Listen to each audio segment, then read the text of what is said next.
Okay, I am here. Hello, hello. Happy uh, Thursday. Thursday it is. You know what? Also, is my music too loud? Maybe. Maybe not. I don't know. It's probably fine for now. But you know what? I'm gonna paint some top-down scenes. I decided that about 10 minutes ago. But yeah, Nekohimi, how are you? You said you're doing well. Hope you're doing great too. I am doing pretty great. A little tired maybe. I don't know. My sleep schedule's so messed up. I'm like perpetually jet lagged. Uh, and I haven't been on a jet, so that's just bad sleep schedule. But I'm pretty okay. I feel pretty good right now. But woke up super early at like 4, and then I was up for a bit, and then I slept, took a short nap before now, and then I woke up now, and now I'm kind of groggy, and I don't know. I think I've had proper sleep, and I shouldn't be that tired based on how much sleep I've had recently. But I am a little tired. Okay, so this is what we did last stream. It was very flat. I did not love it. I like the colors, the cool. I was so focused on the grays and the blue grays and the warm grays and stuff, the warm and cool. I was so focused on all the grays that I didn't really even think about like just how flat it feels and the lack of contrast of like the foreground, midground, background, all that. Also, what's going on with this? I don't know what's going on here, but it's I mean, I don't love it, but I kind of do like parts of it. I don't know, it's kind of neat. It's cool if you think of it as a background, but it wasn't really supposed to be. It was more supposed to be just an actual environment, and it doesn't feel like it has a focal point, really. It doesn't draw you in. I don't know. Not my greatest thing I've ever done, but this is what we did last stream. And I have, yeah, my plan for today. So, the way I decided, so I've been addicted to video games. I've been playing a lot of a game called Teamfight Tactics, and the arenas, so this is just my excuse to like keep playing the game more or continue and to like try and tie it into art and like pretend that I'm getting inspiration from it. But the game has these things called like arena skins. So I don't know if you guys know anything about the game, but basically you do battle, I guess. It's kind of an automated battle, but you play your cards or you play your champions, and then they battle them out. And then this is like what the arena might look like. It has little things like health points, and then different arenas, well, they have skins. They're all the same thing. It's all the same arena, but they all have different skins. Some I quite like a lot. This one's kind of neat. But they're basically just top-down squares, but with like a theme, a thematic thing. There's like some sort of ancient creature like inside of this rock or something. I don't know. I'm not sure what's going on there. Addicted to video games? Same, always. Yeah, but anyway, so all of these arenas, every one has like a theme, and it's basically a square. And I like them. There's a lot of, I mean, there's just a boatload of them. You know, some of them are just aesthetic. Some of them have like themes, like there's what do you call it? There's just different ones, right? Anything from celestial to like star sign type. I don't know. There's just weird stuff. There's tons of them. And there's some that are more like, you know, they're all just colorful. This one's like has, I don't know, toxic stuff, but also plants. So lots of mushrooms and fungus and glowing flowers and stuff. I don't know. It's kind of cool. Like it's like a toxic sludge in a very like a forest, like I don't know, chemical spill, but also very like pleasant looking. It's very beautiful. Anyway, so I've never actually used any of these skins, by the way, because they cost money and I don't spend money on this game, but because it's a free game and I don't need to spend money, so I'm not going to if I don't have to. However, I would like to do, I don't know, just play around designing top-down things. It doesn't have to be like this. It doesn't have to be super designy. I'm probably just going to treat it as a painting. But I thought it would be fun to just start by doing that. Just, I don't know, have fun. Like, I don't see a lot of, like, sky stuff. I mean, there is stuff in the sky, like, floating things, but there isn't, like, a chill, sunny vibe. 5-minute sketch. Pepperly, hello! Hello, Pepperly. How's it going? wow, the designers did a great job with those. I think they did do a great job, and they're quite cool. And so yeah, let's do that. So for the 5-minute thumbnail, I don't know how this is gonna work with the top-down sketch because I don't know. Well, we'll see. We'll see how it goes. I'm not convinced the top-down sketch is gonna go well. Also, was I just... I like how this one, my face is flipped over here, and then over here, this one's that way. I don't know if that's weird. I guess this way it looks like I'm reading chat. Or, no, I don't know. This looks like I'm not reading chat. This looks like I'm talking about what I'm doing. And then this looks like I'm reading chat. I don't know. Anyway, let's do a 5-minute sketch. But yeah, Pepperly, hope you're doing well. Hope the day is going great. I'm finding something. Where is it? Where? There it is. The timer. The timer I have is in a separate program called Snaz, and I have to like click on it and I have to boot it up because I always forget. And it always takes me a moment to find it. Anyway, here's I don't know why I'm showing this, but this is just the thing. I don't think there's any info that I shouldn't leak here, but basically this is what it looks like, and I just can start the timer. And you can do timer starting down and counting up, or timer starting down up and counting down. There's different things. There's stuff. Anyway, it's overly sophisticated for a literal timer, but it makes it easy to change stuff if I need. So I just click the start button and then start. Oh, after I'm making sure it is showable or visible in here. There we go. All right, so yeah, I don't know quite how this is gonna work because I'm doing the top-down thingy. But I'm gonna start, and then I'm just gonna start painting. And so what I'm gonna do, because I have these references, I'm just gonna stick them way off to the side here. I only want one of them on the screen at a time. There we go. Actually, I'll stick it here because it's easier for me to see there. So you guys don't get to see it. But I'm gonna start by... Actually, I'll do this one. Nope, not that. Well, yeah, that one. But then now I need the timer back. Okay, we'll do that one. I'm already 30 seconds behind. Okay, so for this, I'm just gonna start out by doing like a gray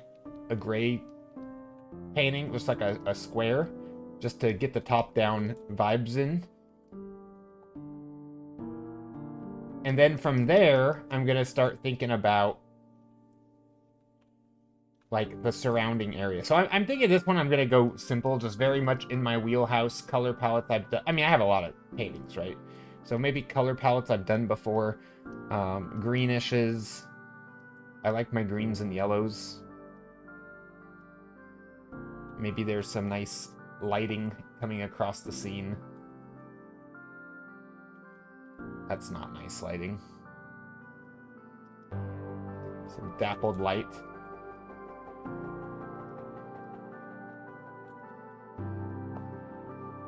Okay. Let's see, I'm missing chat. No, I'm not. There is none. But anyway, I hope everyone's doing well. Pepperly and Nico Himi, have you guys done anything lately? Any art?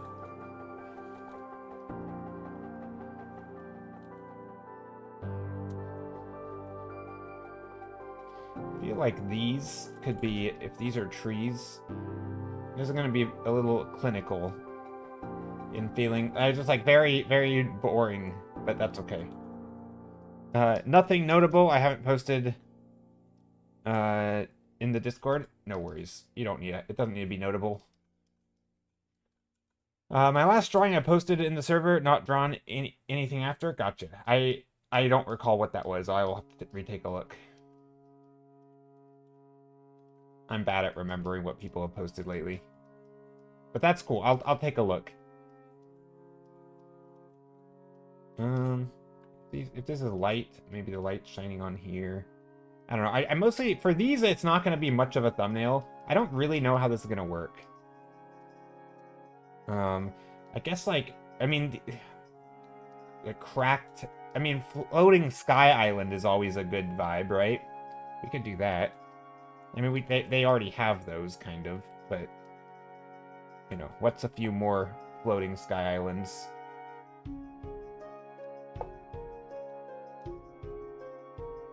but with blue underneath. So not this boring, no, the other stuff's not boring. But maybe these islands have little thingies on top. I'm not sure how exciting this is going to be for today's stream, because it's kind of, I don't know, it's kind of different, sort of. But we'll see. I think it's going to be fun. Little trees over here. Maybe there's, like, stuff going on here. Little rocky ledges. Little grassy ledges. And then this stuff can be gray things. Different. It can be. It can be. Yeah, I mean, I like it, but it's... You never really know. Also, because I don't even know how exciting it's going to be. Because I might have to, like, you know, if I think a lot about stuff and I'm just kind of in the tank, so to speak, who knows how exciting. But yeah, I'm just doing a sketch, seeing kind of where it can go. Little floating islands here and there. Maybe some in the background. These are supposed to be downward. I probably didn't do the perspective quite right.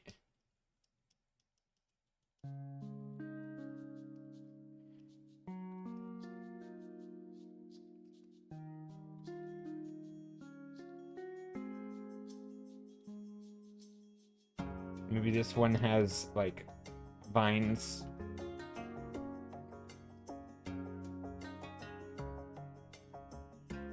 Obviously, ooh, you know what? Let's do purple. Oh, I got an idea. So, I started like 40 seconds late, so I'm giving myself a little bit extra time. But what if these have... I mean, I can't do too much in the middle here, because that's kind of the whole point. Like, you can't do that. Because these are arenas. And I know this is... I think that's the part that's going to be kind of weird. Is that I'm basically doing paintings where I'm just painting the edges of the canvas. Also, this doesn't feel like it's square. I mean, it doesn't have to feel square, but I mean, it kind of does in some ways.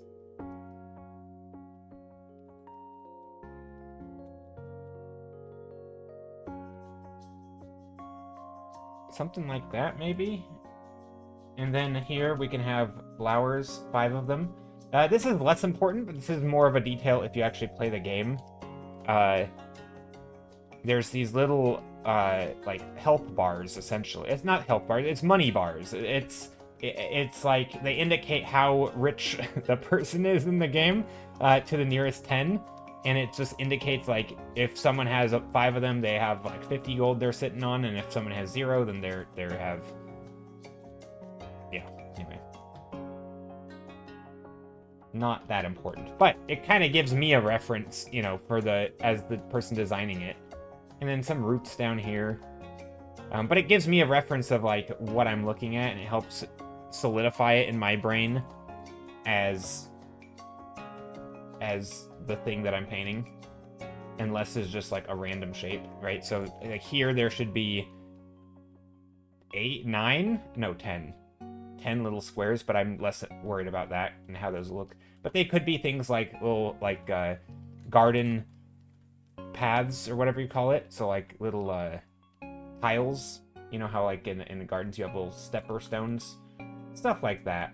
I don't know. Is that 10? 1, 2, 3, 4, 5, 6, 7, 8, 9, 10. There. That kind of works. And then back here. So yeah, I kind of like, I mean, I like this idea, right? This is the idea. It's very simple. There's not much going on, just colors. Colors are kind of fun.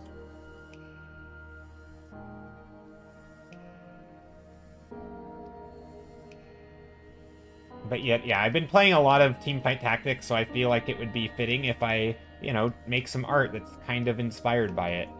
Hi there! Ghost Ghost Palette, how's it going? So yeah, that's what I'm doing here. And I think this is a good 5-minute thumbnail. It's definitely not... Actually, I might even end up taking it and working on it more. I do like it. It's kind of fun. Fun colors. It might be a little samey. You know, nothing. It's not super original. Also, I haven't seen all of them, right? So I don't know what is out there, really, in terms of these different skins, or whatever you want to call it. You know, so this isn't like a well-researched thing that I'm doing. But I do like the idea of doing this. Okay, so there's one arena. I'm good, been drawing on Krita a little bit too, but you're having a great time. Nice. What do you mean? Okay, you said been drawn on Krita a little bit, but I'm having a great time. Well, that's good. I mean, that's a good thing, right? That you've been drawn on Krita? I'm glad. I'm happy to hear it. Or, wait, do you normally draw on Krita? You make it... I don't know why, but I read that comment as, like, because you're drawing on Krita, but, like, also somehow you're having a great time. Like, it's like, oh, I stubbed my toe, but I'm having a good time. You know, like, if it makes it sound like the Krita's the bad thing. You've been drawing on Krita, but you're having a good... Anyway, I'm probably reading too much into that, but I think it's funny. Yeah, glad you're doing well.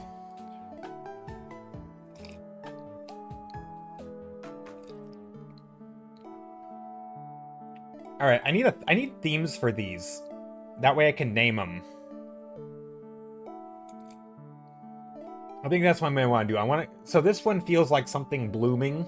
So some sort of blooming something or other. I'm sure there's already plenty of blooming flower arenas in TFT, but I'm not actually making these for TFT. I'm just having fun making them for myself. And maybe I'll get, I don't know, fake internet points by posting them to TFT subreddit. Who knows? Who knows? But it could be fun.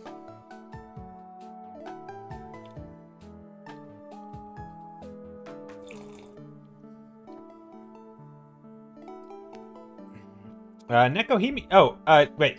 I keep trying to say Ghost Pepper. Ghost Palette says, no, I mainly use Procreate, but I love the functionality of Krita as well, and it's hard finding new brushes compatible with the program. Oh, gotcha. Okay, gotcha. The brushes I found are really good. Oh, nice. Glad to hear it. Yeah, I only used Krita for one day. Not because I didn't like it, but just because I was already using Clip Studio, and I just wanted to try Krita, and so I gave myself a day to try it. I tried it on stream, and it was nice. I liked it. I thought it was a good program. No complaints, really, other than I have some habits, like with zooming. The way that I zoom, as far as I found, I could not emulate it exactly, and because zooming is a thing that is so second nature to me, it's just navigating my canvas, right? Like panning, zooming in, out, panning again, you know, doing things like switching between tools, like, you know, a brush or an eraser. Oops, that's the big eraser. Or changing brush size, right? These things are so bread and butter to my experience using digital that when I can't make them function the exact same, I just keep on, like, stubbing my toe, essentially, on the hotkeys. And so the zoom is the only thing I couldn't quite get the same. There's a zoom brush, which I don't like.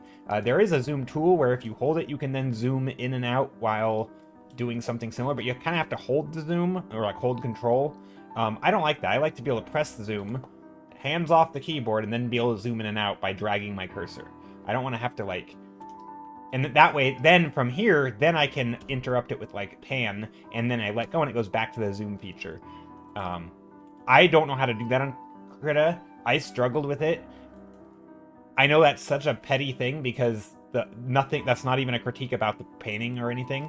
The program's great, and I really don't have any real critiques about it. It's just that I'm so set in my ways with this program that it would take I would really have to be trying to, like, retrain myself to get used to it. And I could get used to it. Like, you know, if this program for whatever reason stopped working, or I decided to stop using it, I definitely could get used to Krita, but I like, you know, I don't want to. I like this program. I just wanted to try it to see how it was, and it was good. Nico Himi says, brother surprised me by saying that he ordered me a new drawing tablet. You're so happy. That's amazing. Very nice brother you've got. That's awesome.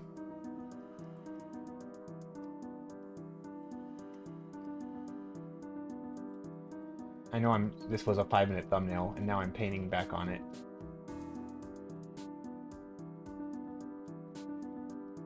That's okay. I think this is the 25th anniversary of Krita. Oh, really? Has it been a thing for that long? That actually surprises me. It surprises me that any paint program has been that long, except maybe Photoshop.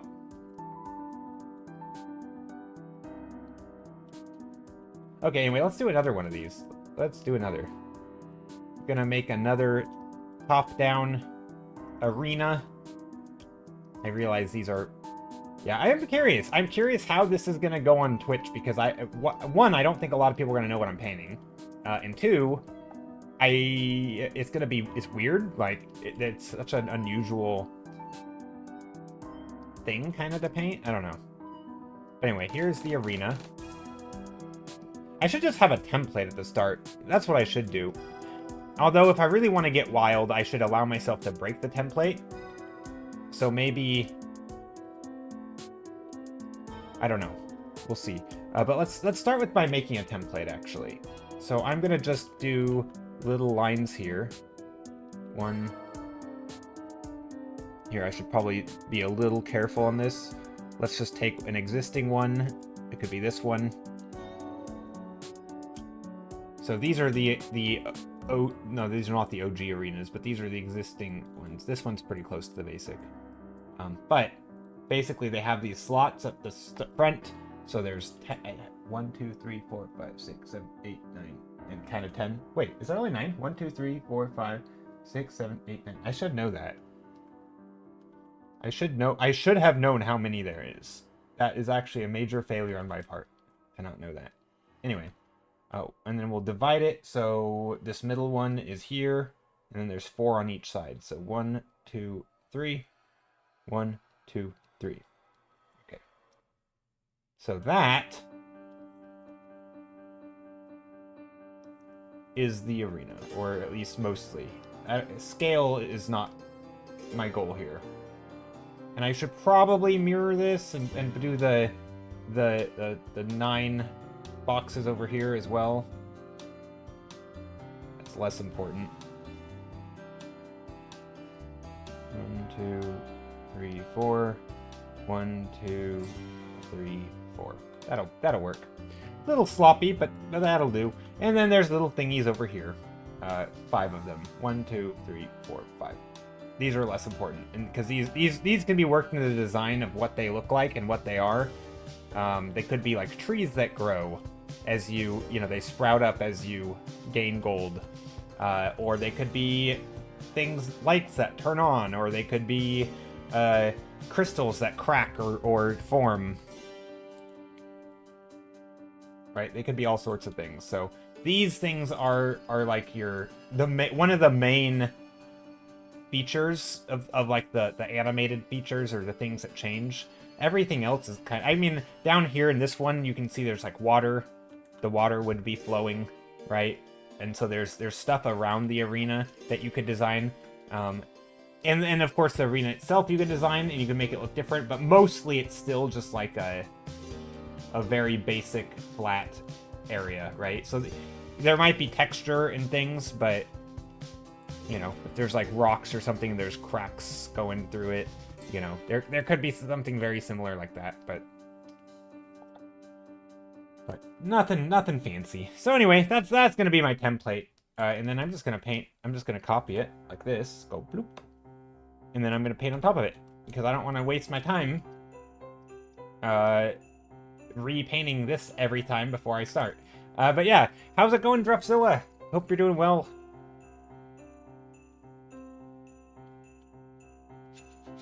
Okay, so what's a good one? Would an underwater one work? I don't know if that would work. I don't know how you do that, because like as you navigate from one player to the other. I guess it just switches. Time is up! Uh-oh, does it say time is up? Where does it say that? Oh, does it? No, wait, it doesn't say that anymore. This one says it.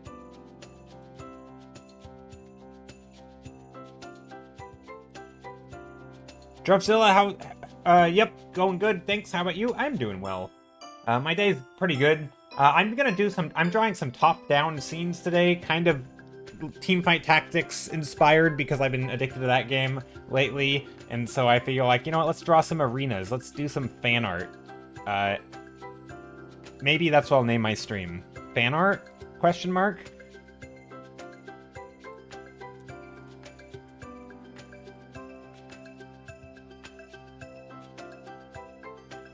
Okay, we're doing fan art. And yeah, it's just, I'm pretty chill today. Today's a pretty good day. Nothing crazy planned. Not that I ever have anything crazy planned.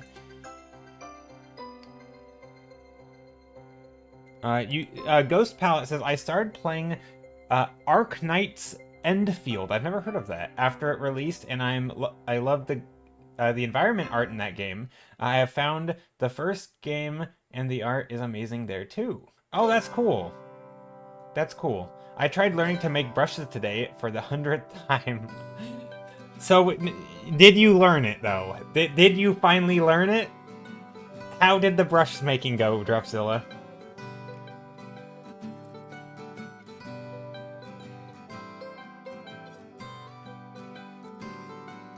Yeah, I need to make more brushes. I feel like I kind of give myself a refresher course every now and then I make a brush, and then I never touch it again for like a year, and then I forget, and then I have to re-give myself a refresher course. It's kind of a mess.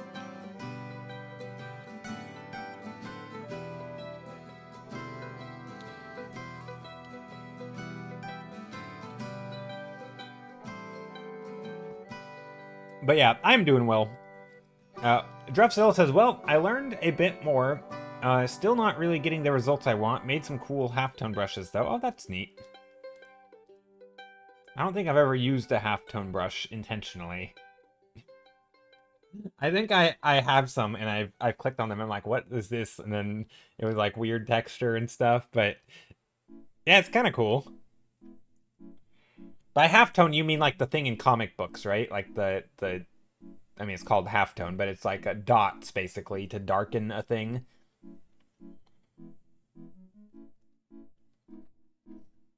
Like a stylistic way of making halftones. Okay.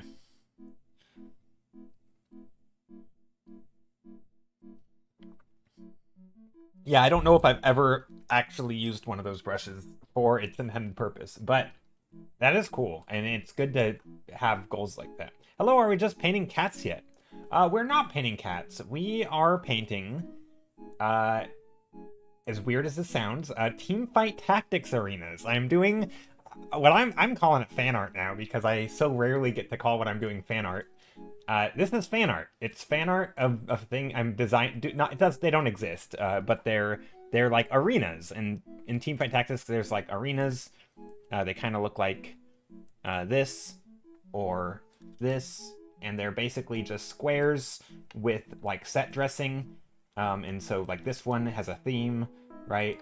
And then this one has a theme. Well, this one's like pretty generic, but it's like sunsetty. And then, you know, there's some like this that has a theme, and you know, the themes vary, but they're all basically the same square. Then they have thematic set dressing, and it's just very, very like just top down, and it's cool because I haven't done a lot of top down stuff. So that's what I'm doing today. I feel like it's a fun opportunity to draw some top down stuff. You know, starting with color palettes and vibes, kind of. I'm trying to treat it kind of like I do a normal painting. You know, starting with colors and a mood, and then from there, once I sort of think of a theme that goes along with certain shapes and colors and moods, then I can start, like, you know, forming that. So, but I don't want to completely limit myself. So, like, if you look here, not that, I don't know, maybe you care. But like this one, this giant ring thing, I assume it spins. I don't actually know.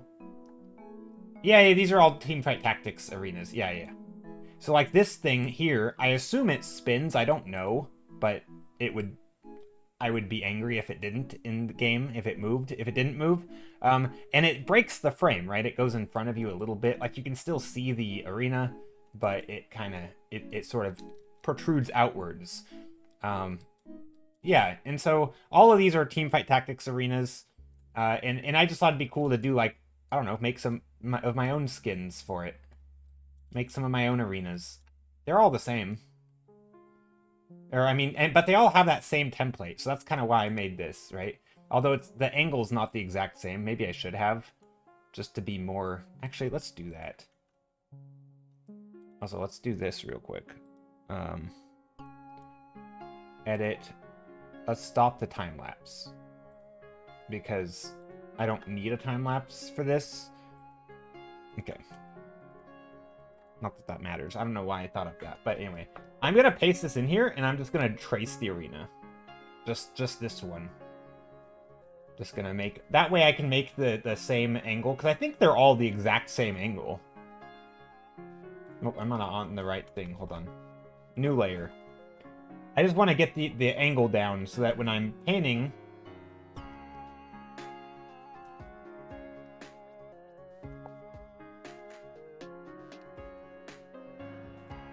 So that middle square is going to be that, and then these are those squares, and then we have 10, 1, 2, 3, 4, 5, 6, 7, 8, 9. Oh, wait. I mean 9. Then we have these squares. I'm just tracing right over it. 1, 2, 3, 4, 5, 6, 7, 8. Wait, is there more here? Did I miscount? 1, 2, 3, 4, 5. Wait, what? 1, 2, 3, 4, 5, 6, 7, 8, 9. Okay, I'm miscounted again. There. Okay, so now there we go. And that's the arena. Then there's like stuff, set dressing over here and over here, you know, and back everywhere. And so we can turn that off, and there's our template. Okay, that'll work. I'd imagine Magic Arenas and other digital playmats would probably make good... Yeah, exactly. Yeah, I'm sure they probably borrow ideas from each other, but... Magic has its, like, own sort of inspiration. I mean, I guess so does Teamfight Tactics, right? They have their in-world lore. They have a ton of lore. And I'm sure they can borrow ideas from their lore. I'm just not doing that. I'm just making stuff up and just trying to make it look cool and maybe have a theme. But yeah, no, Magic Arenas would be a good idea to look at.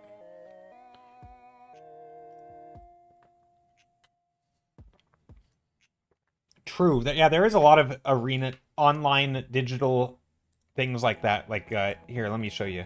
MTGA arena skins. I think they're called arena skins.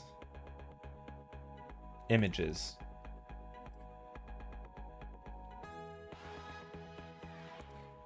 So, Magic the Gathering Arena is quite similar, right? It has this playing field. And each of them, you know, there's some that are, I mean, you know, ignore all the cards on it. But each of these have, like, things you can click and they interact with.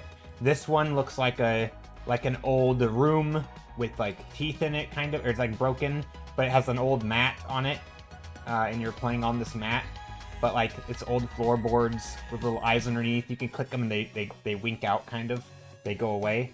And, yeah, it's just... All of them have their own themes. Some of them are more natural. Some of them are, you know, like this one is more just like, you know, you versus your opponent type of thing. But there's a lot of options, right? And there's a lot of them. Like, I've never seen this one. This one is like a, like one of those, like a map. It's like a map with the little war pieces on it that you can move. And it's sort of like you're playing on that board, which is kind of cool. It's at a cool angle. Oh, you don't see anything. Whoops. Okay. Hold on. It says time is up. Time is not up. Okay, so sorry, let me reiterate. So some of them, like this one, is pretty basic. It has just like a stone arena. This is Magic the Gathering, not Teamfight Tactics. And in each of the, you play on this area, right? And then there's some that are like, you know, interior. This one's interior, has a floorboards with the cracks, and there's like an old mat that you play on. But they're all kind of the same, right? They're all kind of the same. They have different, you know, this one is you and your opponents are like different. It must be some sort of like yin yang, like two sort of Asian themed gardens, it looks like, where like one is more of like a swampy area, but it sort of has like these, I don't know. It feels like you're kind of battling your opponent, I guess. And then like this one is like one of those war mats where like you, with little figurines on it that you can move around and like plot your course, I guess. I don't know. But they're all just like cosmetics. They don't really do anything for the game. But yeah, I don't know. I kind of like them. I think they're kind of neat. I've always liked the idea of skins for your cosmetics for things like arenas and different stuff. But I'm not gonna do these exactly, but it's all kind of the same. You're not sharing browser? What do you mean? You see it now. You can see. I can see that you can see. Pretty sure you can see these. Yeah, now, okay. Oh, I didn't know the timing before. Gotcha. I thought you were like, okay, yeah. But anyway, so I'm gonna have some fun with this. I'm just playing around. If I can think of some themes, but again, I sort of want to treat it like a normal painting. Also, let's lock this layer to red. Or, no, not red. We already have a red layer. A yellow. There. Yellow layer is do not touch layer. Actually, I do want to touch it. Let's copy paste.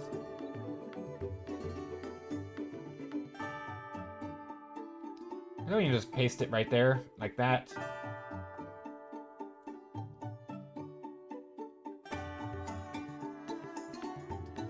There. And now, I can go like this, and I can just paint right on top of it. But yeah, I think the tricky thing is going to be coming up with cool themes that aren't too generic. And actually, I noticed this a lot in their own... I mean, it must be like the development process that their entire like art department goes through when they're coming up with these. Because they always start, and this happens with every game I've ever played, Magic the Gathering, Teamfight Tactics, I'm sure there's others that have this sort of a digital arena, but they always start with purely cosmetic, right? Where it's like, I mean, it's always cosmetic, but like they, you know, just starting with the outside, basically leaving the middle untouched. And then they get bolder and bolder. They're like, what if we put a crack across the middle? Or did an animation that brings them apart or something? And it's like, you know, they're stitched together. And it's, you know, like, it does, you know, it doesn't really affect anything, but visually it's no longer just your basic board, you know, but it's like a cut in half board, right? I mean, they always get more and more like daring, and then they're like, well, what if we had things that are breaking the frame completely, you know? And like there's that one with the bookshelves that I showed you, where they have like these thingies like that or whatever, and like that they're in the foreground, and like that's bold, and it's much more, it's not just, you know, having random stuff on the edge and keeping the middle untouched. It's like I feel like they try to keep on like one-upping themselves, which I think is cool, and it makes sense why, right? Because at some point, if every new design you come up with feels like an old design, like you want it to feel fresh, and so you try to push it. And it's cool that they do push it, but it's funny how that progression goes. So I kind of want to just, you know, jump across. Like this one I think is a fun one, because the design itself is like, there's this character literally in coming out of it, and so there's like this area here that is like a different texture because it's part of this character, right? Like this character it's like coming out of their chest, kind of like this is them. They are made of rock or whatever. It's kind of neat just because it's no longer, it doesn't feel as flat, right? And this obviously is a hand, and it's like coming towards us, and so it doesn't feel as flat as some of the other ones. Yeah. The flames are all animated. The hand moves. I think even some of these rocks go up and down, kind of. They sort of, they're a little animated, maybe. I don't know exactly. I don't know specifically about this one, but most of them are animated, right? Like in this one, the shimmer, the Northern Lights effect kind of shimmers and stuff. These things will like spin or twinkle, right? All of these have things they'll do. Like this one, I assume spins the books or whatever you call them, the little spindly things, the circular thingies. They spin, or they very slowly rotate, I think. And then of course there's like shimmers and stuff. So all of them are animated to some degree. I don't know how this one's animated. I assume there's like stuff, I don't know, glowing. Like I assume this one has waterfalls that are animated. So yeah, they're all animated to some degree. Not all of them, but some of them are pretty basic, but most of the new ones are all animated.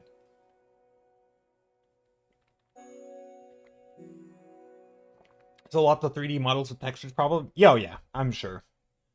Yep, I'm sure. But I guess you can think of it as what I'm doing, or I can think of what I'm doing as like fan art, concept art, where I'm just kind of coming up with a concept. I'm not building it, right? I'm not making it functional. I'm just doing some designy stuff. And even then, I'm not being like rigorous about it, right? I'm just treating it like a painting. But I think it would be cool, like, for example, like what if there was a chessboard, which I know is really lame. but it was like, you know, just stuff like that, just different ideas and themes. You know, I like, you know, definitely glowing stuff is a fan favorite. I'm just gonna slap in some overlays. Yeah, anything with glowing stuff. Not too bright. If it's too bright, people don't like it. But since I'm not designing it for a real thing, right? I can get away with whatever I want. Maybe I do like a split arena. I don't know if people like those, but a split arena. So like this side is in shadow and this side is in light.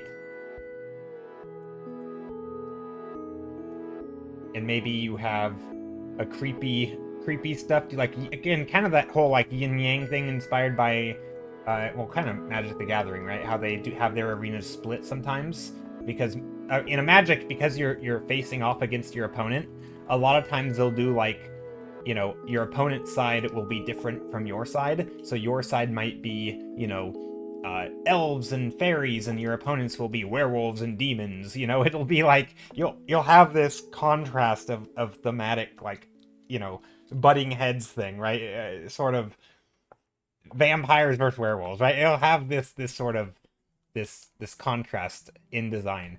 And I feel like I could do something like that, except it doesn't have to be just like that. It could be from an angle. So for example, we could have like branches here. One thing I know Teamfight Tactics does, because I've played the game, is they like reverse mirror it, or like because it's 3D, they mirror it. So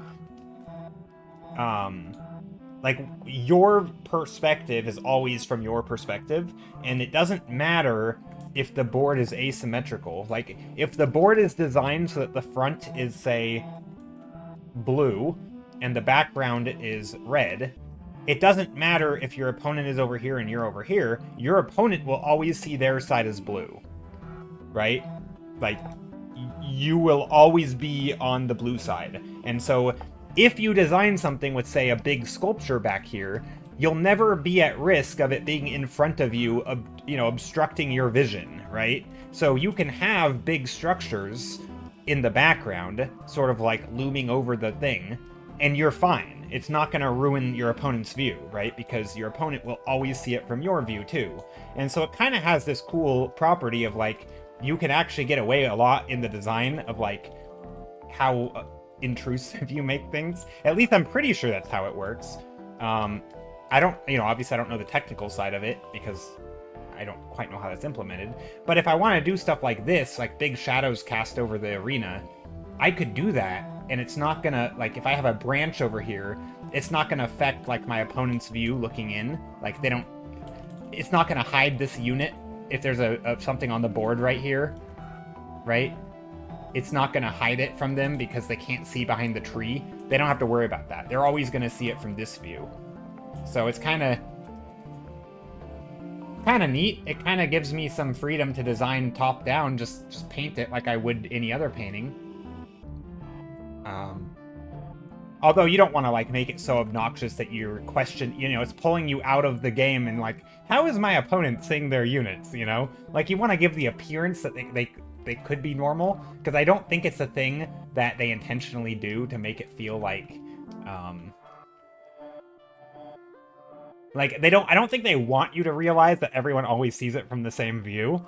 I think that's just more of like a convenience factor, and so they do design it with the intent like it feels like you'd be facing off your opponent, and so it kind of gives the illusion that they would be sitting across from you in a way, which I think is good, because you don't want to break that illusion, because that illusion helps that, like, you know, it makes it more real, right? When you're like, you feel like you're playing against a real person. I mean, you are playing against a real person, but it feels more like you're playing against a real person when you feel like they're actually there.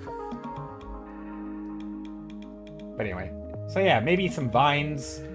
Maybe these vines they're in front of the scene a little bit. They could grow. But yeah, I'm no expert at this stuff, so it's all new to me. I'm just kind of just guessing and making assumptions here. My assumptions could be wrong. But yeah, like I don't want to obstruct this, right? I can't obstruct this stuff because you have to be able to see the units that are on your board, right? And you don't want them hidden, because that could literally lose you games. And that would be obnoxious. People would hate that. So now I've got a question for myself.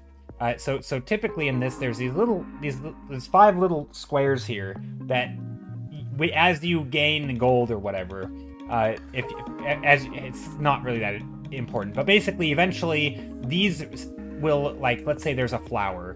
The flower might bloom every time you get 10 gold. So if your opponent, if you look over here and they have 3 of them, you're like, oh, they have 30 gold, right? That way it's sort of you can keep track visually of their sort of stats of how they're certain aspects of their game.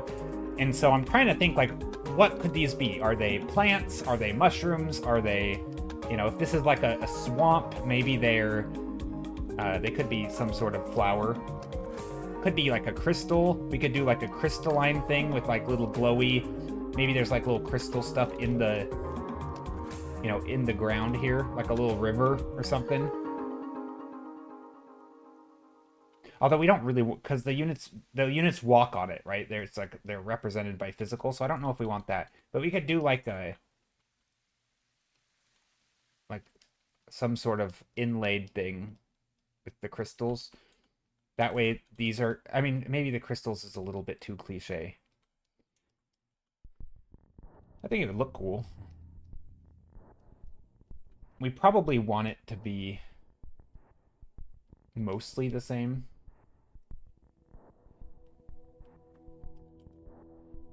I mean, I think glowing would look good. But yeah, we've got to think about the theme here.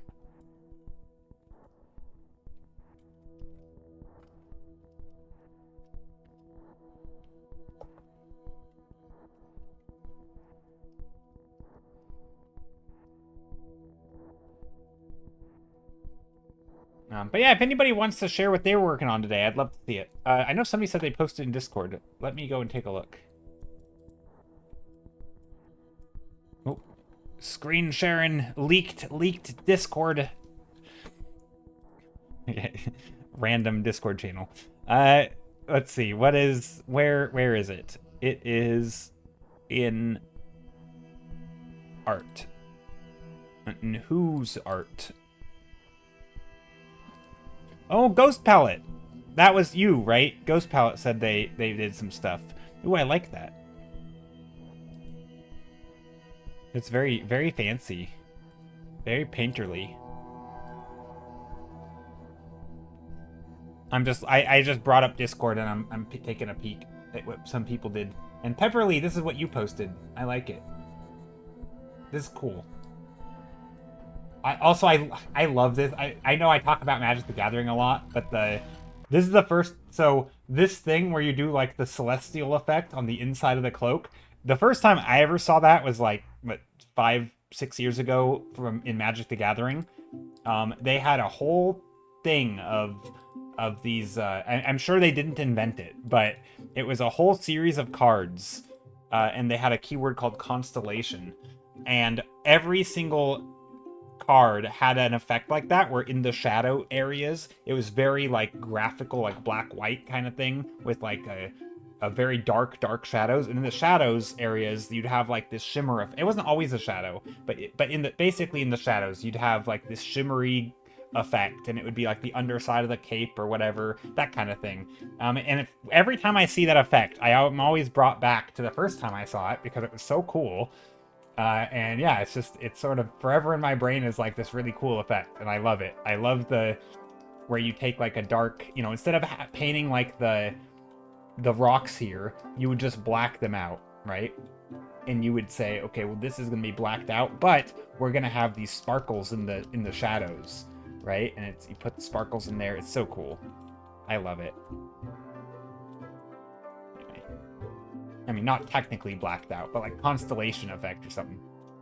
Anyway, what do I do here? So this is, swampy. So let's make it a swamp. I don't know. I feel like swamps want lily pads. Ooh, these could be lily pads.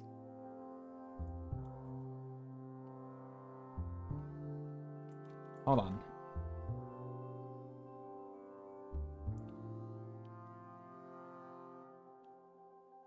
That might look stupid because they're so uniform.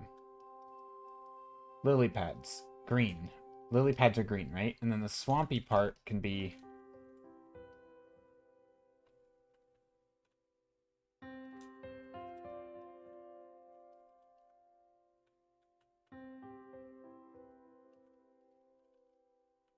Gotta love our lily pads. Little lily pads here.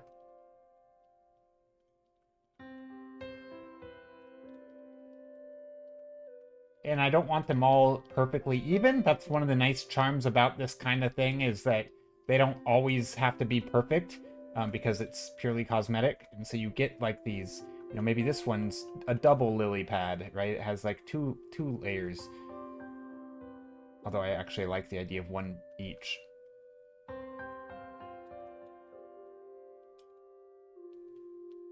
And some back here. And then maybe this is like, again, we don't want it too dark, because swamp's weird, right? Because like we're walking in the swamp, and so maybe this is like...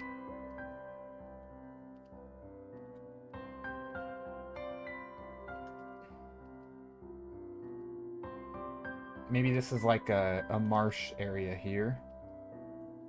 I no, it can't be a marsh, right? Because the characters walk in it, and so... Trying to think how we would want this, because you don't want your characters walking through the water, right? That I don't think that's... I mean, maybe that's something that would fly, right? I feel like if I were, that would be a question I would have if I was like able to actually do designs for this, or like propose ideas. I would want to know like how out there do they allow it? Like, is it like, I assume they would have like guidelines of like, okay, we need it to be a hard surface for them to walk on, so that we don't have to like animate every single model of like how they interact with liquids and stuff. Like that probably, I don't know how much work that would be, but I feel like they probably would want to keep it hard surface so they can keep all the animations and everything the exact same. So probably wouldn't want it water. And so I'm thinking, like, how do I make this a hard surface in a swamp? If I go swampy routes. I mean, I guess stones.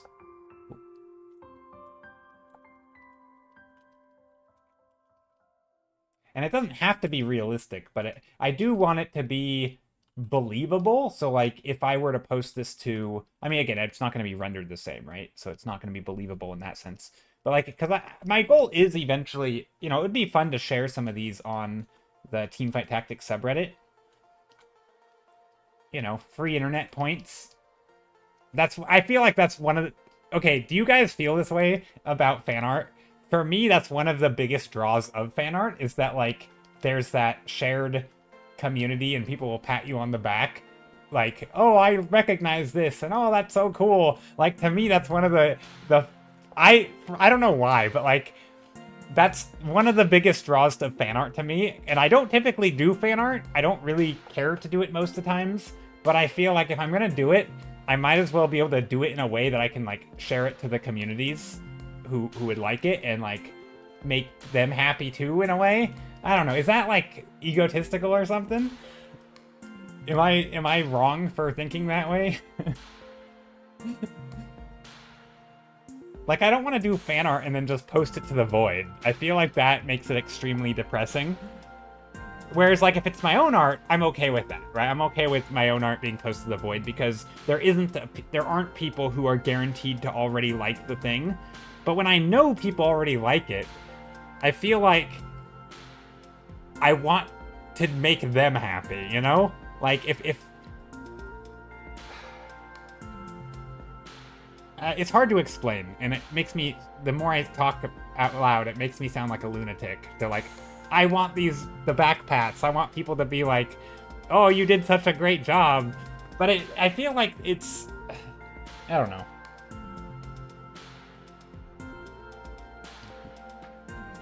Like, it would be the highest honor if, like, you know, Riot Games employees, like, saw the fan art and like, oh, this is awesome, you know? Like, that would be the highest praise.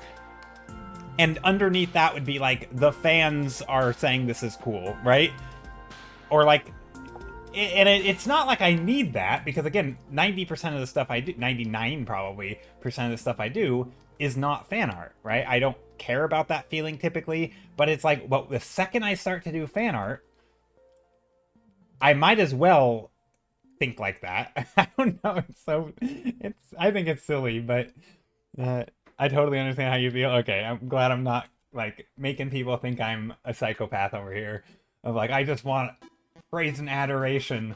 No, not really. I don't actually just want praise, but, like, it's more like I want to do a good job so that if there is praise, it is genuine praise, right? Like, it makes me more want to do a good job because I feel like there are people who care a lot about this thing already. Normally, I'm the only one who for sure cares about it, and so the only one I have to satisfy is myself, right? I'm like, I just gotta make myself happy with this design. But when it's something that has a giant fandom, you're like, oh, I want to do good by them, right? Like, I want to make them happy because they care about this thing, and so I gotta put a little bit, not necessarily extra, but, like, I gotta do my due diligence, right? I need to make sure the thing makes sense, you know, on some fundamental level, so that when they look at it, they're not like, this wouldn't work, you know, like, or, like, show an attention to detail that shows that you are part of them, you know, like, it's silly. Maybe this is a mossy ground. I don't want to do rendering on all this stuff because it's, well, also, this music is a little loud for me. It's probably not loud for you guys. Oh, now I literally say that and the song changes over.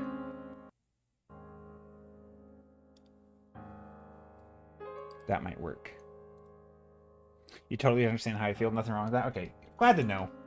Glad to know I'm not completely unhinged. Because I feel like in art communities, it's a little bit, maybe a little bit, like, taboo to say that you care about how other people feel about your art, right? Like, I feel like it's kind of seen as this, like, no-no thing. And I don't think that's good. Like, I think it's fine to care how other people feel. I feel like it shouldn't ruin your enjoyment of the art if other people don't love it too. But, like, wanting to do good by them or wanting to, you know, make other people happy with it, I think is a fine goal. It shouldn't be your only goal, right? You should also be able to find joy in doing it for yourself, but especially if it's your own work, right, where there is no guaranteed audience. But once there is an audience, like, yeah, you want to make them happy, I feel like. I don't know. I think I'm valid.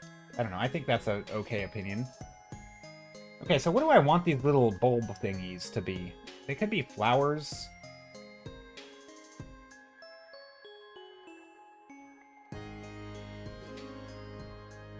Vines, maybe? Vines that grow up. Let's do that. Vines that grow out of a hole.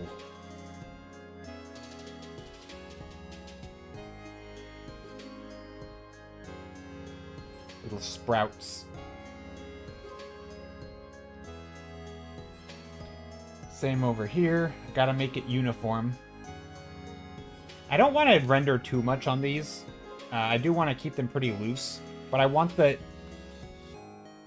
details to be like kind of detail. Like I want the details to be precise in their location and clarity, but not rendered, because again, I don't think it's important. So here's these little holes here in the ground. Little dark spots, and out of the dark spots emerge some plants that grow. They go bloop, bloop, bloop, bloop, bloop, but they do have to be visible. And so maybe we put little, like, glowing vines on them. I'm sure visual clarity is a thing that they always stress, so we'll go with that. And then maybe here, what would be a good color? I mean, green, I guess. Maybe not green. Maybe red could be fun. Like funguses, or like mushroom. I think they already have a mushroom one though. I don't actually know. Tomato plants. It could be a garden. They kind of look like tomato plants.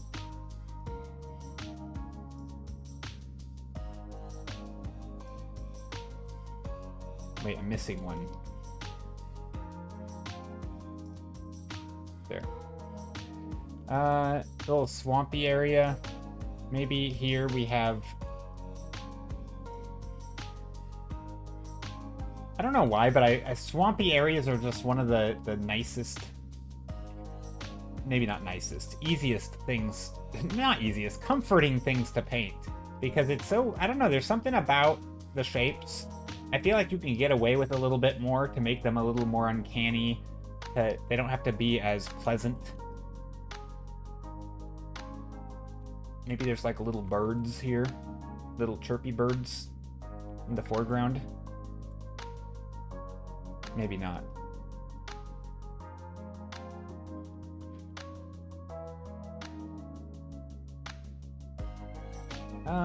Do I like that though? I feel like I want more. So if I look at the references of most of these places, they all have little like additions on them, right?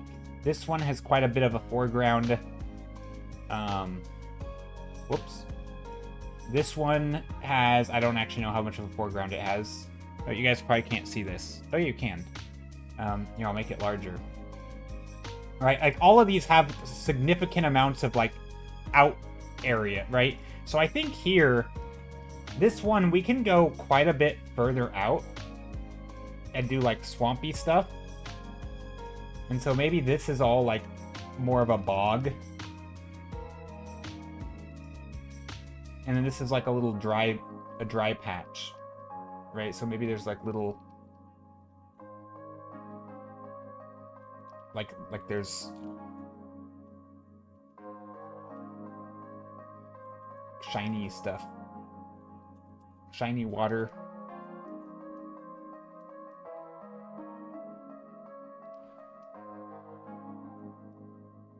I don't know. I have a hunch they, you know, in real Riot Games fashion, they wouldn't want it super dark.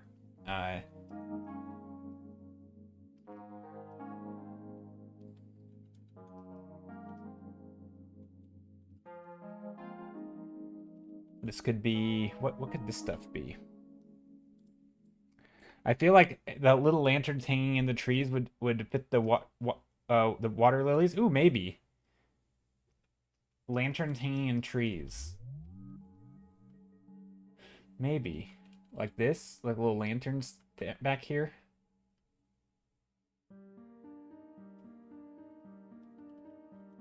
Stuff like that. That's true. Could definitely have little lanterns hanging. I'm just making little blobs, but... Yeah, that's true. We could do something like that.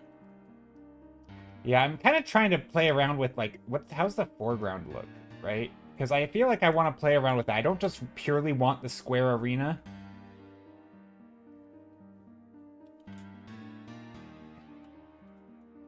But I also don't want the arena to feel like... I mean, one of the things I know is they can allow little paths back here for, like, your little avatar thingy to go on. And so you can go out of the arena, I think, a little bit.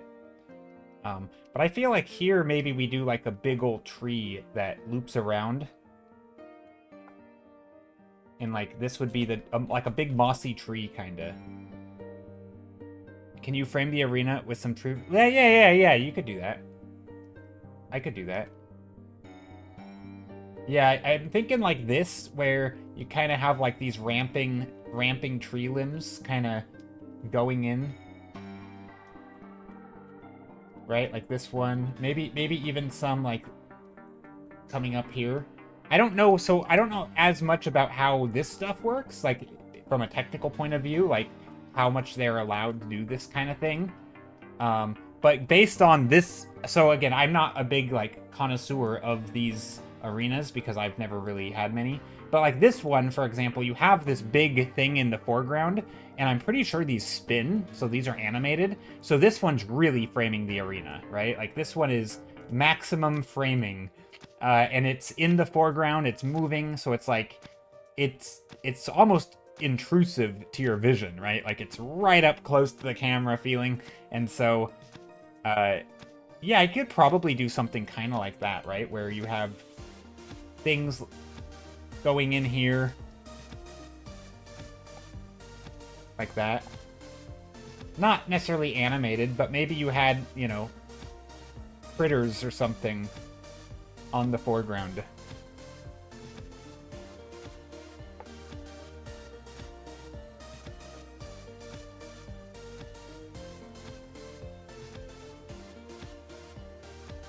Yeah, maybe little, like, mushrooms and thingies on the sides.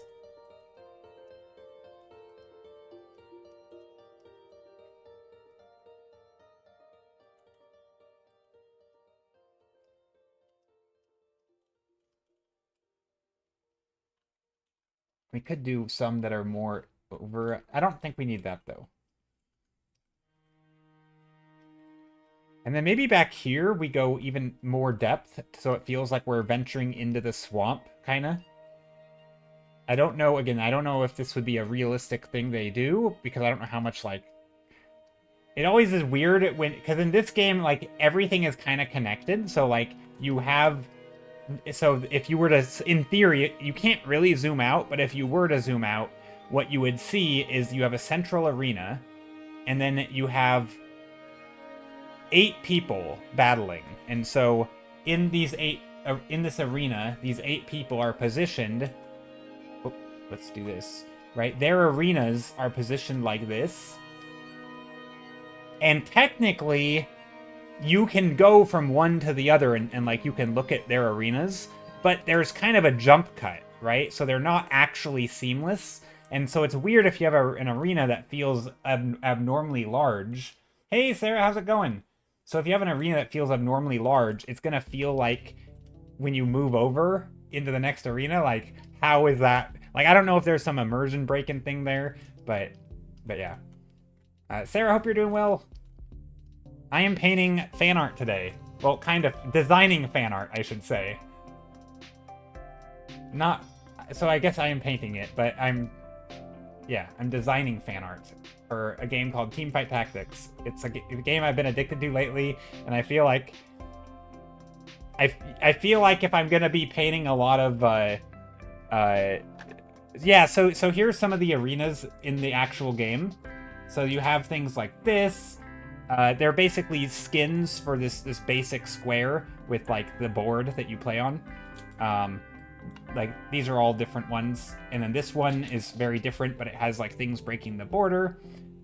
Here's some that are like, you know, sort of celestial or whatever, and they like floating, but they all have like some design, you know, some thematic thing. Yeah, that one. Yeah, it's Teamfight Tactics. I've been playing a lot of it lately, and so I feel like I should, I don't know, do some fan art.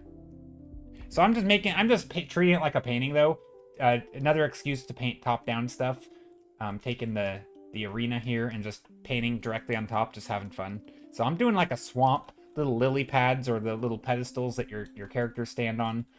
And then trying to do some frame stuff. Yeah, I think it's fun. I don't really do a lot of top-down stuff. And so it's fun to just like, you know, I'm starting out very basic, you know, swamps. You can't go wrong with those. But, you know, I was actually talking about earlier how it's funny how when you look at like the progression of these skins that are released, the early ones are super basic. Haven't you talked about it before? So not from the arena design perspective. I did talk about Magic the Gathering arenas before, which is like very similar. You have it's a card game, and you play on this area, and the areas are designed. There's different skins they have. Like this one is like an interior. And it's like you're on like the floor of an old haunted house or something, and there's like thingies. There's little animated things. Like if you click them, the lights will go away when you click on them. It's like they're scared. There's like little eyeballs and stuff. Like this one's like all spooky. Ignore the cards, but yeah. So like this is kind of similar with like this top-down thing. I have talked about arenas and stuff and you know, top-down design and like skins and stuff. But I don't think I've ever talked about Teamfight Tactics. I mean, I've talked about the game. I thought you talked about Teamfight Tactics in the context of like different factions and world building. Maybe. I mean, I've talked about the game itself a little bit, but I don't think I don't think... Maybe I have. It's possible. I don't remember. It's possible.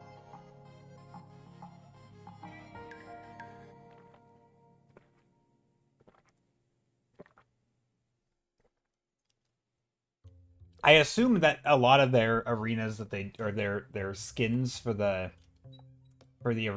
like the arena things. I assume there is a ton, I mean, because League of Legends has so much lore, and so it's not a surprise, in my opinion, if it were the case that a lot of their arena skins are designed based on the lore. So like, it's probably not just random cool stuff. Yeah, it could be. Maybe getting mixed up with another game. I don't know. Maybe. I might just also be confused. Or maybe you're right that I was talking about it, but maybe my point was slightly different, and I'm just I'm confused about something. I don't know. Maybe we're both confused. Or maybe neither. I don't know. I have no idea. But I do think it's a fun little design challenge, kind of, just to do some top-down stuff, giving myself more or less a template to work with. And then trying to build out from there.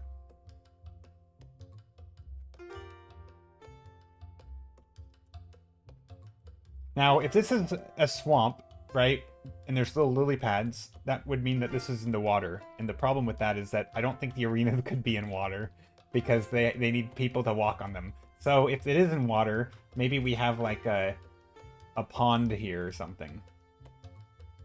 And I think I would be allowed to do that. Pond.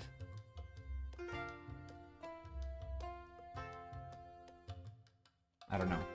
I'm not really sure how that's gonna work. Maybe this is gonna be like this, and there'll be lots of depth back here. Black waters, dark things. But Sarah, how are you? Also, Sarah, I saw a thing you recently posted, and I thought it was super cool. The purpley bluish alleyway, or not alleyway, but was it alleyway? I don't know. The street painting with the purple blues. Yeah, that you did for a course, or for a course you were taking. Very cool. Ooh, this is neat. Hold on. But yeah, I really like what you did with it. It turned out great.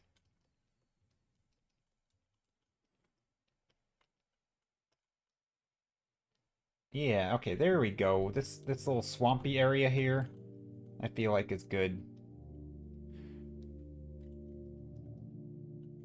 Thanks so much. A bit overwhelmed, but finally nearing the end of some ongoing tasks I've had for months. Hope to be done with them in the next week or two. Gotcha. Wait, so is that painting was done though, right? The one that you shared? I assume you didn't share an unfinished work. It could have been a work in progress, but it looked good. I thought it looked finished. So I think it'd be weird to have lily pads here. I think that would break immersion a little bit because the lily... Well, maybe not.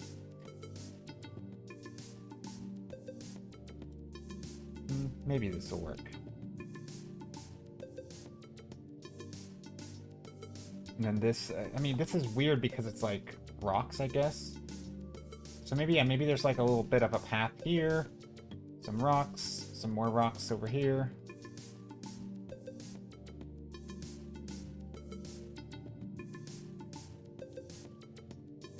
Of course, these can go like that. It was done, although I might want to improve the trees at some point down the line. They were a bit rushed. Gotcha.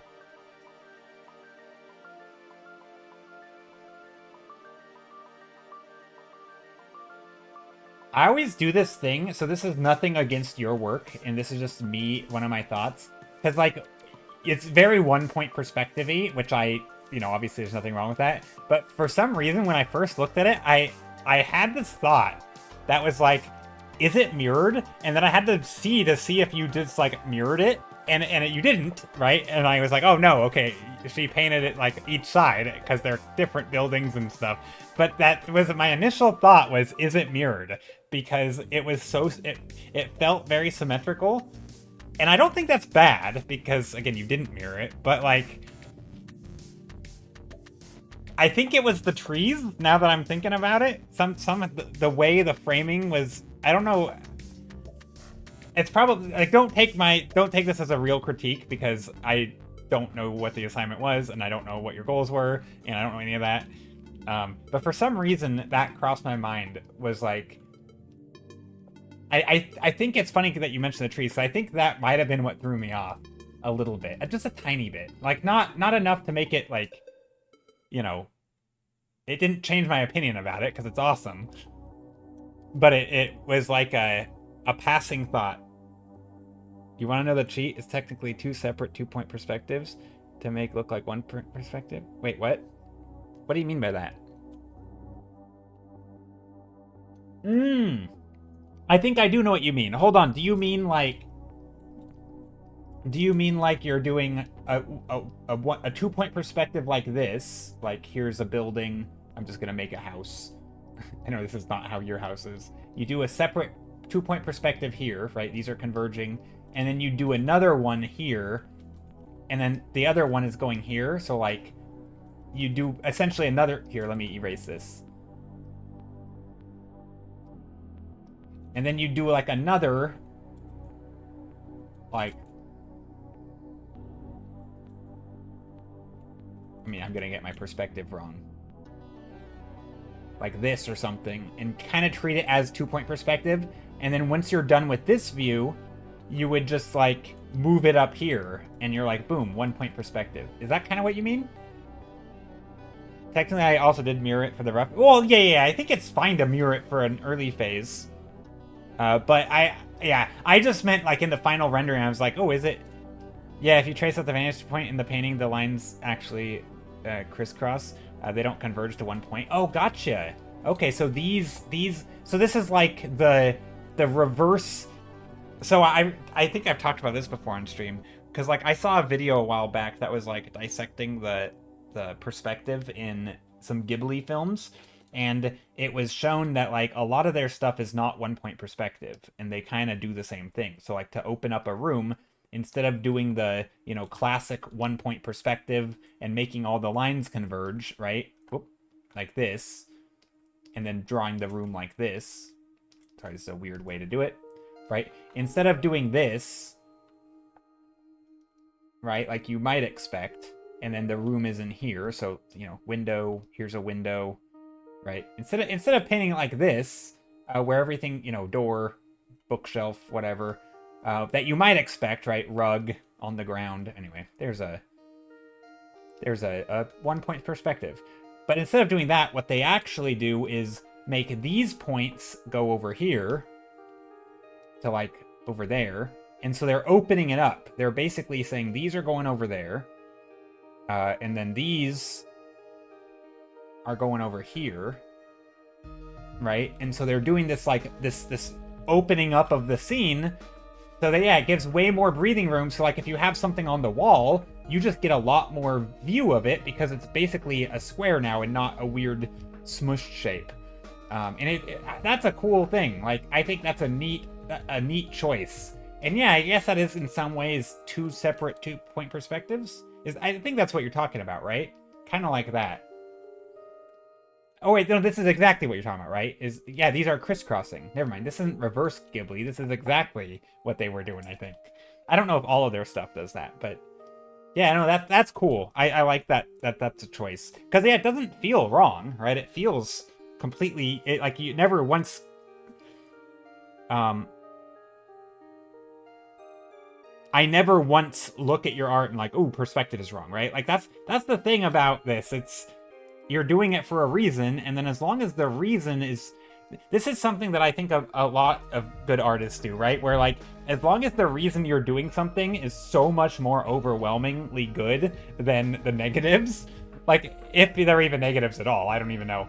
But, like, then you aren't even gonna notice it, right? Because, like, you know, like, if you're making a composition so cool, no one's gonna notice that your anatomy's off if you bend something to, like, make it a little more... you know, cool. You know, you can break some bones in human anatomy to make a cool composition. I think that's okay. You want to break the rules of physics and warp time and space to make a cool scene, go for it. As long as it makes it cool enough that it doesn't matter. I'm sure there's it's not just about that, but yeah, no, that's neat. Now I gotta relook at it because it'd be cool to like identify that effect.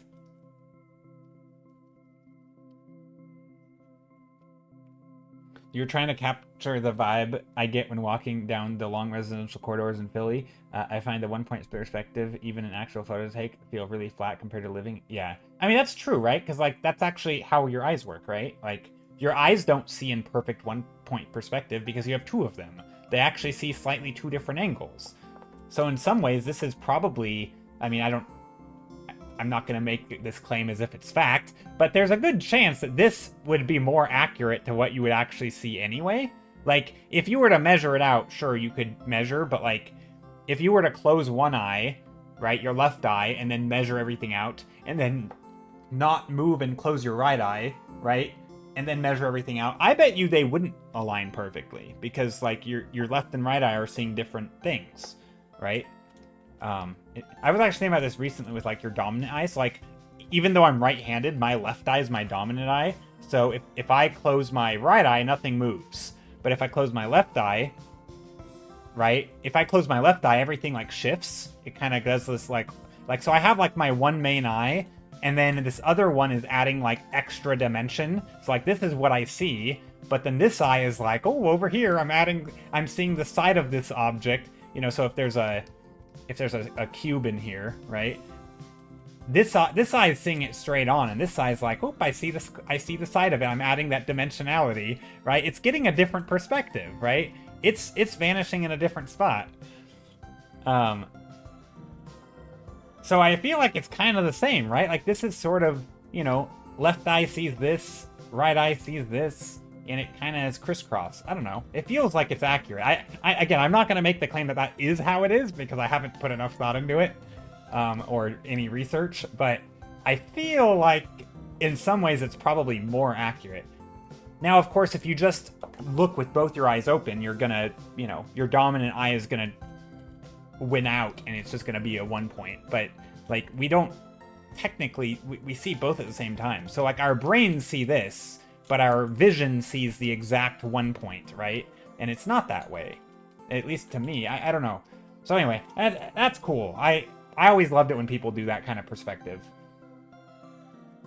It's very, yeah, like you said, breaking the rules where you want. Although, I feel like in that one, we shouldn't even call it a rule because, for reasons we just mentioned, that, you know, it's probably more, in some ways, more accurate to how you experience the world. But that is cool.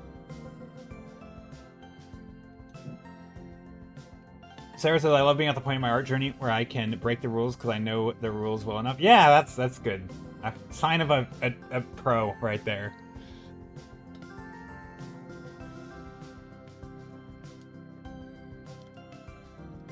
And you should feel good about it, I feel like. I feel like we should all take some, I don't know, satisfaction in whatever your current skill level is. I don't know.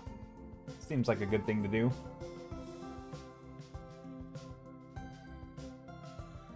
The real question is, does Sonic the Hedgehog with his giant dual pupil see in 1-point perspective or 2-point? Probably the same as we do, right? His brain probably experiences it in a way that feels like the 2-point, but he probably has a dominant eye, right? Kind of like we do. Right? Both our eyes aren't doing equal work, right? One of them is like not lazy. I'm not saying everybody has a lazy eye. I don't have a lazy eye, although I do have an astigmatism, which can feel like a lazy eye when I'm tired. But my guess is he still has a dominant eye, and it's just maybe he has a real, like, one of his eyes is really weak. I don't know how that works. Good question though. That is the real question. Also, hi Just Fiction. Hope you're doing well. Okay, what is in here? We've got this. These are rocks. Maybe mossy rocks.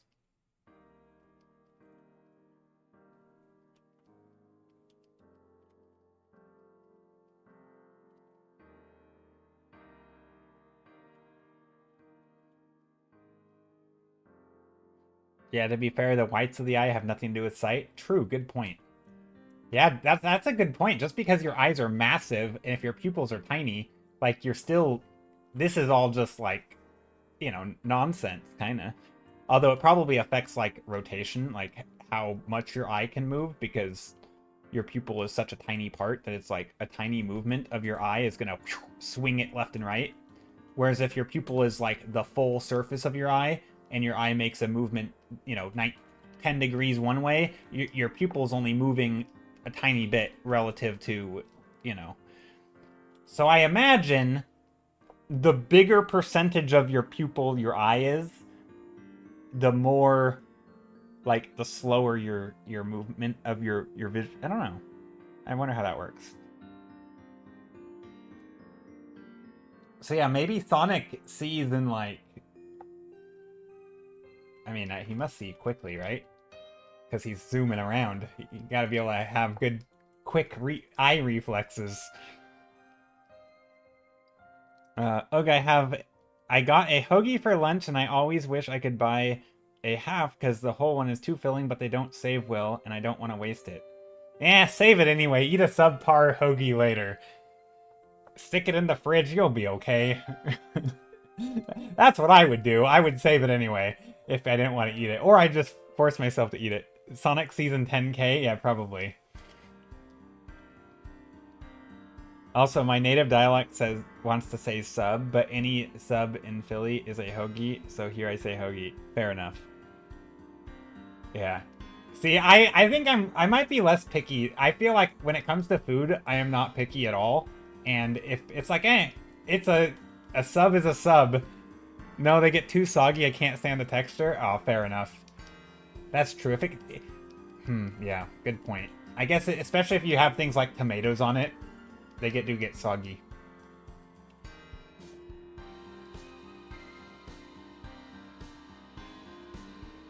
Okay, so these things are growing out of the cracks, I guess. Or maybe not out of the cracks. Maybe it's out of the swamp. Maybe the swamp comes straight up to the edge.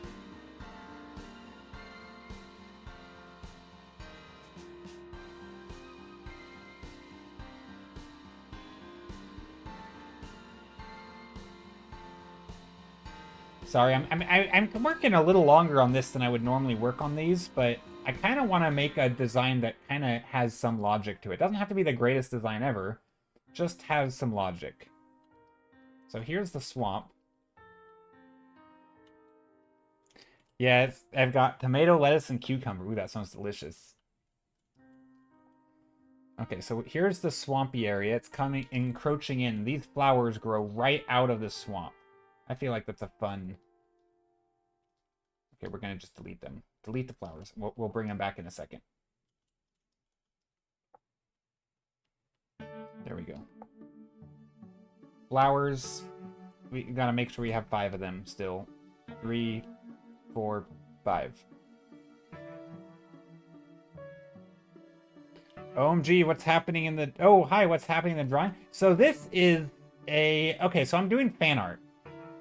I'm doing Teamfight Tactic fan art.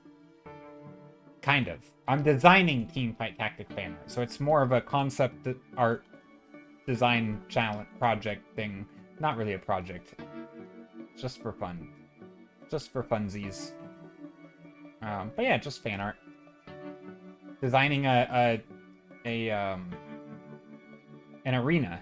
So in Teamfight Tactics, for those who don't know, I'll just explain it again super quickly. But in Teamfight Tactics, there's like this arena that you play on, and you get little units, and as you buy them, they fill up these slots, and you can only have 9 of them at a time. And then you stick them on your board, and then there's like this grid kind of. You can't see it, but there's like a grid. And then they battle it out and against your opponent, and then the winner gains gold or whatever. But anyway, there's just different things. And here, let me show you. That's not arena. That's arena. Okay, here we go. Teamfight Tactics. So there's these little arenas, and they look like this. This one is a good example, right? There's the 9 little squares. There's these little things that represent how much money you have. So this person has at least between 20 and 30 gold. And this person is broke because they have no gold. And, there's other arenas. This, again, they both are full gold right here. Not that that matters. But, yeah, there's like a little pedestals here for their champions to stand as they buy and sell stuff. And here, same thing. So all the arenas are the same, right? Same angle, same view. But they all have, like, set dressing on them. And so I'm just playing around by sketching right on top. And, yeah. Kind of making my own. Oh, yeah, you can see that. But I'm starting with a really simple one. I don't want to... Yeah. Thanks for playing. Yeah, I've been playing a lot of the game lately, and I feel like, you know what? I should do some fan art of it. And let's make our own little arena. And, I'm not being precious about it. It's very... very loose. But that's fine. It's just, concept art. Little lily pads over here. The water ledge. Maybe there's... like the ledge of water. Oh. Maybe some...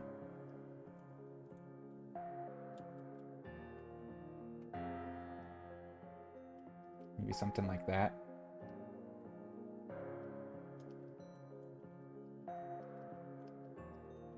Maybe some of these also come in here. Little stones. So not all lily pads. I don't know if that makes a lot of sense to have the... Okay. Kind of a weird angle here. I think my perspective kind of got sloppy.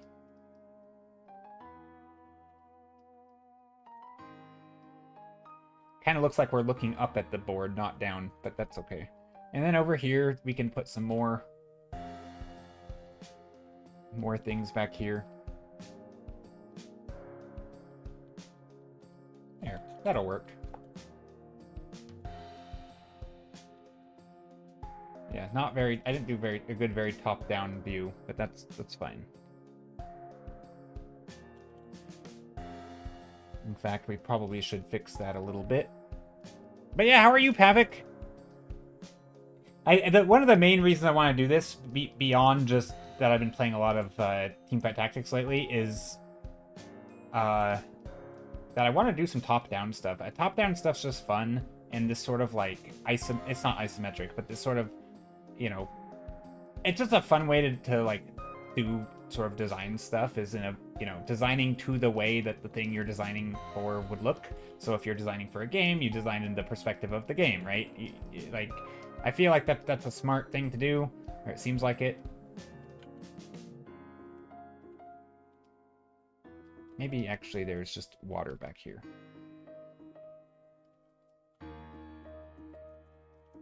Anyway, so now what is this? Is this just stone, mossy rock?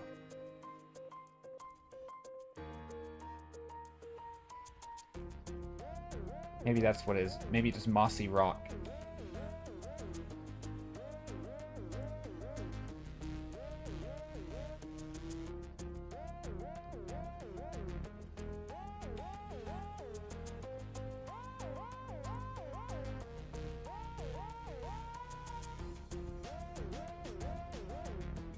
Kind of scribbling around the edges here with a little bit of greenish color, maybe a little darker. Trying to be extremely imprecise and treat it truly as just, you know, sketching stuff in. Moss. There, that's fun. Okay, let's do another one. So this was another one I did. Again, I didn't spend much time on it, but this was a quick sketch. Let's do another. What could the next one be? I need another idea for this. Oh, so this one's not the right board. Let's do this one.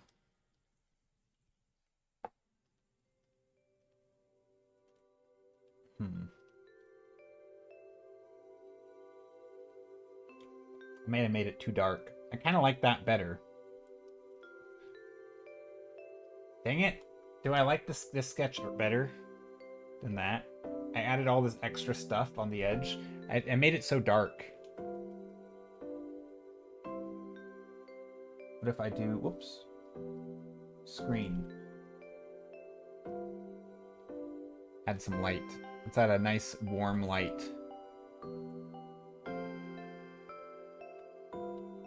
Nope, screen is terrible. I still don't know how to use screen. I don't really get it. I know it's like multiply.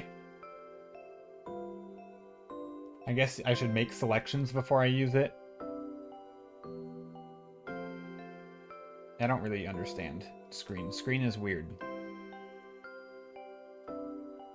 Yeah, screen just makes it... I mean, I guess it's realistic lighting, right? Like, screen kind of gives you... It just lightens it in a weird way. I don't know. Do you guys use screen much when you paint as a layer mode? Kind of like the inverse of multiply. I don't know how to use it. Hello, I'm new to your channel. Do you work for a studio? No. Nope. I'm just having fun doing some fan art right now. E.T. Bitpixel, how are you? Why is it called screen? Psh, heck if I know. I don't know why they call it screen, to be honest. I think that's what's always confused me about it, because my brain wants to, like... I never understood intuitively what it... Multiply says what it does, right? It literally multiplies values. And so multiply was always obvious, but screen feels confusing. Anyway, let's just sketch on top. But hi ETB Pixel, how's it going? Okay, so for this, what if we do? So I'm not big on this one. I kind of goofed this one up, I think. Not my favorite thing I've ever done. Hold on. Also, what's happening with my layers? What a nightmare. Hold on. Moving this down. There. You're doing good. Oh, glad to hear it. Sarah says, maybe once or twice. I find it pretty similar to soft light most of the time. Fair. Okay, so I'm just going to paint right in this. Also, why am I underneath it? Okay. My layers are so messy today. Okay, so for this, let's do another one. Again, we're looking down at this. This is the arena. Whoa, whoops. This is the arena for Teamfight Tactics, and then I'm just gonna paint on directly on top of it. I think I'm gonna start out. Maybe we'll start out with like a really wacky color just to see what happens. Maybe like that's a good wacky color, pink. Maybe not too pink, like a purpley pink. Sarah's favorite color. Just kidding. Okay. Put some... I'm just gonna start with colors. Let's do some teals. Maybe some different colors. I don't know. Like maybe a gradient.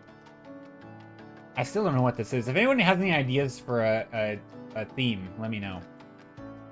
I actually really like this one. That would be a fun one to work on more. Maybe that's what I'll do. But yeah, what's everybody working on today? I feel like... What if we did like a... Maybe not a city. But what if we did something... I mean, we could do floating islands and stuff. Would always be an option. Always an option. But what if we did like raised platforms of some sort? Something to play with elevation. The irony of that recent piece being mostly purple, but it like contrasting with the cool blue and warm tones. Yeah.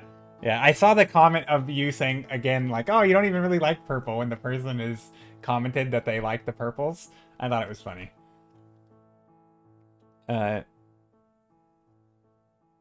Polly Schlemazel. Did I say your name right? Hi, just finished painting an Elder Brain dragon head. Pretty happy with it. Oh, that's cool. Also, this perspective is wacky. Hold on, I gotta keep my perspective accurate, I feel like, a little bit. So now the question is, do I want to bring out, like, side areas and change the shape of this arena? I don't know how bold I want to get with this. What could this be? I don't have a theme in mind, by the way. I'm just sketching, just painting, going with the flow. Keeping it loosey-goosey. Yeah, she's the teacher of the class. Yeah. I noticed because you said her name, you tagged her, and then... Yeah, I thought that was cool.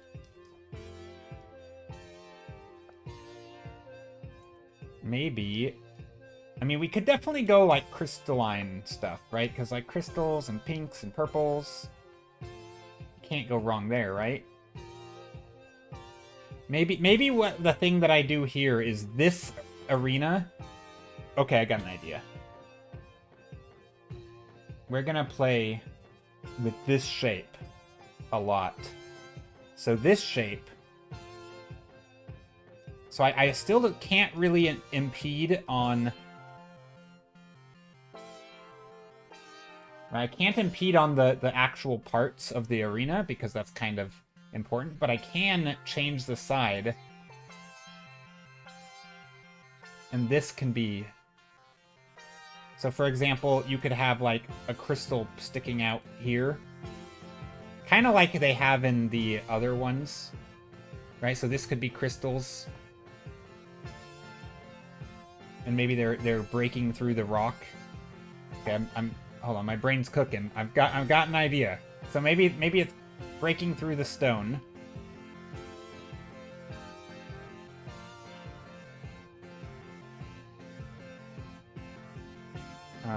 This one can also break through a little bit. But they have to break through it like a flat angle, because I want to keep the surfaces flat.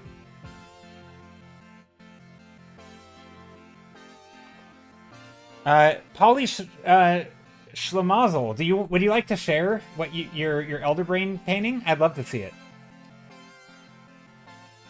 Okay, maybe all this other stuff can go away. That way we keep the silhouette strong.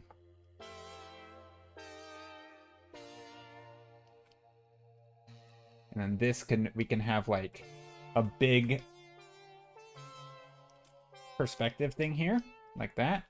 So it kind of goes up towards us into our frame.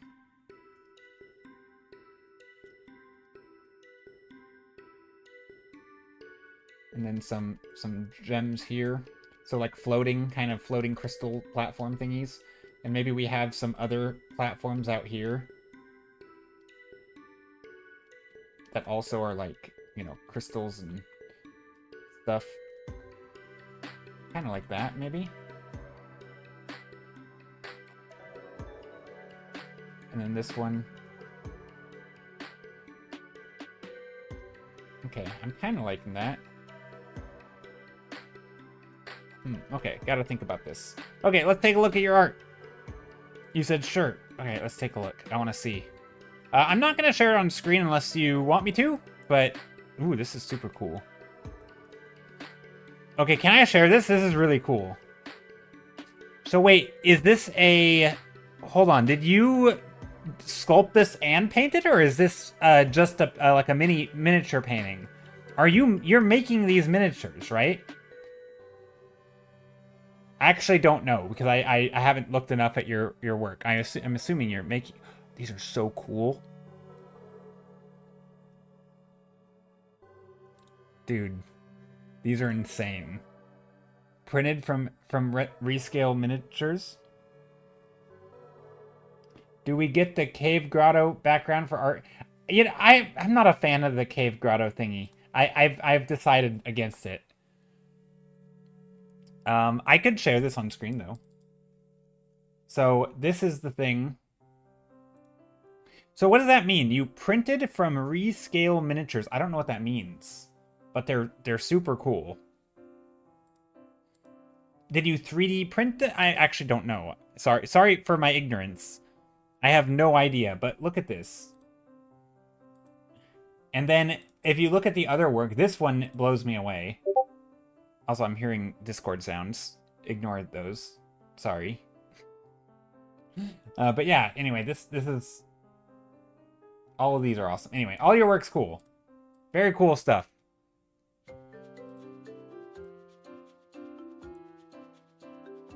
.3D printed. Gotcha. Oh. Okay. So yeah, I kind of like this. It's sort of like this crystal thing exploding, not exploding, but like, you know, we've got the perspective. This should probably be more that.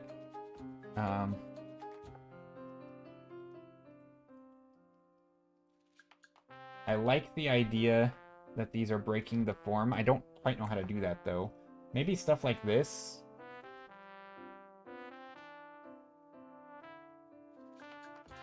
Where you get, like, these big shapes. But see, I don't want it to feel like it's protruding too much, because that's going to ruin the geometry of the board. Like, this needs to stay a square.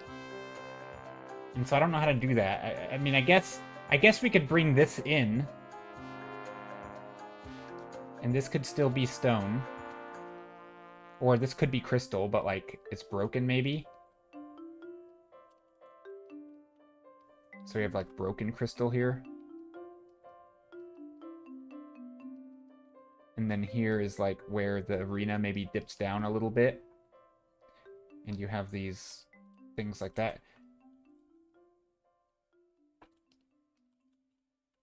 So it's like flat, and then it raises up.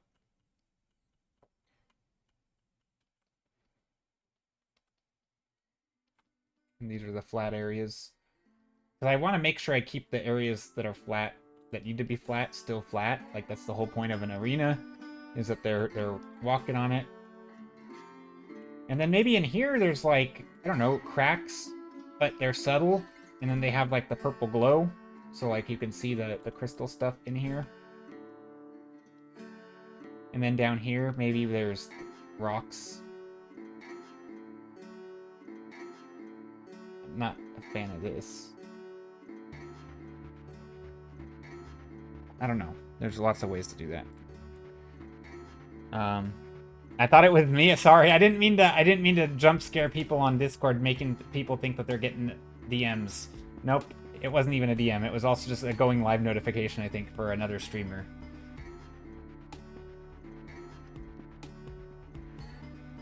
There, something like this is fun. Little gems going here. Maybe there's like gems going around the screen. Like, kind of like that other one where So in this image, so this is a reference photo for the type of arena thing I'm doing. And so maybe, like, because in this one, you can see how the frame here, these little book thingies, they like kind of rotate very slowly. But what if there was something similar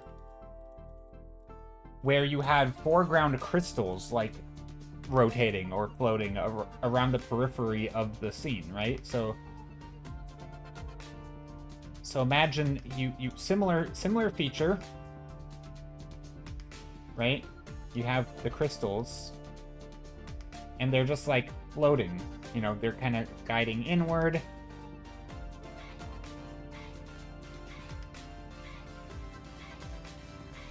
Right, like that. So you're looking above them and you're looking downward, and these crystals are like, you know, shimmering and they're floating. I feel like that would be cool. It's kind of like circling. Obviously, I'm not going to animate this, but maybe we'll do some little swooshy lines so that you can kind of tell they're, you know, speed lines. Is that what you call them?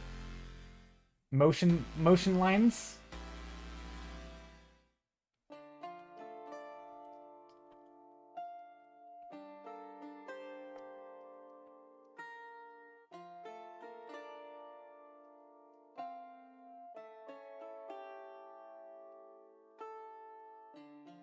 Something like that would be kind of cool.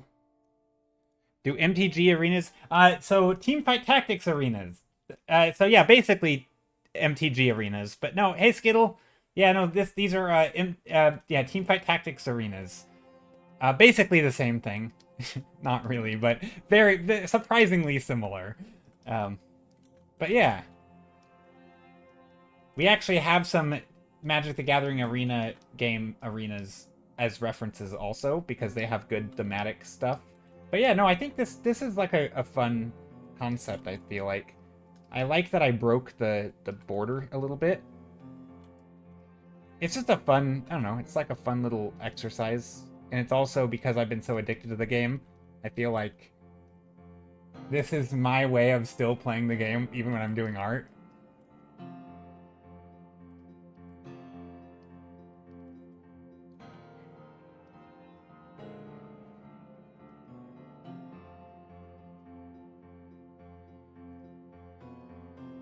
But yeah, I do like the idea of these floating ones here. Maybe I'd make them a little darker because they're in the foreground.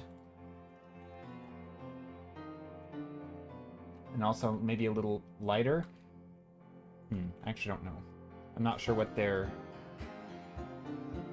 Right, because you don't want them to be the only thing in focus, right? Because they're kind of periphery.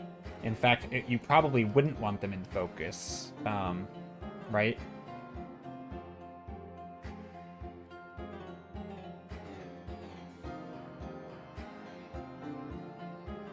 So maybe I'll do like a glow dodge and I'll add a little bit of like a red or something in here.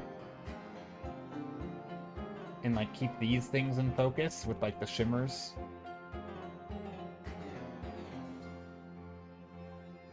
And then here, of course, crystals would glow. I feel like they don't have to be glowing, but I do feel like glowing crystals would make sense for these things. Maybe the light shining on your board and your opponent's board.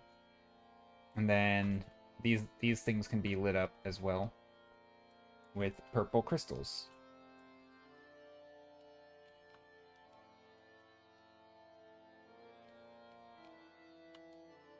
Now, the question is are they always the same? I actually don't know if in Teamfight Tactics if they allow them to be different.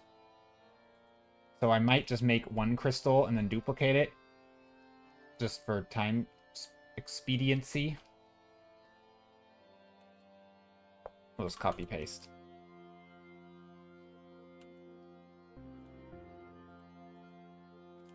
Why can't I do that?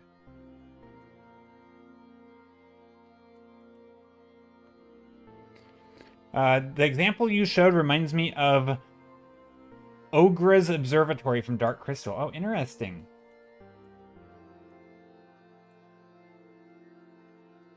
I mean, maybe that's where they got it from.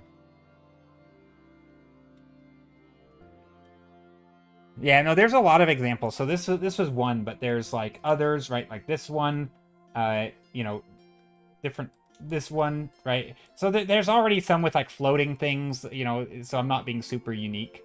This one, right? This is a little bit more like, you know, rocky, stony, like mountainous, a lot of geometric shapes, which is cool. You know, this one, which is a bit more naturey, lots of vibrant colors. So there's a lot of them. Funny because the purples you're using is the color of the crystals in that movie too. That is funny.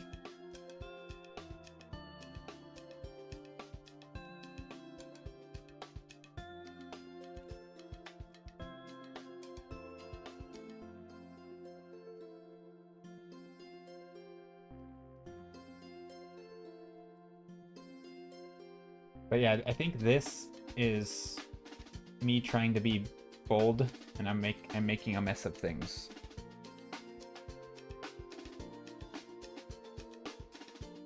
I do think we can have little bits of crystal poking in here. Like this. Again, don't want to go too much in the detail, but I think having some crystal fragments in the board would be fitting.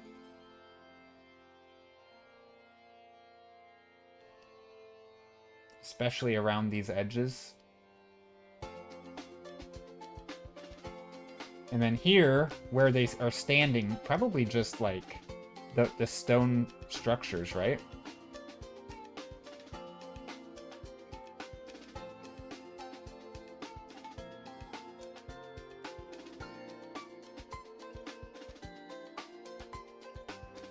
And again, I'm kind of just speed painting this here, not trying to make it polished or anything.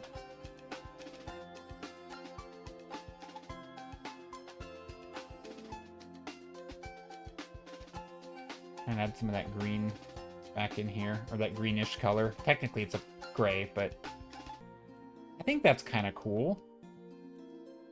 Right, we can even get that green-gray back in here.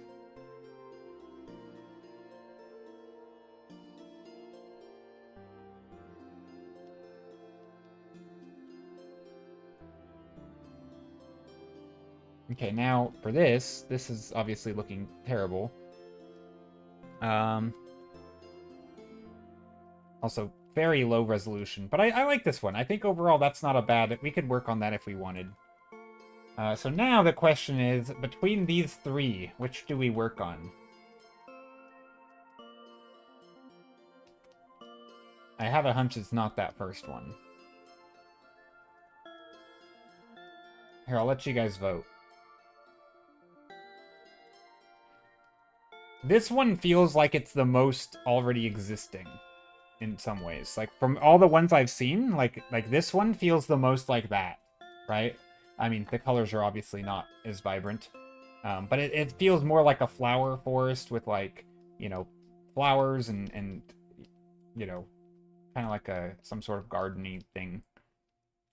But maybe a bit more vines and like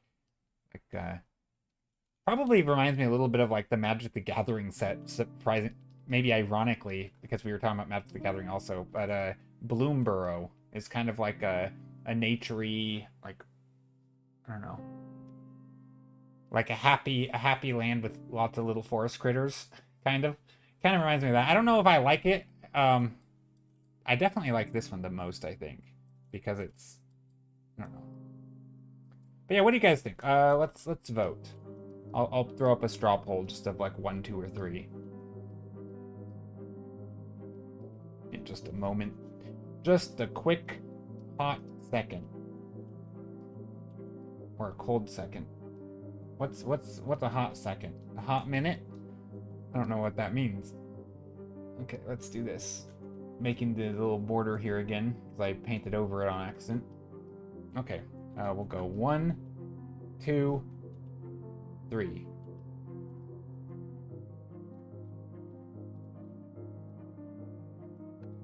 Slash poll. Vote. 1, 2, or 3. There we go. Okay, I will put this up for you guys to vote on. Probably should have flipped it, to be honest, but that'll work. Which one should I work on? That is the question. You can vote right now.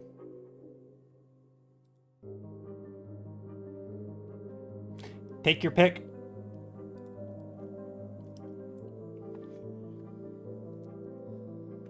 I feel like number 1 needs the most development. It needs help. It doesn't know what it wants to be. Number 3 at least has a number 2 and 3 have a clear vision, which I like, and I could actually maybe make number 3 look cool because I could render it. Number 1, I'd probably spend all stream just noodling on it and not making it polished, so I'm kind of afraid. Number 2 needs some lanterns. Yeah, maybe. We can we'll add stuff, right? None of them are like fully. They're all great, but 3 is very dynamic. Yeah, 3 is fun. Hey Casey, how's it going? You're torn between 2 and 3 voted 2? Okay. Anti-purple. Sarah the purple hater. Casey, hope you're doing well. I'm just trying to give Sarah a hard time because I know she always makes a point of saying that purple is her least favorite color. Which I love that.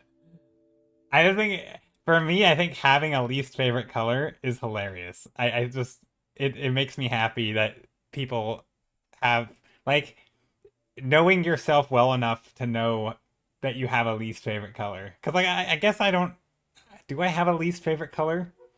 Like, I might have a least favorite color for, like, interior, like, decorating. Like, if I wanted to paint my entire apartment a single color, like, would there be a color that I would not want it to be? And maybe, right? Maybe there would be a color, like, I can't imagine I would love, like, super hot pink. Like, but I think, like, pink is an awesome color. It's just maybe not, you know, in different contexts, my color favorites and least favorites vary.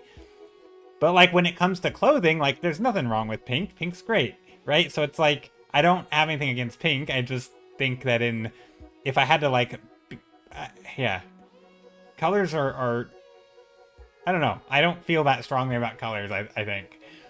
But I like that. I like that different people are different. I feel like I have to represent the minority of purple haters. Yeah, you're... I don't like pink for, like, clothes or furniture and stuff like that, but it's really pretty in nature and art. Yeah, I totally agree. For me, it's orange, LMAO. Pavik, you don't like orange? I like orange, especially for, like, decor, if it's, like, kind of muted and, like, a little bit brownish. So, like, a brownish, warm brown. I actually really like orange.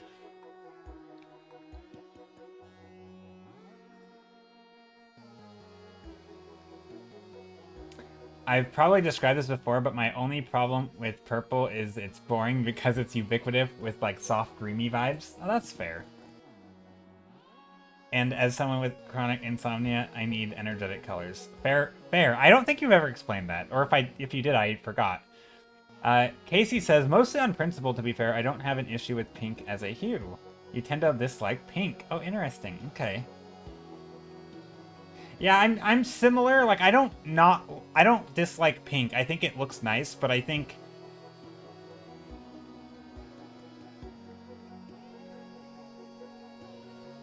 Yeah, I mean, I don't really have a problem with pink. I just think it depends... Yeah, not at all, actually. I don't really have a problem with any color. It really just depends on situation, right? Are we talking about, you know, paint color for the inside of your home, or are we talking about, like, clothing or flowers, or, like, just like, for example, I think pink lighting is super awesome in paintings. Instead of a warm, like, yellow light, do a warm pink light. Oh, it's so good. So in that sense, I love pink, right? Pink is amazing. I think I just like pink for the cultural idea that it's a girl color. Yeah, that's fair. See, yeah, I kind of get that vibe. Like, I think from a like, if I had to have every single thing in my apartment one color, pink would give me that weird vibe of, like, Barbie, you know, like, there's that cultural connotation of, it feels like the a person who makes it their personality, kind of. And that always made it weird for me a little bit.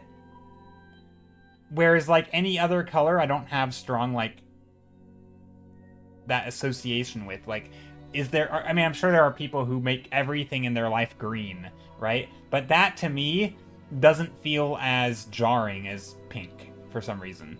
But, again, that's like a very specific context. Anyway, which one won the vote, by the way? Oh, it's a tie. 2 and 3. Oh, gosh. 2 and 3 are tied. What do we do? Flip a coin? Roll a die?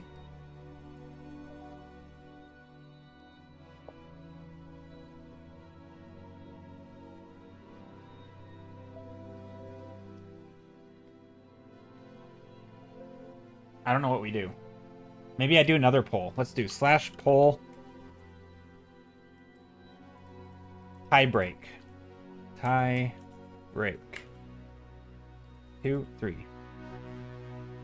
There we go. We'll do a tie break. 2 and 3 are up for the tie break. Oh, you can't see the number. Number 3 is totally the best, by the way. Just throwing that out there. Don't let me sway you.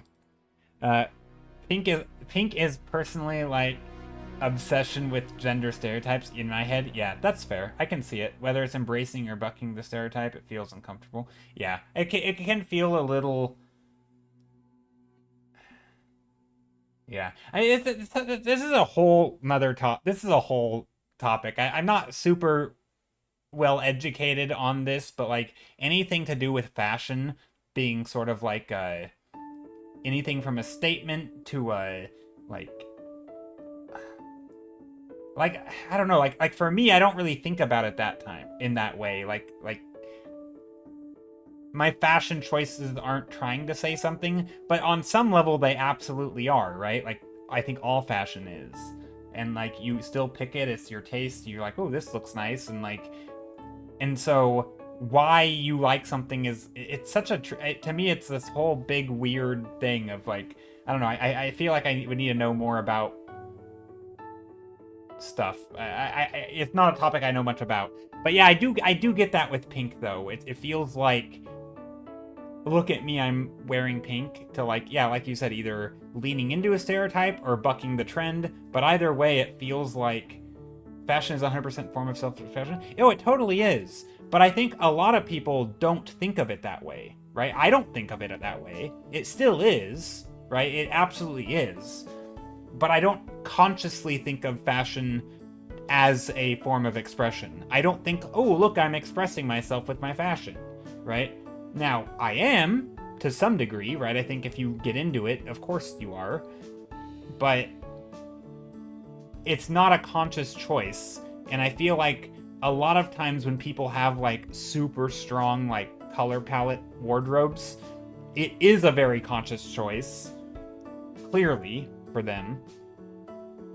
And that's where it starts getting, like, into weird, like, stereotypes and strange ideas around thing. I don't know. I think I'm similar to Casey on this point, whereas, like, if someone just happened to be wearing something that's, like, has a bit of pink in it, like, who cares? But, like, once you go the whole full-on, like, pink vibe, it feels like you are almost... It's weird. I don't know. I don't know how to describe it. Anyway, we're voting. If you want to vote, we got a couple minutes left. Number 2 is winning. Okay, people like the swamp. People like the swamp. Yeah, I don't really have a strong opinion on this topic, but it is weird, and I feel it, right? I feel that if someone were to... And maybe it doesn't have anything to do with pink, right? Because I think I would feel the same if someone were wearing, like... I mean, I have this memory. So back in high school, there was this guy who, for whatever reason, would wear, like, a baby blue, like, matching, like, shirt and pants. And, like, it wasn't like a tracksuit, but they were, like, they had, like, a pattern. And it was just totally the same pattern, the whole thing. And it was the most, like, jarring look I've ever seen in anything fashion. And all I can think, like, looking back, is like, that was a choice. Like, wow, that was something. I don't know how I feel about that. Like, I'm glad he would want to wear that, but like I don't know. It was, to me, it was, I don't know. You know, I mean, it was you. You were that person. No, I mean that. Look, I don't. People can wear whatever they want. I don't care, right? Like, I genuinely don't care what people wear. But you'd also have to be lying to yourself if you think, if you draw something with a big arrow, you know, if you have a big arrow pointing at something in the scene, and then like, well, it's your fault for looking. Like, well, you are drawing attention to yourself. Like, let's be honest about that. And so when people are very clearly trying to make a statement, and I think the statement is dumb, right? I can have an opinion about it. Like I don't typically care what people wear, but when you make it like your personality, I feel like there is, I don't know, I have a hot take on this. This should be the Jed talk thing. Okay, number 2 is one to vote. Rip, rest in peace, number 3. You will be dearly missed, because I liked you. I thought you were the better of the two.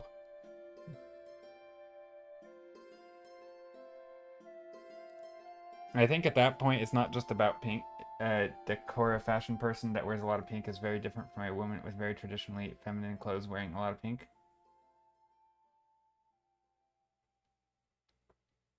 I don't know what Decora fashion means. But yeah, there is definitely ties to, like, look at me, I'm feminine because I'm wearing pink. There is that, or the bucking of the trend, of course, right? There's both sides of that. And yeah, no, I do feel like that can be, I don't know. It gets me, yeah. Real, I don't get people complaining on attention when it's just kind of how contrast works. Yeah, thank you, Pavik. I've always struggled with this. Like, if you're gonna draw attention to yourself, then people can have, if you're gonna wear something that puts you in the minds of others, essentially, right? You are drawing attention, essentially making people think about you in some way, right? Because it's like, it's contrast. You're gonna do it. Like, that's human psychology. You see a big blinking light and you're like, "Ooh, what's that?" You know, like, "Ooh, shiny." And I think we all do this to some degree. And like, yeah, if someone's gonna wear something that is super jarring, I will have a brief moment where I like think about what I'm looking at, which is what you're wearing. And, you know, I might think it looks silly, or maybe I think it looks awesome, or maybe whatever. It doesn't matter. I don't care if I think you look silly. It doesn't make me think that you are, you know, I don't think less of you necessarily. But I might have that passing thought, right? Like, I don't know. It doesn't really change anything. But yeah, I don't think, and I think there's this nice thought. Again, this is a tricky topic for me, because I think there is a thought where you shouldn't ever judge people for what they're wearing, and like, you shouldn't, you know, like it would be nice, it would be an awesome world if no matter what things look like, nobody ever judged other people for anything. But fashion is a weird one because it is an action, right? It's a choice. It's a thing that you did, and so I think you can judge people for their choices. Now, I think what you get from that is totally different, right? Like, you can't make a decision about how someone's personality from what they're wearing, really. Like, I don't think, most of the time you can't draw any real conclusion.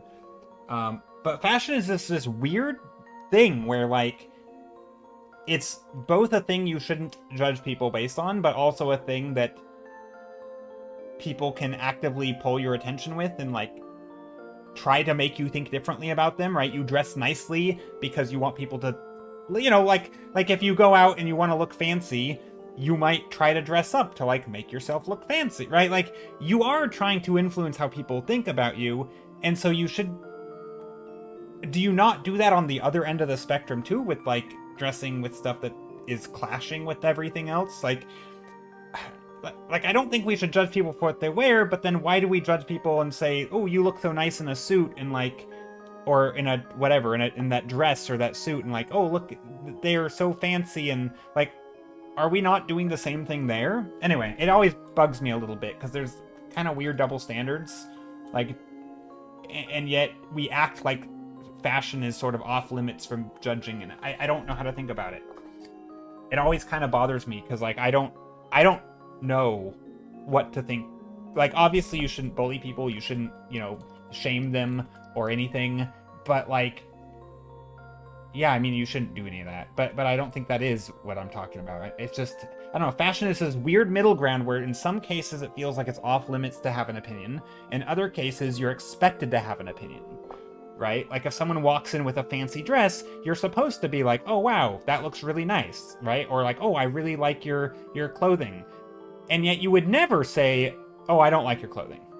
That's ugly," right? You would never, that's terrible. And so you're only allowed to sort of, no, I never, maybe I'm just weird, but I don't know how to like reconcile. I mean, I think it's basically just don't say mean things, but like the thought of like, that's a really that clothing stands out a lot always makes me like, and like I think people should be more comfortable with standing out and like going against like trends. I think that's also a good thing, right? And so there's this like I'm like in some ways I'm holding two conflicting views. I think more people should do whatever the heck they want and not care what other people think, but also realize that more people will look at you if you stand out. Right? And so more people will judge you if you stand out. And so like I want both to happen. I don't know how we got on fashion. It's something that I don't feel that strongly about, truly, but I am ranting about it like I feel strongly about it. Okay, let's paint on one of these.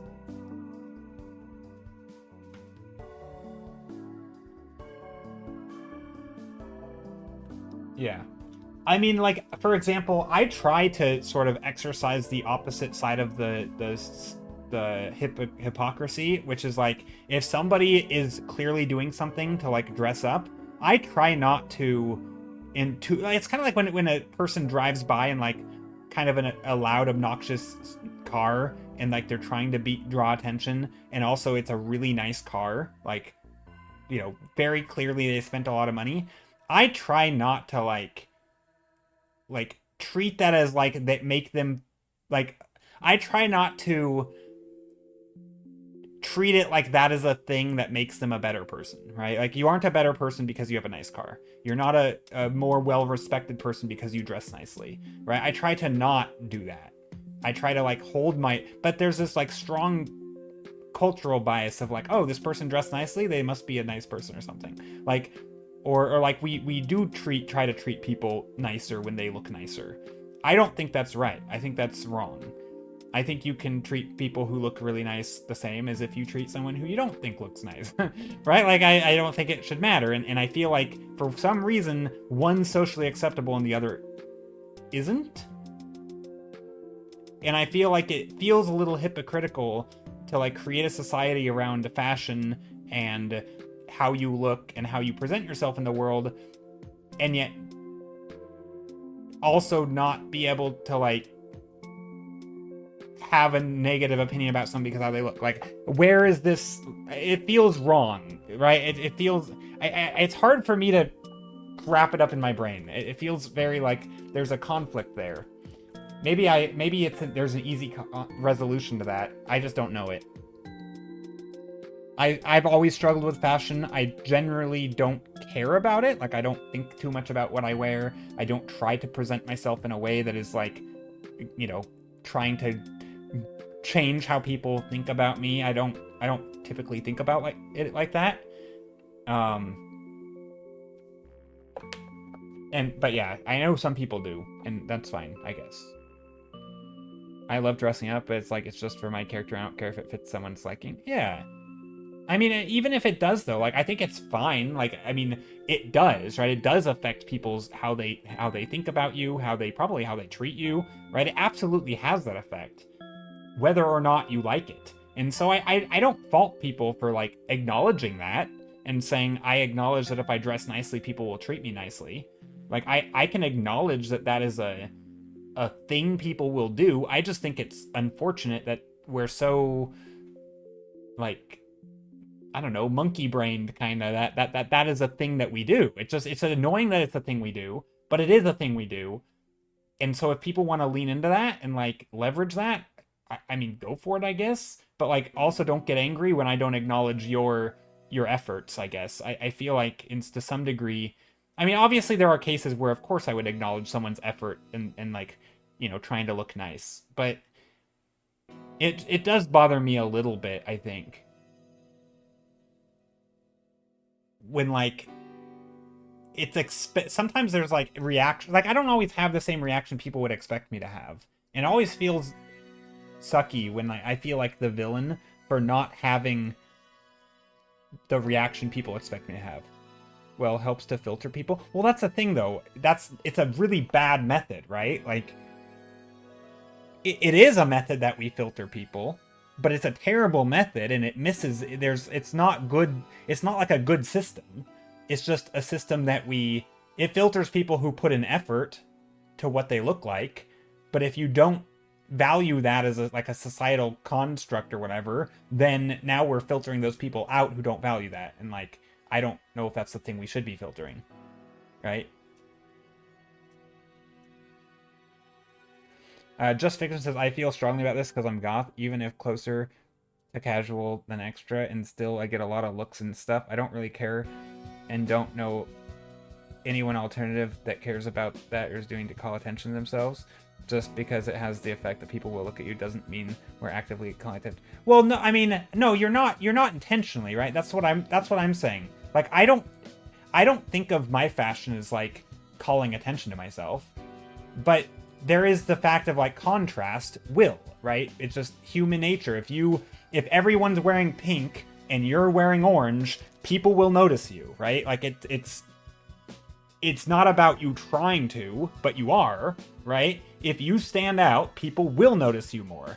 You may not be trying to, but I think at some point it doesn't matter, right? And I'm not saying it's a bad thing. I think more people should do that. I just think there's like a societal hypocrisy where you, in some cases, you're like expected to treat people differently based on what they wear, right? Like certain places are fancy and you can't even enter unless you look the part, right? Right, there's like, you're expected to treat people differently for what they wear, but then when you do it based on any other criteria other than like, you look this way and you're elevated, if you do anything below medium, now you're like a bad person. And I'm not saying I want to treat people badly for what they wear, absolutely not. I just think the top end of that is ridiculous, right? Like treating people as like, oh, you spent so much money on that thing, look at you, like, you know, I don't know, like sort of the, I don't know, like fancy clothing is weird to me. I mean, it's not weird in the sense that like, you know, again, I still have the thoughts and feelings. Like if someone looks nice, they look nice, right? I'm not gonna, you know, nothing wrong with that, but it's just, I don't know. It's weird. It's weird. It's a weird thing in my brain and I don't know how to reconcile it. I don't have my thoughts clear. I'm just rambling now. I'm sounding like a crazy person right now. I realize it. Like, fully unhinged. People can have opinions like they have opinions about everything else. Yeah, and like I do too, right? Like I will see something and be like, oh, that's really cool. But there is sometimes where I have to like, I try to catch myself kind of, because if my opinion is being based on something like clothing, even if I think that they're a good, you know, oh, that person's really awesome because look what they're wearing. And I'm like, wait. That is a terrible reason to think someone is cool, right?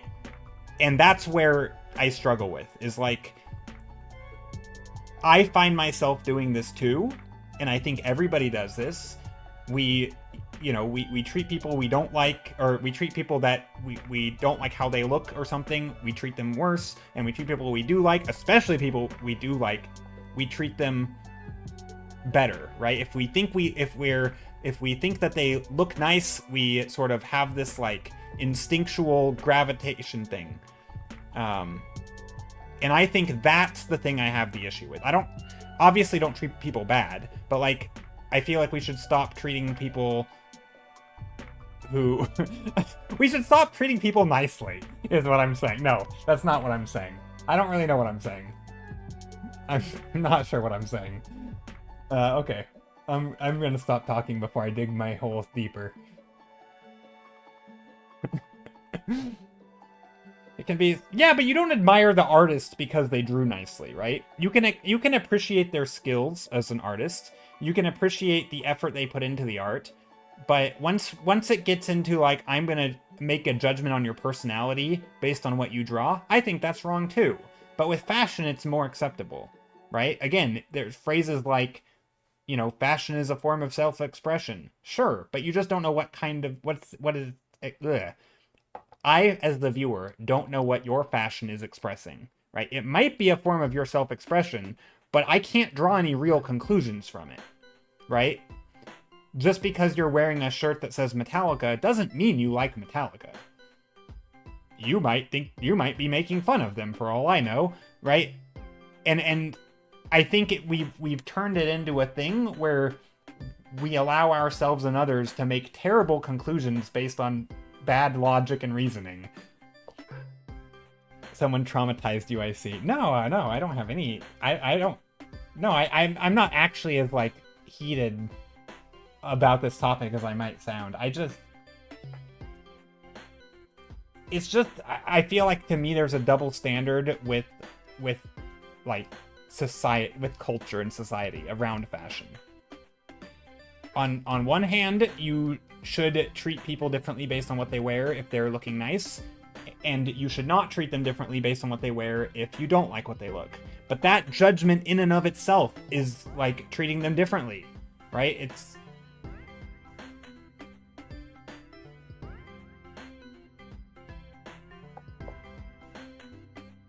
It was not Druff, it was green.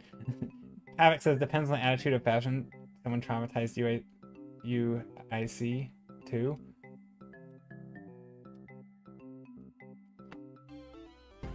I mean, I do like the view of it can be, like, an admiring a style. But I just think you shouldn't be judging people based on it. Like, you can admire it. But I don't think we do that as much. I mean, some people do that with art, right? Ooh, like, I think you're a good person because you draw well. But I feel like with fashion, I feel like there's a lot more, like, cultural ties. I mean, kind of like Casey mentioned with, like, people who wear pink. It's not just, oh, you like pink, but there are these cultural, like memes or attitudes or, like even you, Just Fiction, right? Describing yourself as goth, whereas if you dress or look a certain way, maybe people will, like, do they know what that means? So, like, when they look at you, now is there a conclusion they can draw? Like, it gets tricky for me. I don't know. Maybe I'm too socially inept to understand fashion. Because it feels like it tiptoes all these weird cultural norms and trends and this weird, like, contradiction of not judging people, but also please judge them a little bit, at least. Yeah, I don't know. I don't know how to reconcile all of that. My brain is too dumb for fashion, so I don't think too much about it. I see analysis got too deep. It did. They don't need to know what I am or what they're not, but they don't need to know anything about me. They see me and probably think I'm satanic, while also misunderstanding Satanism. I simply don't care.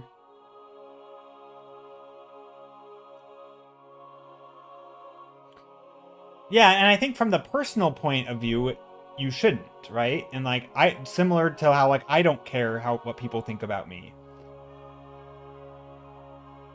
But there still is, from the viewer's perspective, I mean, similar to art, right? There's always a disconnect, right?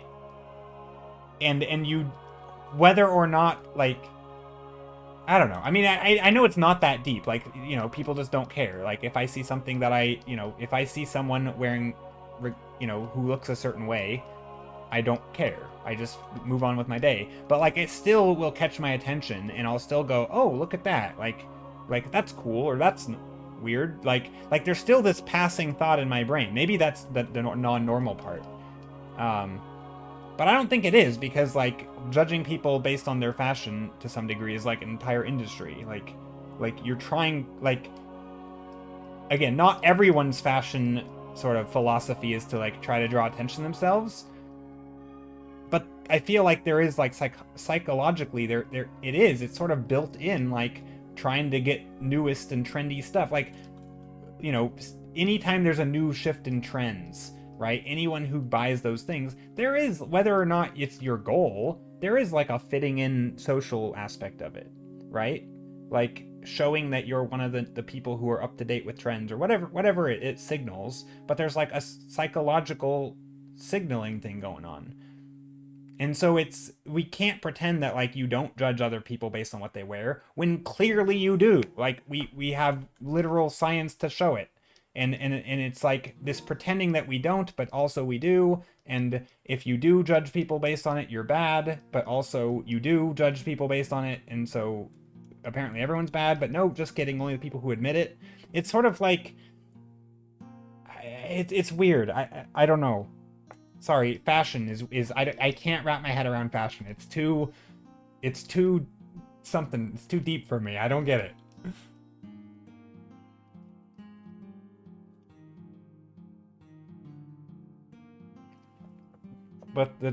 But truth is that yes, there's absolutely a lot of cultural background behind fashion styles and subcultures, but also the cultural background of all fashions like punk and grunge and goth should not be judged in the same way as, like, trad white. Well, I agree. But again, if someone wanted to wear something that looks... Again, this is where, like, the person choosing to wear a thing can wear it for whatever reason. But, like, if someone's wearing, like, you know, again, trad wife fashion is what the term you use, like, you probably will have a thought, right? And it's like, when is it okay to judge someone for, let's say, I mean, and this gets into crazy territories of, like, what if you're wearing, like, literal hateful symbols on yourself? Like, now, I think if you were to do that, you would be a terrible person, right? Knowingly wearing something that is offensive to other people, like, why would you do that? That's a stupid thing to do. Don't be a terrible person. But also, like, why can we judge someone based on that and not judge someone based on, right? Like, I'm not saying that, like, again, people shouldn't care when they're judged. I don't know. Fashion is too tricky for me. I'm too dumb for this. I'm gonna move on to painting. It's simpler.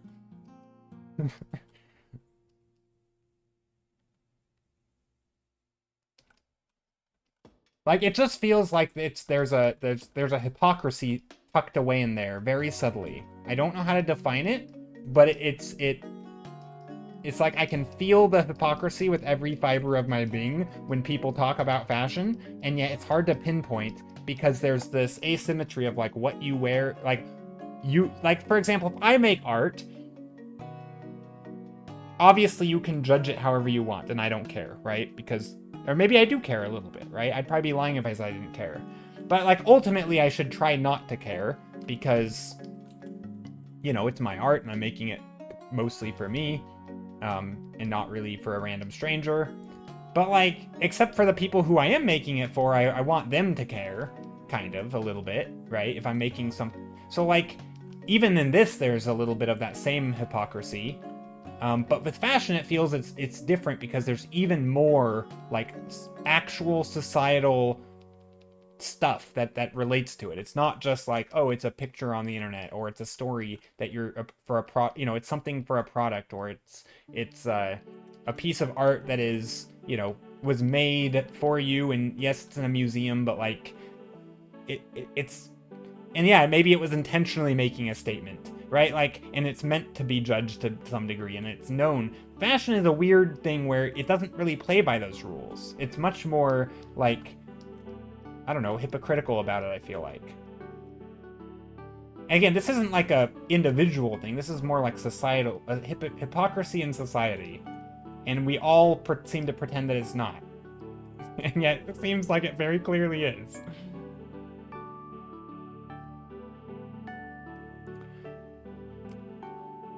You said, well, trad wife culture is fascisty, so I don't think it's hypocritical to judge that and say anti-fascist movement should not be judged the same way.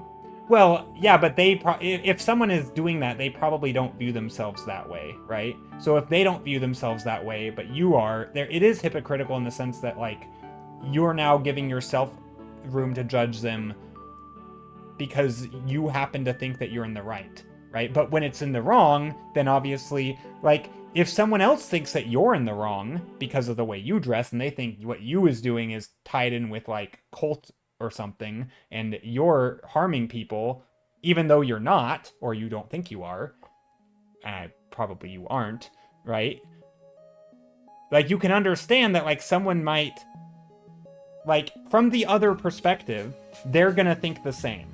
I'm not saying you're right and they're wrong. I think you're probably right, right? I'm very much on the left. I think the right has a lot of lunatics and terrible, terrible views. But I still think the logic from the people on either sides, they don't see it any differently, right? Both people think they're in the right. So yes, you can say, I have the moral high ground, blah, blah, blah, and they probably think the same, right? They're saying it for different reasons. And I probably agree with you, but that's irrelevant, what I think. It's not about that. I don't get to be the arbiter of what is right. You know, it's tricky. This is where the hypocrisy creeps in. And I don't know how to reconcile it.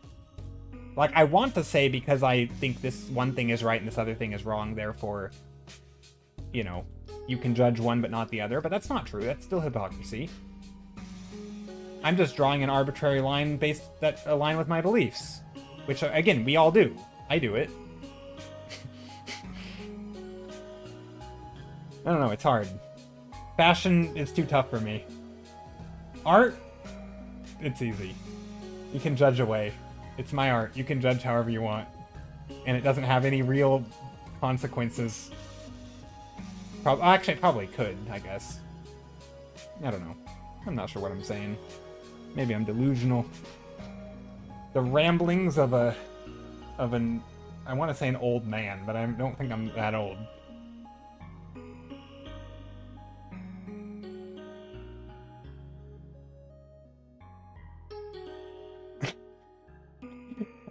I feel like Just Fiction, a lot of those videos are complete, like, just purely made for the algorithm. Like, complete rage bait of, like, oh, look at these. Yeah, I don't know how to think about those things. Luckily, I don't see those really pop up on any sort of feed that I'm a part of, thank goodness. But yeah, I do know what you're talking about. Like that, yeah. Like, look, it's traditional baking, and they show someone, like, doing, yeah, it's very, yeah. It feels weird, definitely. Okay, what am I doing here? I want this to feel, sorry, I went unhinged there for a bit. I apologize to anyone who got swept up in that conversation, or, yeah. Also, I just realized I wasn't looking at my other chat. If anyone say anything on YouTube, welcome in. Hope you're doing well. Okay, I don't see anything.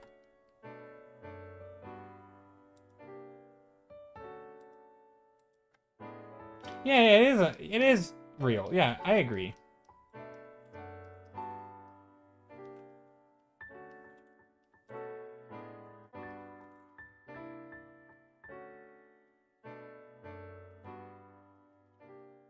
But I mean, it feels like that is butting up against my point. Is like, just because it's real, now are we safe to assume that when someone posts a video like that we can read into their intent? And, like, you don't. And so,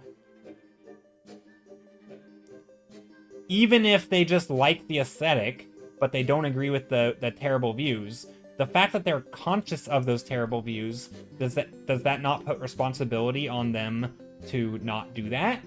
And I would say probably, but then also, what about people who view, again, you in the same way? Like, doesn't that make you responsible to, like, not spread those things with the fake, the fake beliefs that the people hold about you? Does that not put a responsibility? Like, because there are probably terrible people who do terrible things that maybe have at some point dressed the way you do. I don't know. I know that's not what it's rooted in, right? It's certainly not that goth is rooted in bad people, but there probably have been, I don't know, maybe there's been some terrible goth people who've done terrible things.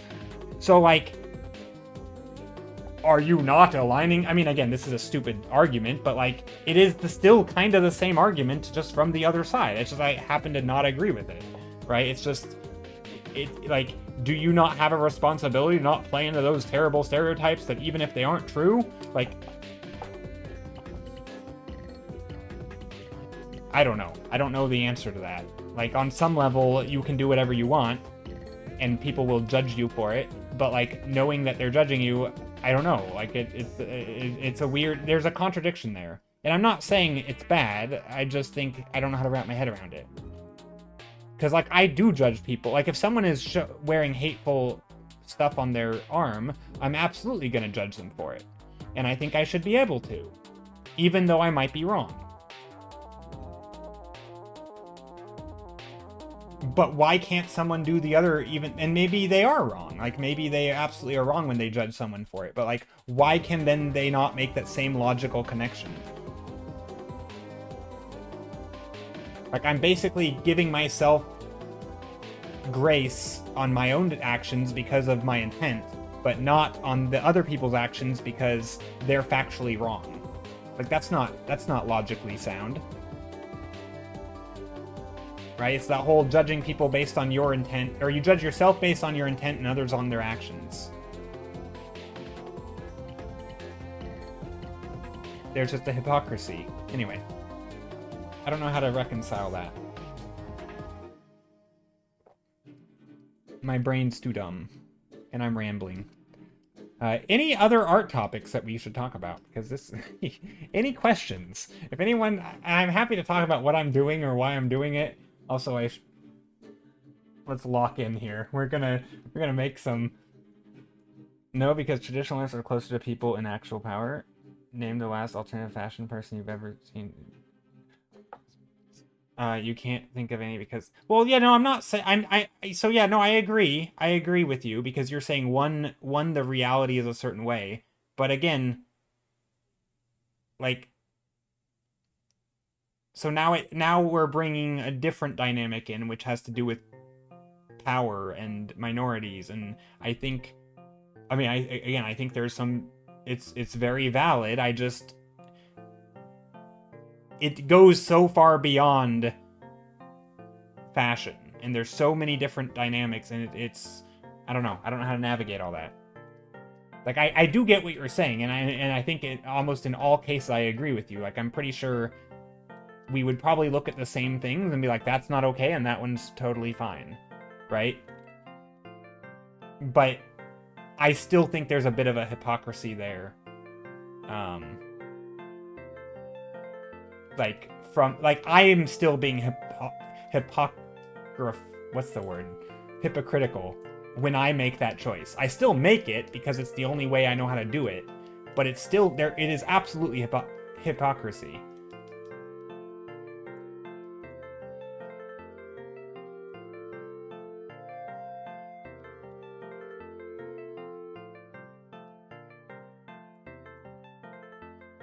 It's massive income system. Yeah, no, I realize, like, alternative people have been made out to be, like, a fake villain, basically, from people who don't agree with certain things, right? Like, I think, by all definitions, there is nothing bad about alt fashion or style or whatever you want to call it. I don't even know. Other than the style, I don't really know much about it, but like, yeah, obviously, there's nothing wrong with it, right? I think that's the fact of the matter, but that we're not talking about facts, right? We're talking about quick judgments of people based on what they're wearing, regardless of whether or not they believe the stereotype we're judging them based on. fashion isn't actually about the facts. Again, I feel like it all comes back to, like, when is it okay to treat judging someone's appearance as some sort of indicator of what they believe, or anything about them other than they think it looks cool. And at some point you draw that line and you say, here's where I think I can judge you based on where you look or what you look like, and here's where I can't. Even if I still do it, I do the same thing probably you do. If I see someone wearing a Nazi thing, I'm like, you're a scumbag and you should be punched or something, right? Like, I will judge people based on it, but it's still completely hypocritical. Because other people should then get to decide for themselves that they don't like how you look and they get to punch you.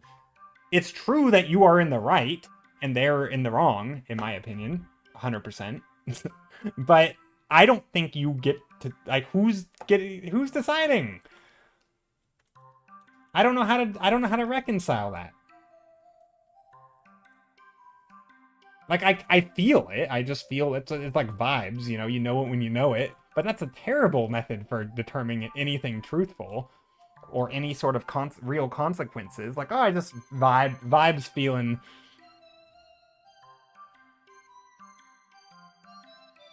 At some point, wearing something is just the same thing as running around with a written sign. Yeah, I suppose. I think you're right.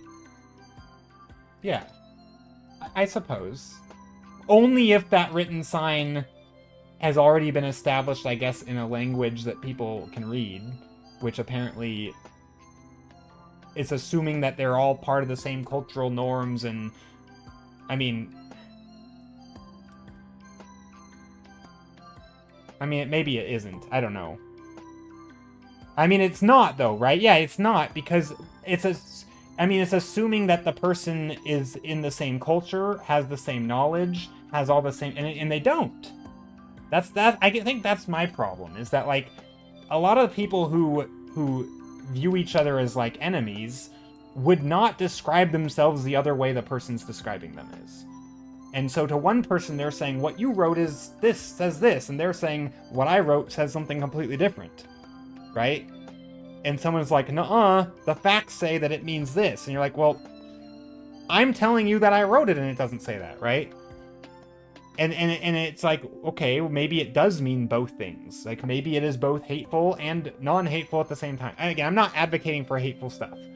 I'm just using this as an extreme example because it makes it easier to actually focus on the point I'm trying to make, rather than get into super nuanced of, like, if you specifically disagree with the example. I think it's fair to say that, like, I don't know, terrible stuff is terrible, and not have to get too much into what that terrible thing is.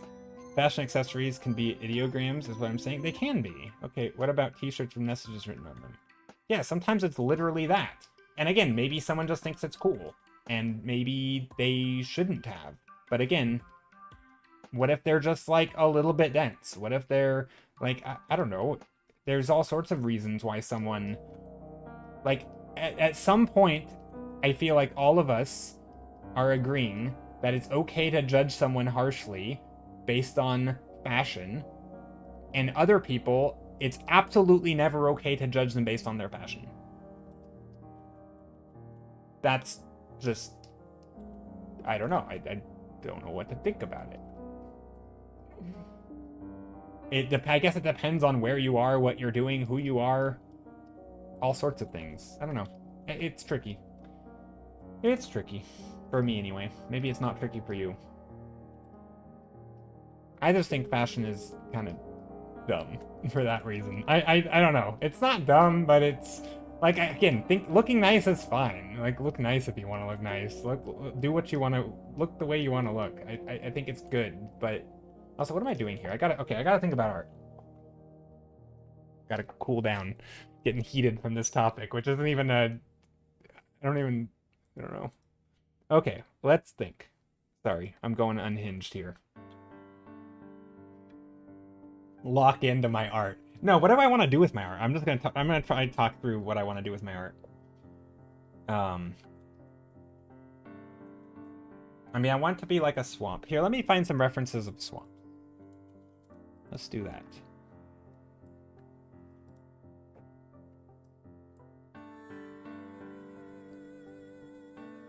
There's a swamp like this. This looks pretty chill. I can't tell if this is a real photo or not. It looks not like a real photo, but also it does look like a real photo. It's so, like, perfectly staged that it just looks terrible. I don't know. But anyway, I like the vibe of this. The swampiness.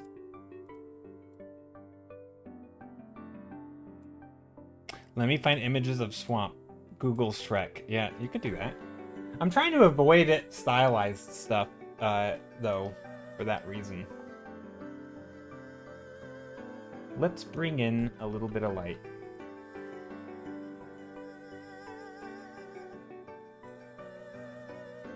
I feel like maybe there's light passing through here. I feel like a strong light source would be neat. It would make it feel more real.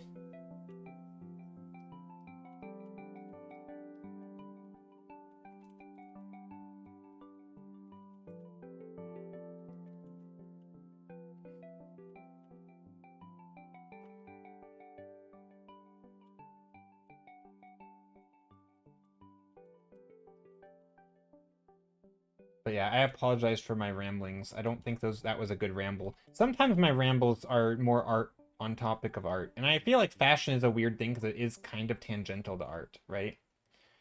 Like, clothing can be art. It can be all that. And so it's a tricky, again, I think that's also why it's tricky for me, because it's so close to, like, art. And yet it gets very much into, like, you can't judge it like art. At least to me. I feel like you can't. I feel like I can't. Because, like, I don't judge people based on their art, right? Or at least, I mean, maybe there is a point where you do. But, like, isn't, you know, there's, like, that whole art movement of, like, being provocative with your art. And yet, again, that kind of also has the same tone of, like, being off limits, of, like, making a statement of, like, you know, look, we're gonna do this thing that people don't agree with just to make the point that, like, it's art and it should, you know, freedom of speech and all that. Like, there's some wacky artists who push the boundaries of that, right? And they intentionally be, you know, I guess, write terrible things or say things that rile people up. And I kind of, you know, in some level, I don't have to engage with it. Whoops. This is a really loud song. Like, I don't have to engage with that art when someone makes art that riles people up. Luckily, I can avoid it. But in real life, you can't, right? You can't just, like, avoid people always. Like, they're in public spaces, and it's, you know, I think that's what gets me about fashion, right? Sorry, I can't get off this topic. But, like, art is different from fashion. Yes, both can be self-expressions, but most art you can avoid. 99% of the time you can avoid it. Sometimes in public spaces you can't, right? You are a walking billboard. You're a walking piece of art sometimes. And if the art says something that you don't like or that you think is harmful, well, where do you draw that line, right? Like, I don't understand, because it feels like it's hypocrisy, which it is, but at the same time, it's not just an image. It's not tucked away in a museum. It's not on a corner of the internet in a browser that you can click off, or it's not on a site you can just refuse to go to from here on out. Like, you know what I mean? Like, it feels very, like, I feel like public spaces is different. Once public spaces come into play, I don't know how to think about it. Tell me how to think about it. Can someone think for me? No, don't do that.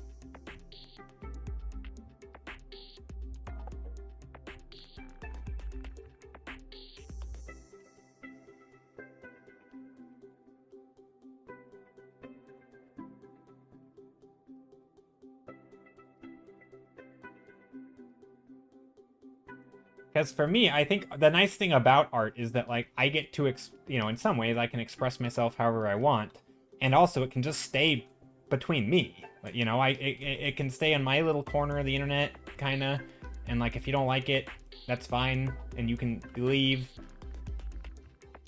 But I also don't go in and put my art publicly, right? I'm not gonna, like, wear my art on a t-shirt and, like, walk around town and, put it up on a billboards and make other people look at it. Like, I think that would be obnoxious.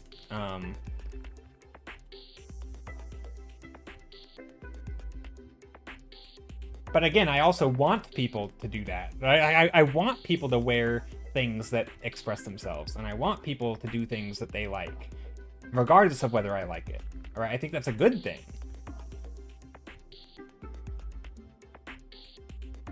And so I feel like it's a tall order to, like, ask people to put art, make art that expresses yourself and put it publicly, but no, not that stuff. Like where... I don't know how to do it. I don't know.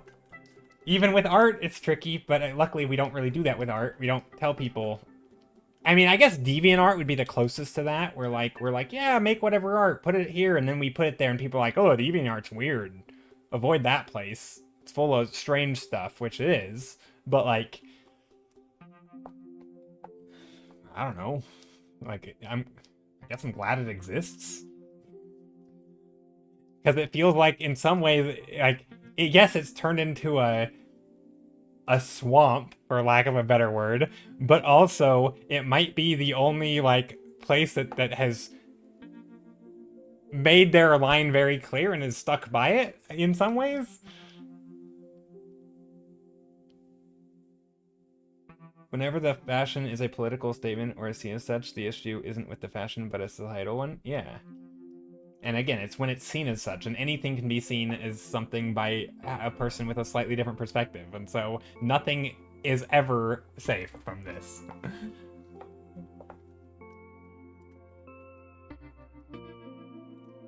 And then we get back to, well, this statement is actually doing this, and this one is made up. Okay, great. But, like, obviously not to them.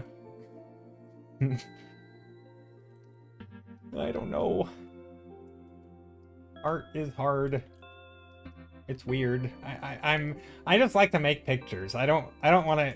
I know some people like this, so, like, I feel like the fine art scene is probably more in tune with what we're talking about. Because, like, they have, like, that's, like, a big topic of it, right? Like, expressing yourself through art and making a statement and, like...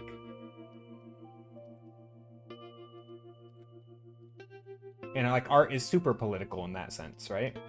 I think so. Art's very political, right? I'm not wrong here.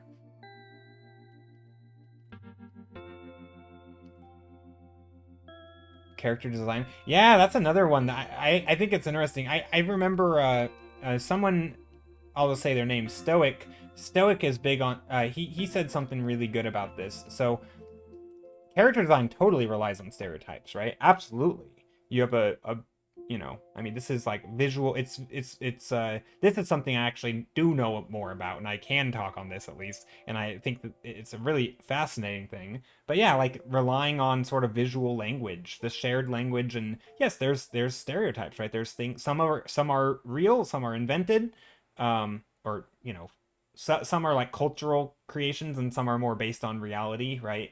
Like, a skinny person you can assume is not going to be able to punch a hole in your face, like, like, oh, you look skinny, you're probably not as strong as someone who looks like they have muscles. Now, obviously, it's not always true, but, that stereotype probably exists for a reason. A guy with a big bulking muscle is probably stronger than me who has little muscles, right?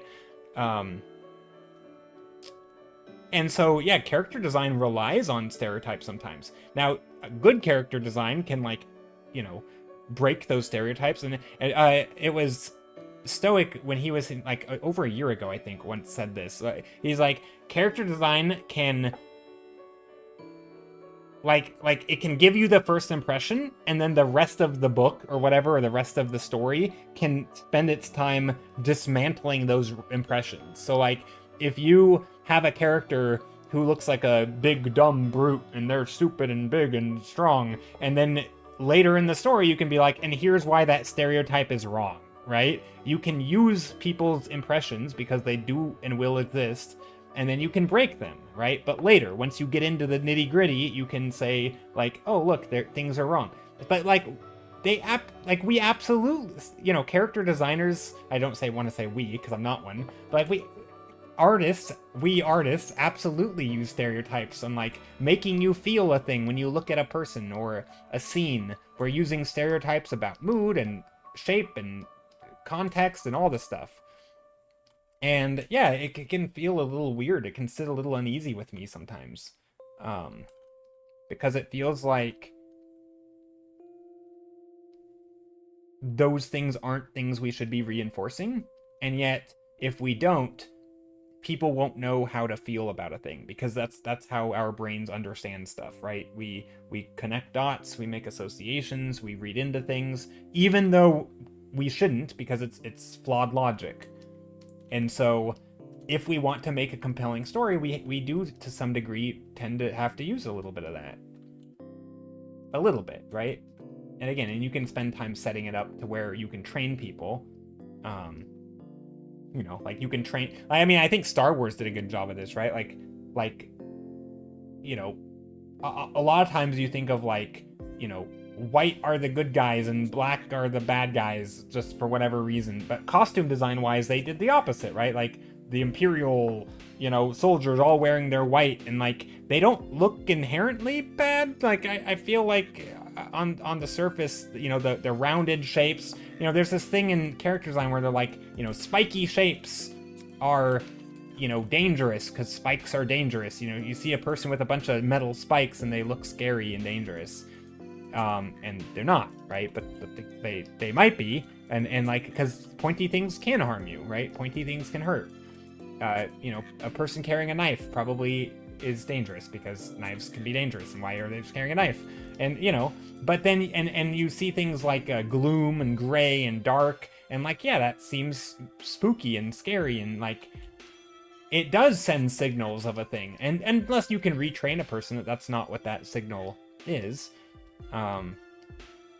Right? Or like, you know, if you see like a, you know, this Eye of Sauron tower, you know, like in Lord of the Rings, like that just screams evil tower, right? Like, I mean, everything about our impression, it's not because we were trained. I mean, maybe it is, but I think there is some real reason why dark, right?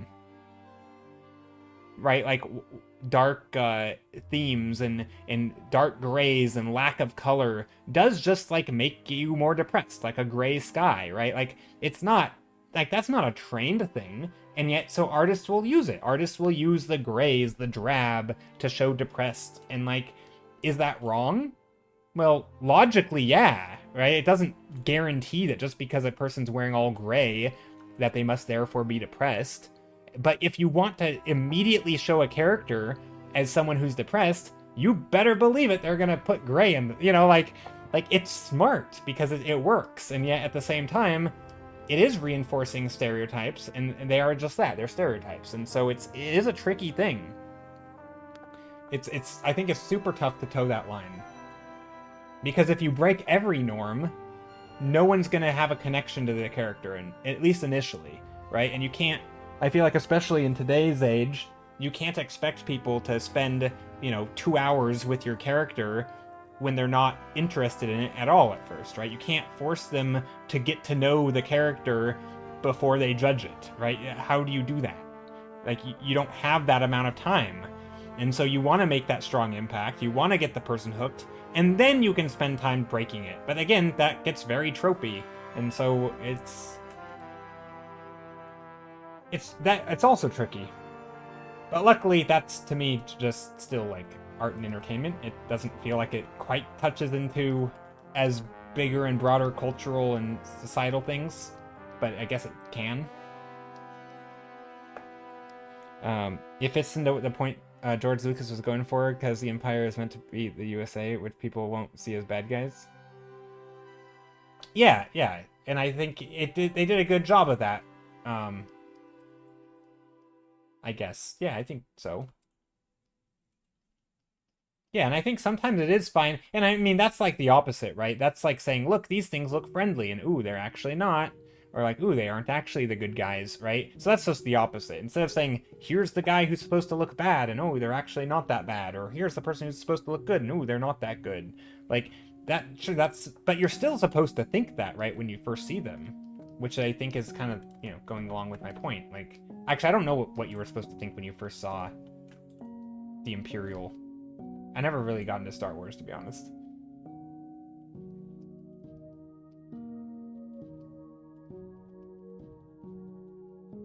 Ooh, what if there's, like, lines down here?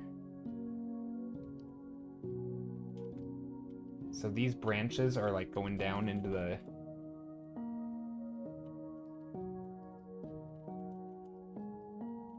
Maybe not. I'm trying to think how to do this. Is this, like, water? I think you quickly don't like stormtroopers because they're fighting against people with the funny robots. Fair enough. Yeah, I didn't really ever know, because, like, it wouldn't surprise me if at first glance you like the stormtroopers. But I don't know, but maybe there's enough, like, setup to where like, you don't ever think that? I actually don't know. It kind of wouldn't surprise me either way. Like, I feel like a good storyteller could give you all the clues that you need, so that when you introduce the bright pink fluffy bunny, you're like, that's evil. You know, like if you want to make the pink fluffy bunny evil, then you can maybe do it by hinting that there's a evil pink fluffy bunny before you introduce them, if you want that to be what the viewer thinks. Otherwise, they're not going to think the pink fluffy bunny is evil, right? They're going to think, oh, what a cute pink fluffy bunny. And then it turns out it's evil, and you're like, oh, crap. Anyway, I don't know why I used the bunny example, but I do feel like a lot of that stuff we just assume that, like, oh, it's a cute animal, it must be nice. I mean, heck, people die every year from that, right? We assume things that are like, oh, what a cute animal, and it ends up being, like, dangerous.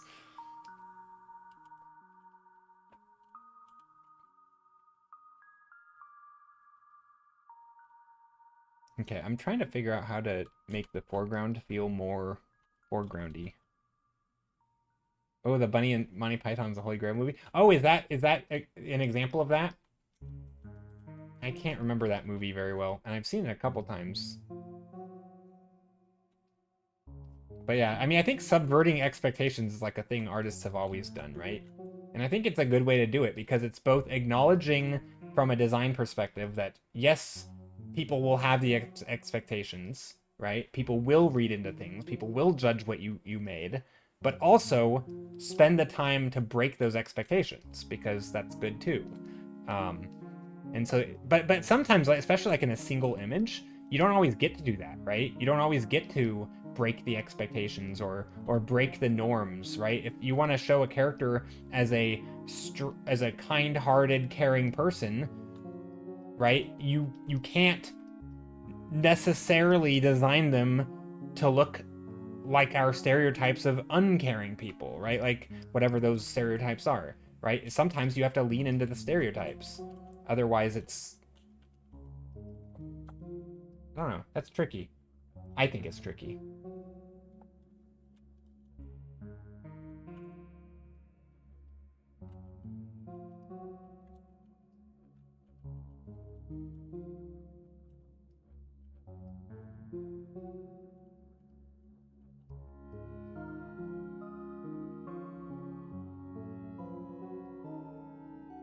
Making some dappled light.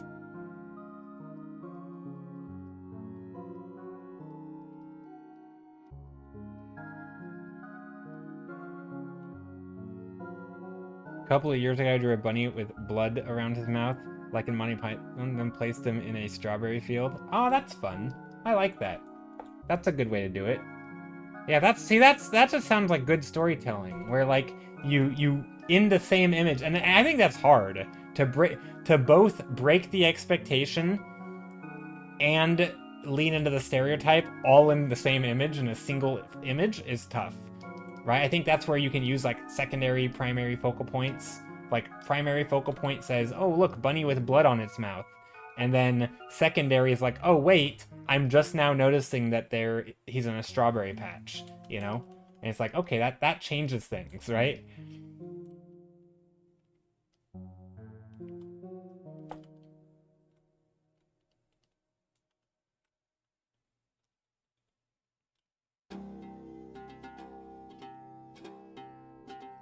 Also, I don't like these shapes completely.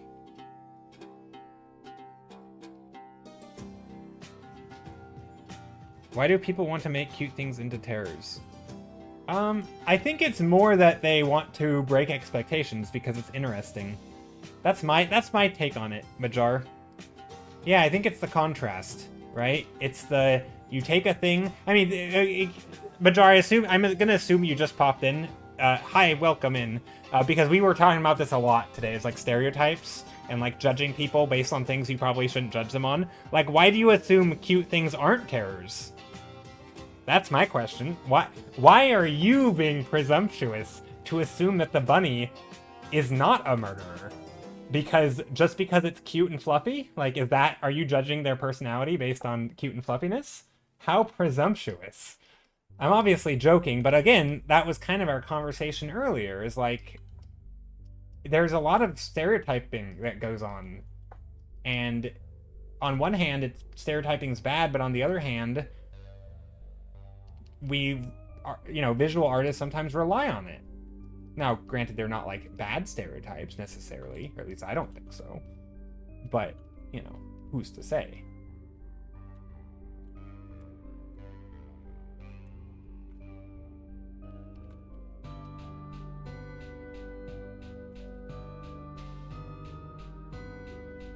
But yeah, I hope you're doing well, Majar.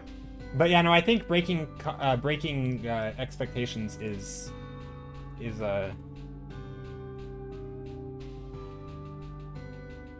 pretty common and also a good thing to do.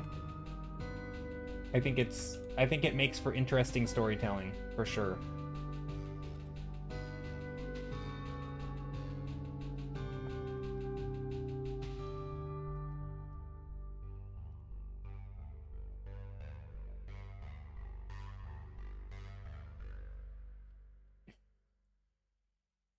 I'm still laughing at my rant earlier. It was very extreme, and I do apologize. It's just one of those topics that it's so like adjacent, because like I like the character design discussion, right? Like I think it makes sense for storytelling, because like storytelling is relying on how our brain works, right?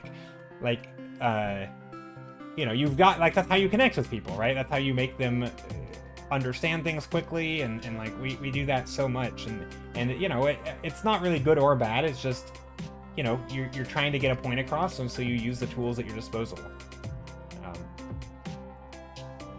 But I always felt like fashion is kind of that weird outlier there, because I think a lot of, it's not even fashion, like I think a lot of our society does this, right? Like we pretend human psychology doesn't exist.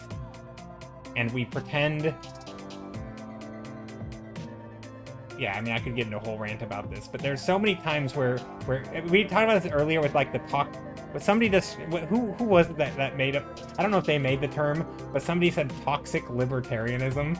I don't know if that's the right term for it, but I think it's that, where it's like, I'm gonna do a thing, and I'm gonna say, like, I can do it, I can harm you, but it's because you have the choice not to partake in the harmful activity, therefore it's on you. Like, I'm gonna do a thing, I'm gonna market and do terrible things, I'm gonna market gambling sites and say, well, it's your fault if you get hooked on gambling, because you had the choice of not doing it. And like, that's super messed up. Like, we can't just pretend that psychology and advertising don't work when we know it does. Like, how can we say, like, why are so much of our laws and culture like basically assuming that psychology isn't a thing? It's crazy to me, and it bugs me to no end. But anyway, yeah, so I think at least with a lot of art, artists are very acutely aware that psychology is a thing, and yeah, they'll use it to tell stories and to make you think things and influence how you think, and I think that's good. I think that's smart, and it's useful. Yeah, products are built on marketing, but I mean, there's a lot of stuff like this. I mean, anything from, yeah, I mean, there's a lot of things like this, right? Where you do a thing and you tell the people who are being influenced to do the thing that it's their fault they're doing the thing, even though we know that. I mean, yeah, it's all marketing, I guess, but it's not just like there's also expectations and norms and societal things where it's like, there's signals and messages and pressures to do this, do this, do this, and then if you do it, it's like, well, not that. You're bad. Anyway, I could go on a whole rant about this. So I'm gonna try to avoid it because I've already ranted enough for today. But yeah.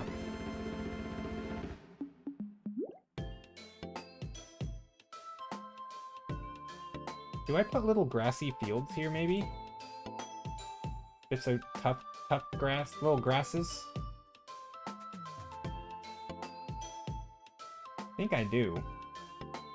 Then it's like a marshy swamp. Well, that's what we do. Little bits of grass here and there.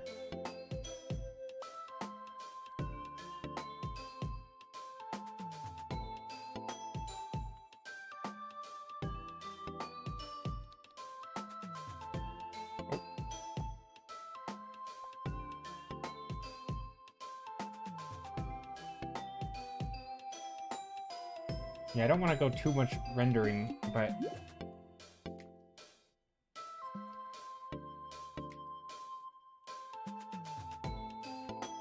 What's over here?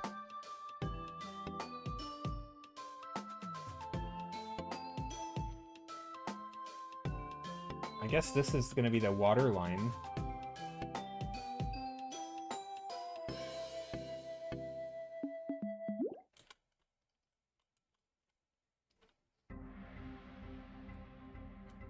Sorry, I had to duck. You know what, Sarah? You probably left at a good time. We got into a hot topic, and honestly,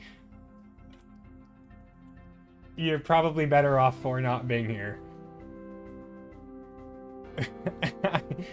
I kind of we had a hot top. We had a discussion around fashion and like stereotyping and judging people and now we just talked about like designing and we slowly got it back to art, about like designing things to make people judge them based on things, leaning into sort of first impressions and then maybe breaking them later, and yeah, I'm not gonna rehash the conversation, but it was a doozy. It was a doozy. Also, what am I doing here? I don't like these shapes.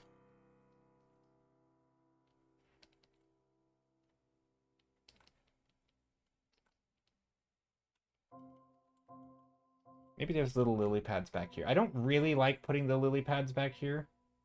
We all lived through it. It's fine. Yeah. Luckily. Well, maybe not everybody. I did notice, not that I really pay too much attention, but I did notice viewership drop. So maybe not everyone lived through it. It might have literally ended some people.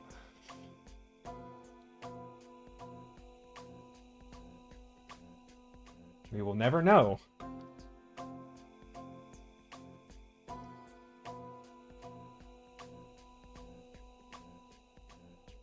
So the only problem with putting...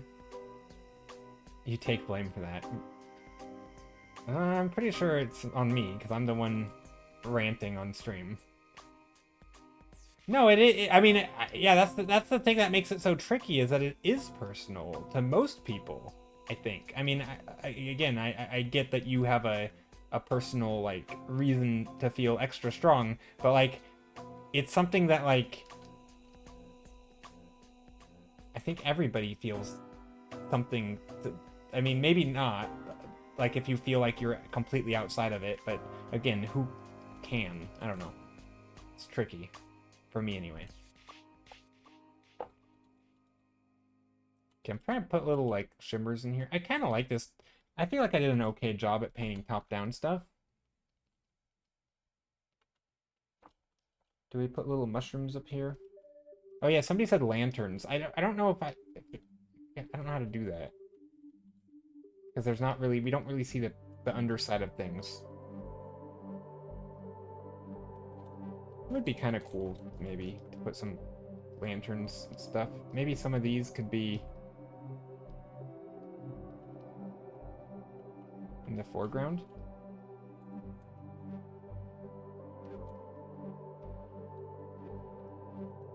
I don't really know how to put lanterns. I don't know if I want lanterns in here.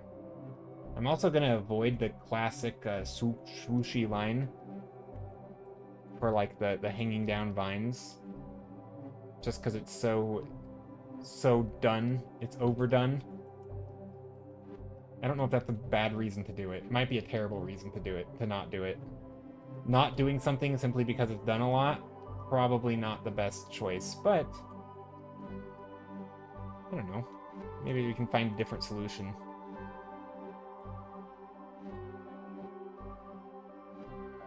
Yeah, lantern... Well, so the problem with putting lanterns is that, like... I don't want to draw too much attention to things like this is the focus, like ultimately this is the main thing. But I do think some things over here, like a creature or a, you know, an owl maybe. Just chilling. Little Easter eggs in there. You are Stiller. You will always find a way. Thanks. How about sploogy vines? I don't like that word. Not a word that I like. Gotta be one of the worst words ever. 1, 2, 3, 4, 5, 6, 7, 8, 9. Okay, we are still... And then maybe over here there's a rock. The rock is very strategic, by the way. Not even joking. Actually, it's useful.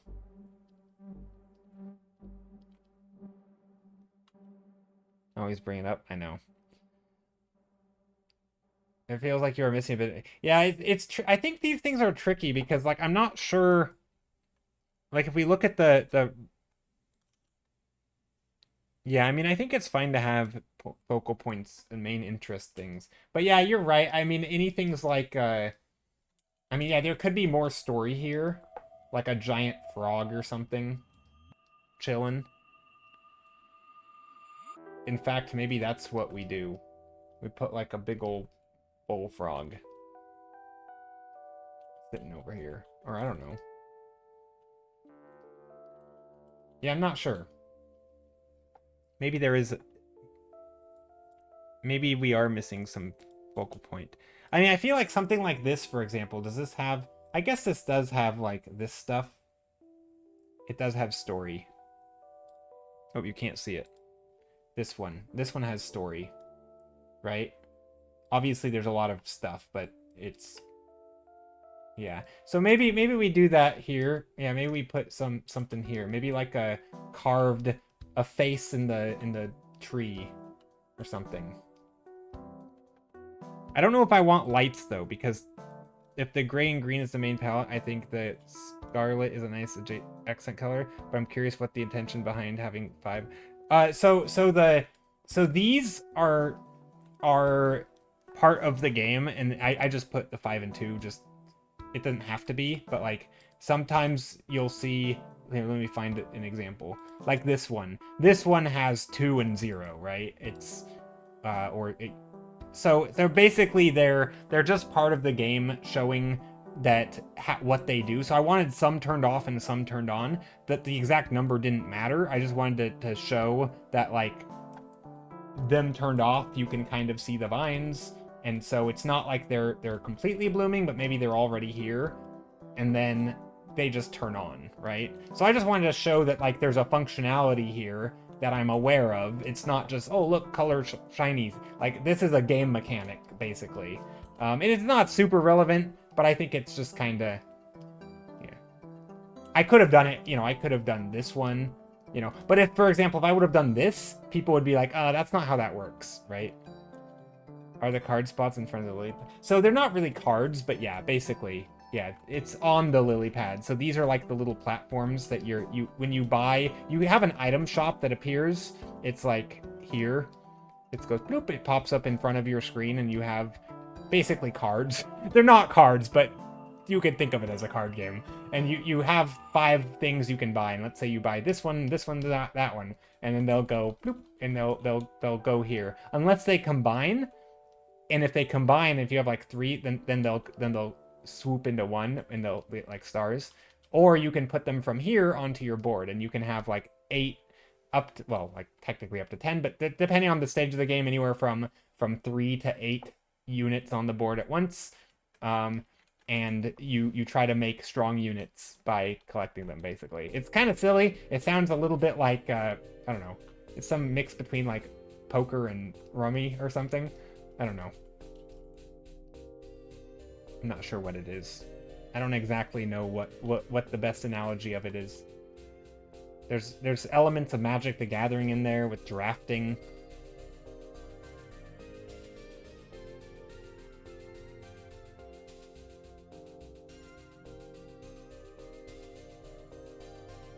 But yeah, it's a fun game. It's a free game.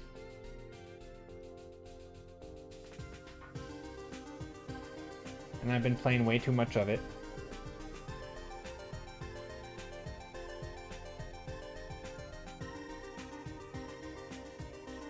But yeah, I do think something over here would be ideal. Like maybe some sort of structure or monument. I mean, it doesn't have to be super clear what it is, I think. Could be like a swamp shrine. I wonder if you'd like Wild Frost. Never heard of it. I think I talked about that game before. I don't know. The name doesn't sound familiar. I feel like I would have remembered, but maybe. Maybe you never said what the name was and you just talked about the game? Mossy stone creatures? Yeah, something like that. Little statues or things out of stone.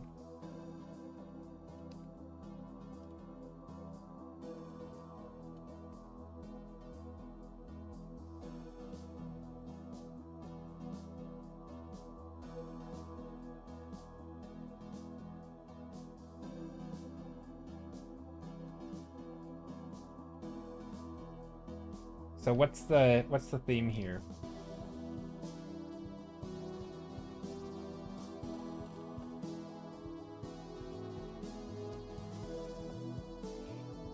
I need a theme. I mean, I should already know the theme, but also these are lily pads. I know that's not... I don't know why I just mentioned that. I guess that's more for myself, to remind myself that these are lily pads.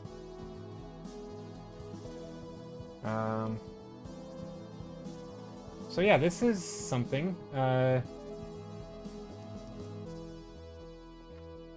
maybe we'll just do like a mossy rock or face or something.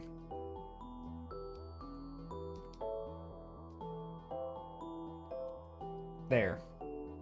Perfect. Perfection.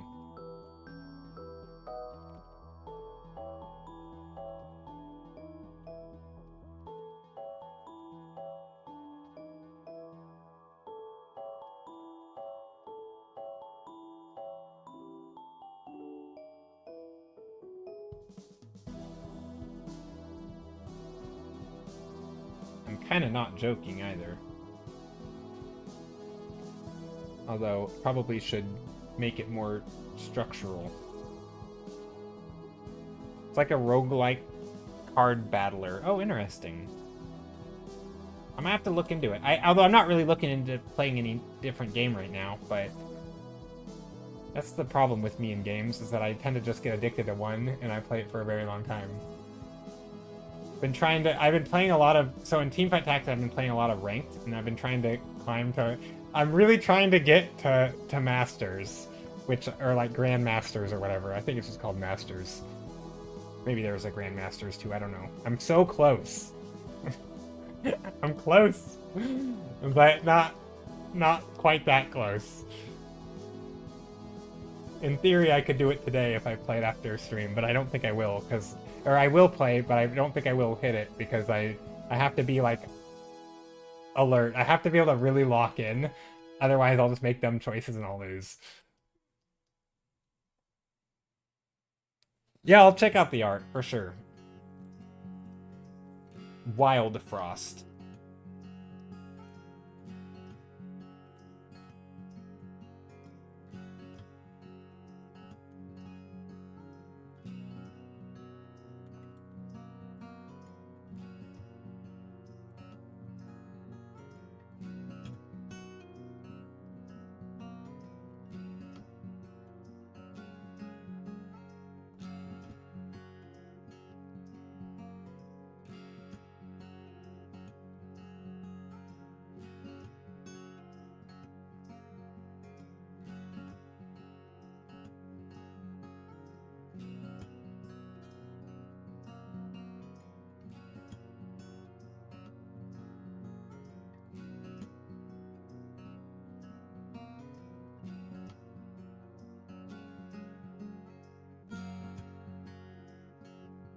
Little swamp creatures.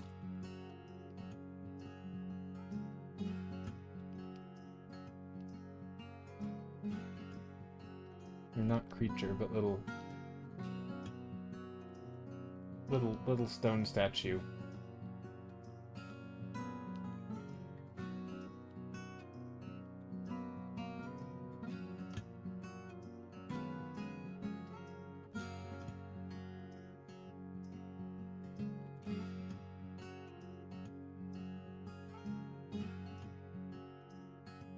Now, where do we put the light in here? Now, these things don't need to be in light.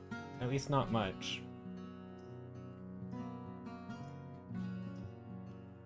This one could be a little darker.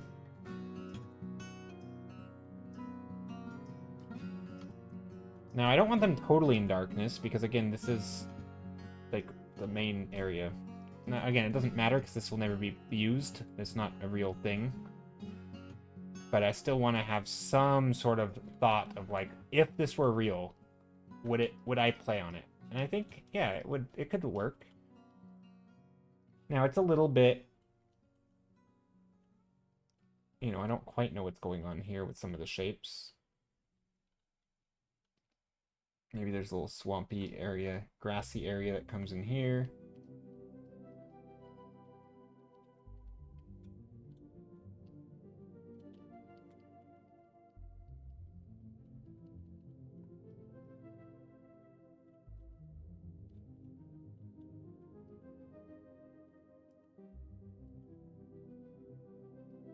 Little bits of grassy area. Little, with some stones in here. Maybe this is like shallows, so we get some stones in the shallows. That way it's not real like water, but you just get this little area. It's like a dry river or something.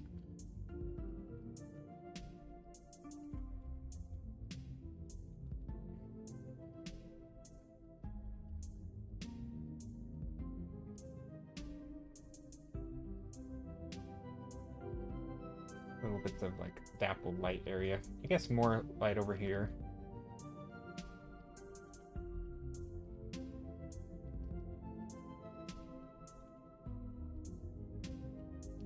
Yeah, one thing that was I did once back in the day is I got there was like a game by Riot Games called Legends of Runeterra. It's like a card game, and you can go in and just look at all the art. It's pretty cool. There's some really great art made for it, and it feels like it's kind of, because it's such like a game that it kind of has fallen by the wayside. And I think it started out as like a competitive game, because a lot of card games like that are, and then they turned it to where you can't even play against other people. I think it's like against bots now. I don't actually know for sure if that's true, but I think they basically killed it in terms of competitive scene, and I think that really people didn't like that. But there's just so much art made for it. It's just insane. And it's just all just there. And it's like, you can look at it, but you have to like actively go and find it, because it's kind of niche and hidden. And yeah, it's crazy how much good stuff is out there that like you don't really engage with unless you try to.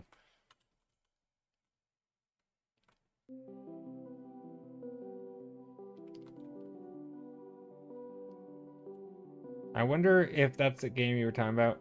I wasn't sure of. Maybe Legends of Runeterra, maybe. It did have a lot of good art, but I never played it.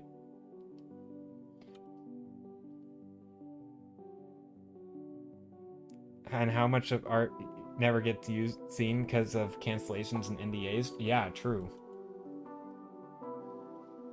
Yeah, like I like to think of like Magic the Gathering is a game that I do talk about a lot. Which I'm sure you're aware of me talking about it a lot. But Magic the Gathering, so I do know a little bit about their art hiring and usage practices. And yeah, they have a fair bit of art isn't used. Although they do try to use all of it, because it's one of their most expensive parts about making Magic cards, because like they can design a whole set, but then once they start to go to commissioning artists, it's like, you know, $1,500 or something per card. I think it's what they used to pay. I don't know if that's still what they pay. Hopefully they pay more by now. But yeah, it's they do try to use all the art, but they still don't always use it all. But it adds up when you have like 300. I mean, again, for a big multi-million-dollar company, it's not that much. But like when you have, 300 cards every month, essentially, new cards every 3 months, let's say, or probably more than that. It's probably like every couple months you have like 300 new cards. That's 300 new pieces of art commissioned for $1,500 a piece every single, 6 times a year, let's say. Let's be generous and say 2 times a month. I don't know what that math equals. Let's calculate it. Busting out the calculator. 24, so 2 times a month for 12 months, times 300. I don't know if this is accurate. Times $1,500. $10 million on Magic cards alone. I mean, I don't know if this is even in the right ballpark, but I suspect it's somewhere in that. Like, that's a lot just for a year based for art, So yeah, I mean, I don't know if they actually have that many, but they have ramped up. So sorry, I skipped a step. So each Magic the Gathering set. Let me clear it. Okay. So each Magic the Gathering set has about 300 cards. Not always. Actually, we'll be more liberal there and just say 250. I don't even know if that's right. Okay, so we have 250, right? But there's then maybe I added an extra number. Hold on. So you have 250 cards per set, and you have about a set every 2 months. Which is only 6. I don't know why I did it to 24. So you have about a set every 2 months. But maybe even more than that. So 250 cards times 6 sets a year, right? What did I do? What did I just do? I don't know how to use calculators. Okay, so you have 250 times 6, because that's every 2 months you get a set about. And then that times $1,500 a card. Okay, it's only 2 million. I was off by a lot, but still in the millions. And like that's just assuming that nothing is wasted and there is no. And that's just the art. That's not the design time and the teams and the testing and the there's like a 2-year development process, or I don't even know. It may not be 2 years anymore, but there's like a big development process of like the lag before they release it. So like it's crazy the amount of stuff, but like the art is the most expensive part of the process apparently, according to Mark Rosewater, the lead designer of Magic the Gathering, or one of them, I guess. But yeah, it's kind of wild. It's a lot of money in art. I mean, just for cards. It's a lot of cards. Jesus, sets are huge. They are. I don't think they're all 250. I think some of them are smaller, but some of them are bigger. I don't know. I don't know what the average is. I'm sure those numbers aren't totally accurate either. I'm just back of napkin math. There are a lot of artists. Yeah.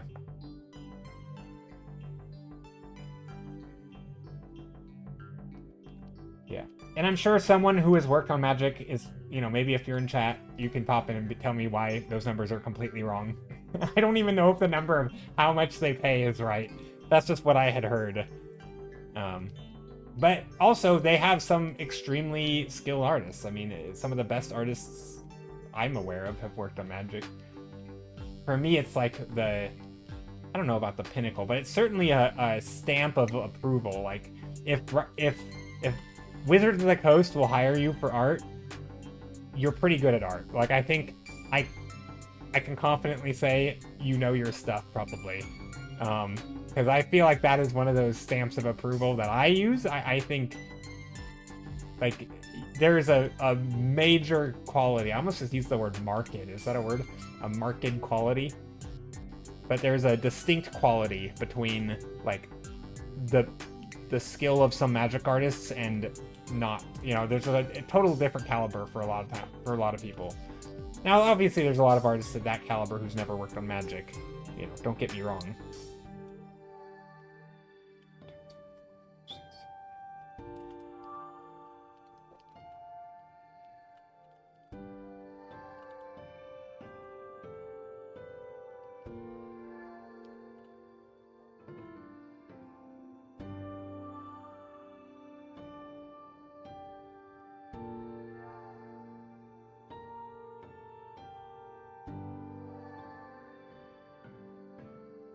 There's a lot of artists compared to the market, yeah.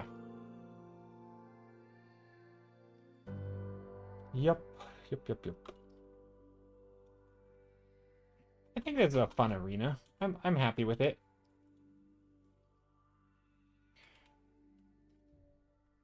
I don't really understand what's happening in it though. I think maybe the swampy water doesn't quite feel like,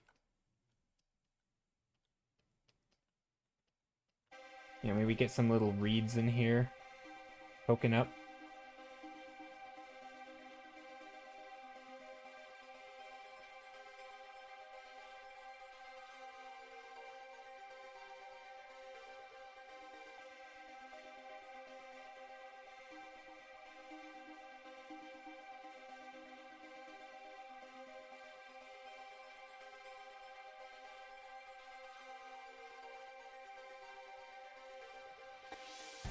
The lighting is great, thanks.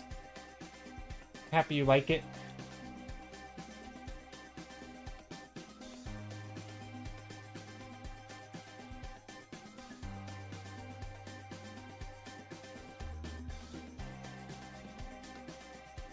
Yeah, I mean, it's not super unique. This is stuff that I've done a million times with like this swampy environment, so I feel like I didn't push myself at all today, but that's okay. Not every day has to be a grindy... I mean, not most days aren't, actually. Most days are pretty chill. I tend to be pretty chill in my streams, minus the rants. The rants were not chill. No chill here.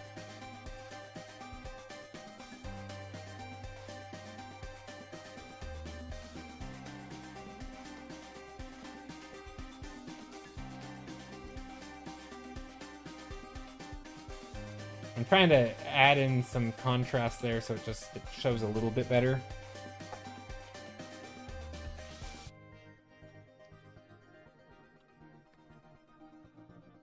Dang, was this a less... Oh, it was a very much less chill rant than usual. Very much less chill, in my opinion. And that's saying something, because, like, I normally am not super chill with my rants. It was much less chill. Partly because it's about a topic that I struggle to understand, and so it was less like me talking about a thing somewhat confidently and more me just kind of like it's tricky. It's a tricky topic for me that we talked about. And it's adjacent to art, which is what makes me also like care about it, and I think it's interesting. But because it's adjacent to art, but also dealing with like social stuff, which I'm weird at, and like society just in general, it makes it a little bit more tricky.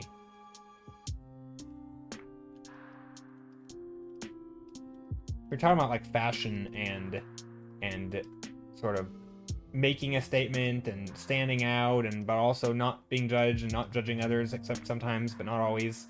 You know, if they're dressing nice, you do want to apparently judge them because that somehow signals something like they're, I don't know, but also like don't do it. And sometimes, I don't know, it's tricky. And like different dressing in different ways can signal different things to different people, but also like that's terrible logic and judging. It's a whole thing of like, to me it's, ooh, is this a TFT board? It is a TFT board. I'm doing fan art. I'm making TFT fan art board. I'm glad you recognized it. Good, right, Hook? It do be. It do be a TFT board. Sweet, yeah! I admittedly, I haven't looked through all the TFT boards, so I don't know if there's something like this already. I assume there is, because it's not a very, you know, it's not a very, like, novel concept, a swamp. But but Shadow Isles, where's Maokai? It could be Shadow Isles tends to have a bit more blue in it, right? So you'd want to do like an overlay, right? I mean, we could do that anyway. Shadow Isles like that. There, Shadow Isles. Boom, blue. Actually, the blue's kind of neat. I do like the cool blue. It's not bad. A little bit, tiny bit of a color correction there.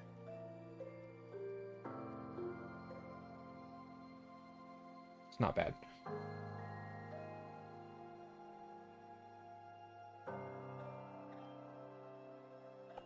Little lantern or little lights for the things. Yeah. It's a little swampy. I wanted it to be a little. I was a little afraid of how bright can I make this? Like if there's like a little bit of a water in here, how much water can I put in there? You know. Because like I haven't seen any boards where they're tromping through different textures. Like it's always flat, so this is almost always a hard surface. And if this is a piece for the game, the economy lights are different colors on each side. Oh, are they? I didn't know that. Are they always? No. No way. Is that true? Are they really? I've never noticed in all my days. Hold on. This one's not. This one we don't know because this. Hold on. Let me look at more. I have some references here. This one, I can't tell if there's. I don't think there's any econ there. I need to find another one with econ. Does this one have econ? No econ. Dang it. Does this one have econ? Well, dang it, we don't get a C on each side. Like, I bet some of them do. Some of them probably do have different color econ. I wouldn't be surprised. But the only one that I had examples of were this, and I can't recall from memory. I never occurred to me that they do, but maybe. It's very possible that some of them do. I don't think it's required, though.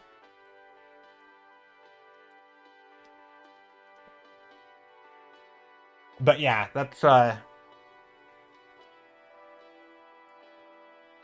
good catch though. Yeah, I've been playing a ton. I've been grinding a bunch in ranked, trying to hit masters. I'm keep getting so close. So close. And then I keep falling, and then I have to climb back up, and I keep falling. It's a pain. Actually, it's not a pain, it's a lot of fun. But there was a new patch that suits me quite well, so I think I'm gonna be okay with it. I think I'll get it. I'm confident. Yeah, at this point, the collectible pieces within the game are vast. Yeah, they are. There's a lot. There's a lot of options. I was actually talking about this a little bit. A lot of the original things remind me a bit of like where is it? Did I lose it? No.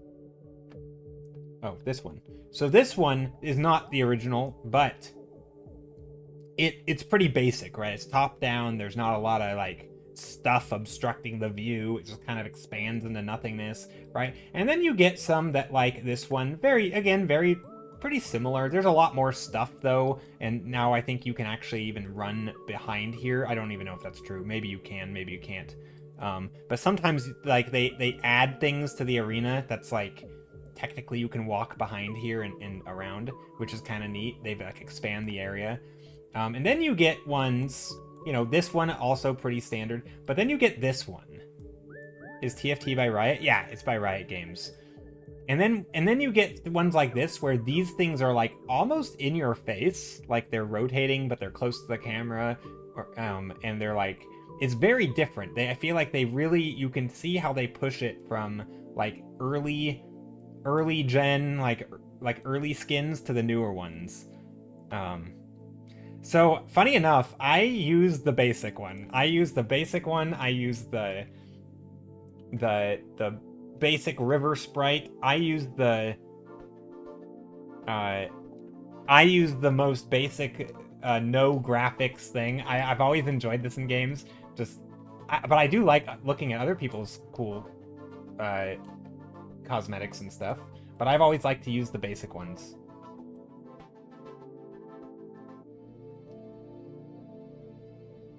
But I'm sure that will change. Someday I'm sure I'll put on different. I think it goes, I've talked about this before, but this goes back to like my days of like playing Diablo 2, which was a game where you had a character, and your character, depending on what they wore, they would look different. And it, you know, like most games, there becomes like a meta where, you know, you have a best in slot gear, and you could pretty much look at characters and know exactly what they're wearing, like exactly based on what they looked like, because there was only so many different armors and stuff. But my brother, well, it was actually a friend of mine was designed a character that was like specifically built to take advantage of like hackers. Like hackers would teleport on you from like so far away, like you wouldn't even know they're there, and then they would try to kill you in duels, and they would just cheat. But it was such a front-loaded like glass cannon character. It wasn't actually glass cannon, but it was just so much damage that the goal was to one-shot them, and beat out this thing called chicken, which is they would leave the game before they die so that they didn't lose their character because they played in hardcore. So this character was designed to beat their chicken mechanic, which is like a mod that they would use to like boot them from the game if they were gonna die, so they wouldn't lose a character. So my brother made this character, and one of the pieces of gear on it was like a rare armor, which is like, it still needed very good stats because it had to be like a super min-maxed character, but there was one slot free, and this free slot, there was a mod, I know that you guys probably don't care about this, but there was a mod on the armor that basically did a thing that made like Frost Nova when hit. It was completely inconsequential, totally garbage, but it made your armor bright blue. And anybody wearing bright blue armor was terrible, because it's a useless stat. Like, who's gonna wear that on your armor? And so running around with like the ugliest character became like a thing where I really embraced it, because it was a way to bait people into like underestimating you, kind of. And it was like, oh, look at this noob with like this ugly armor, who clearly he's terrible, and then they get overconfident, and then they get one shot and they die. And it was so satisfying. And just to this day, I've always enjoyed just like wearing basic stuff, you know, beginner costume. It's always been fun for me. I don't know why. I just take some joy in like looking like a total noob. You know, no skins, just completely average looking. I don't know, it's always been fun for me in games. I think there are exceptions. Some games I like going all out with cosmetics, but most of the time it's like, I can still appreciate other people's cosmetics, but I do, yeah, I don't know, I've always enjoyed that. Surprisingly similar conversation to what we were having earlier with judging people based on their outfits. But yeah, surprisingly similar conversation there.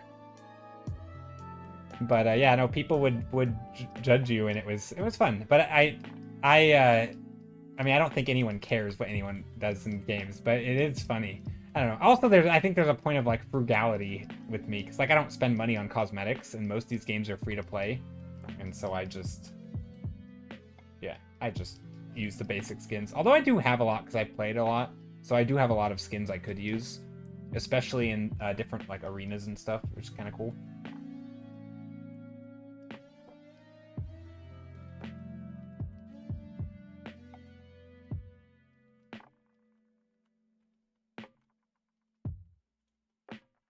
In Apex, hey, little Leo, how's it going? Welcome in right at the end of stream, as always. No, just kidding. How's it going, little Leo on YouTube? Hope you're doing well. Anyone else lurking on YouTube, thanks for being here.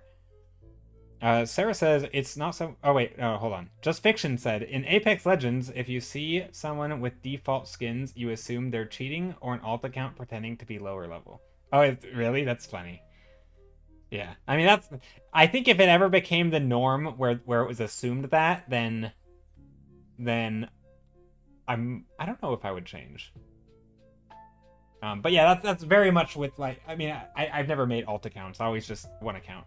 I don't get the point of alt accounts because that feels like, don't only cheaters make alt accounts? I don't know how that works.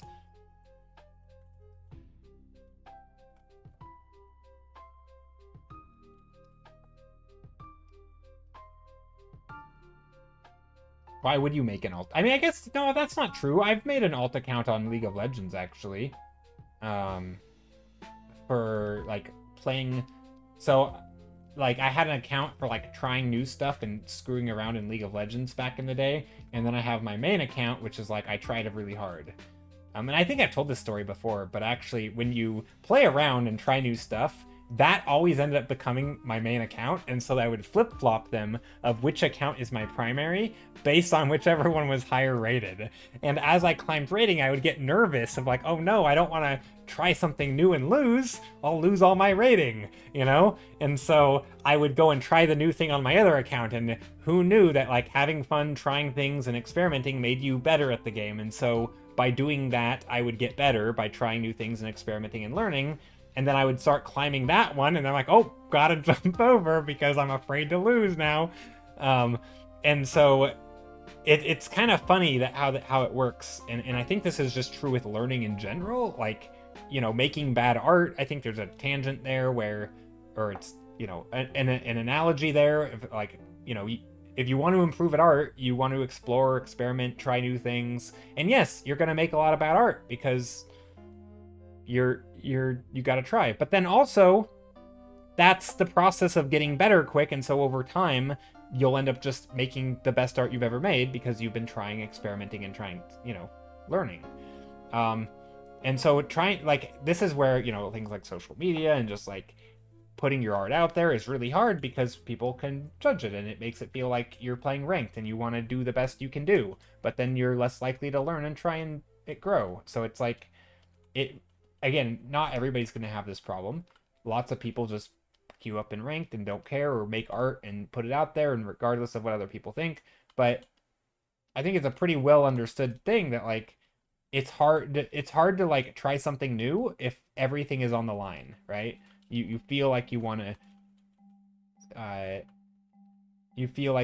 to play it safe, you know? But like, no, playing it safe is not how you grow and learn. Especially in something like a video game or an art. Like, what does that even mean to play it safe? Like, just make the thing, dang it.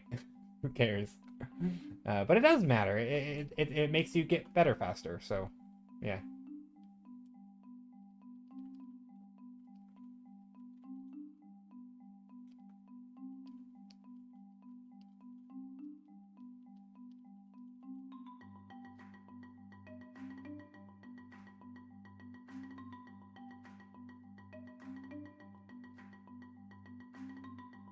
Did you... Oh, wait, hold on.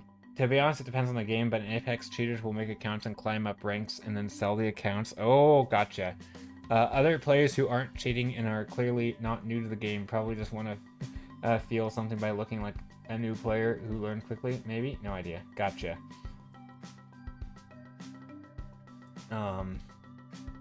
I know in a lot of competitive games there is like a, if someone thinks you're new, they will play more relaxed, and not relaxed, but they'll play more overconfident and risky things. Like this happens in chess, right? So in chess, like if you ever go against like a bot or something, like a really like a literal bot, not like a derogatory term for a bad player, but like if you play against an actual bot that, like, let's say you're a 1000 raid player and you play against a 250 rated bot, you can basically do anything you want and you'll win, right? Which ends up leading you to playing really bad moves. If suddenly that bot were programmed to like punish the actual mistakes you made, you'd lose every game because you're gonna make mistakes when you're playing against someone who you know is terrible. Like you're gonna just try stupid stuff. It's really easy to go in and like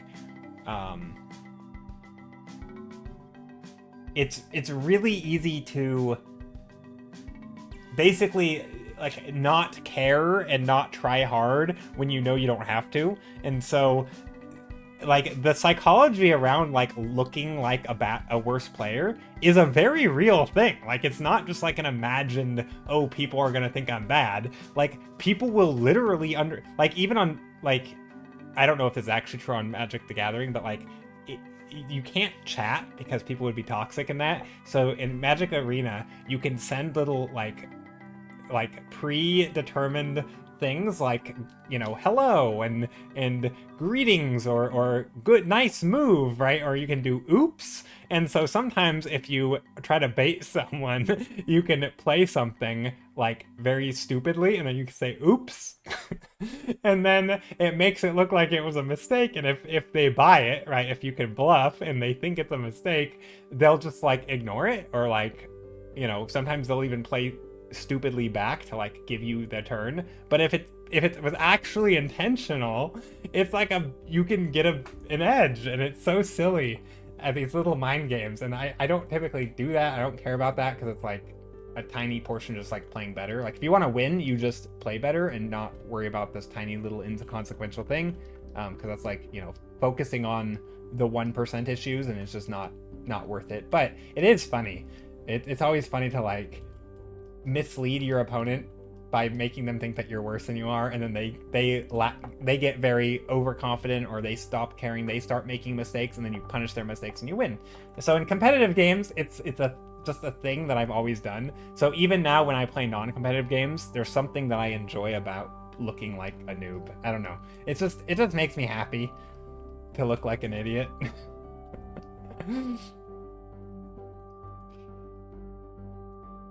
Or not an idiot, a new player. New players aren't idiots. But you know what I mean. The idea of Joe calling bad players a bot is so funny. No, I've never called people bots. Isn't that from like from shooter games? I've never played shooters really. I don't like shooters. Sarah says, did you see the silly take from a small, in quotes, artist being annoyed that big artists weren't giving them better advice on how to game social media? No, but I'm curious because I'm curious what the takes were, because I feel like I need more context. Obviously, the big artists, I assume, aren't gaming social media and they're just posting better stuff. I assume, or like, is the idea? I mean, I think there's a lot, right? Because social media is a thing that you can get better at, and like posting a lot, and also being just like friendly and interacting in ways that feel organic can be better. But yeah, the idea that like everyone there is, it sounds very like the elo hell, which is like a term I only heard it first in League of Legends, but I'm sure it exists in other games. It's like not a real thing. It's basically when bad players are like, I'm not good enough to win games on my own. There must be something wrong with the system. It must be something that isn't me. It's not a skill issue, surely, because I'm good. It must be my teammates. It must be a broken rating system. It can't be the fact that I'm just not as good as I think I am, right? It kind of sounds like that, where like there must be some secret information being withheld because I'm doing everything I can. And it's like, well, I mean, maybe there is secret information, not secret, but like information. Okay, I gotta see. I'm excited. I liked my internet drama. Or do we dive into the depths of internet drama today? I wish big. Okay, here I'm afraid of putting this on my screen, but I wish big artists gave useful advices instead of saying just draw for yourself, bro, over and over. Like, why they never tell people that they should post almost every day? Everyone says that, right? Literally every social media guru says post every day. Okay, why don't they tell people how to utilize trends and make your OCs presentable? That gives me a vibe into this. Not that there's anything wrong with making OCs, but that they're specifically talking about OCs as like it's the thing that you, I don't know. That gives me an assumption. Okay. Of course it's easier to draw for yourself, bro, when you have thousands of followers and mostly draw memes, goon slop trendy fandom. It's not a crime to wish for better engagement. Okay. So where can I see the retweets?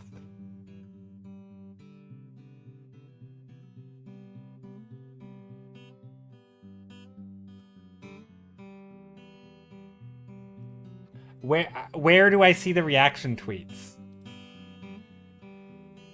And most artists were quoting them like, dude, they're saying that because it's the best advice. Because chasing trends or posting every day, yada yada yada, burns and isn't guaranteed to work anyway. Fair, yeah. Like, one artist I follow talked about how he posted the exact same art a few years apart, and the first time it got no likes, and the second time it blew up. He didn't do anything different. He just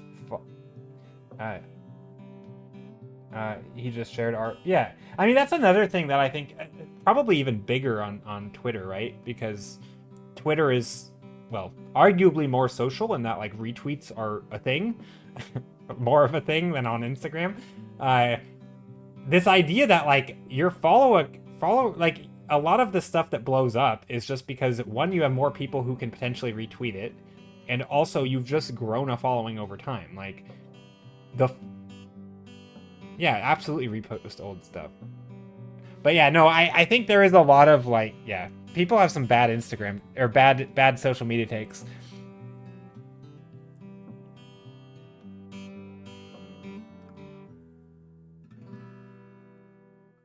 Yeah, there is a bit of, I mean, I'm not gonna defend this person, but I think there is like somebody said, if you want tips on to make OCs presentable, how to make OCs I don't know much about OC making, and that's just character design, right? How to make OCs people care about by this person on YouTube is a good video to watch. But like, I think it's funny because like, how do you make characters people care about? Well, make characters you care about, right? Like, make characters that actually resonate and tell the story, you know, and design and tell the story and make art that is. But I think there is a little bit of a thing that I think is tricky though, because like, I mean, I think a lot of it goes back to like the communication thing, right? Like, if you know what you want in your head and you say this is it, and then you draw a thing that doesn't accurately communicate that, but to you it is that thing, you're like, well, I'm doing it. But like, kind of you're not, because you're not really drawing the thing that shows the thing that you wanted to draw. You're more like,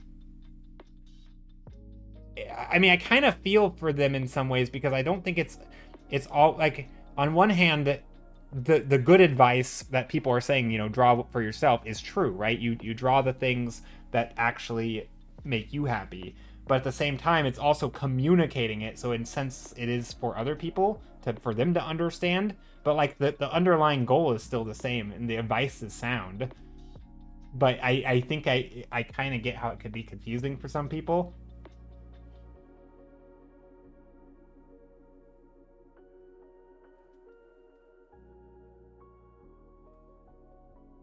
But yeah,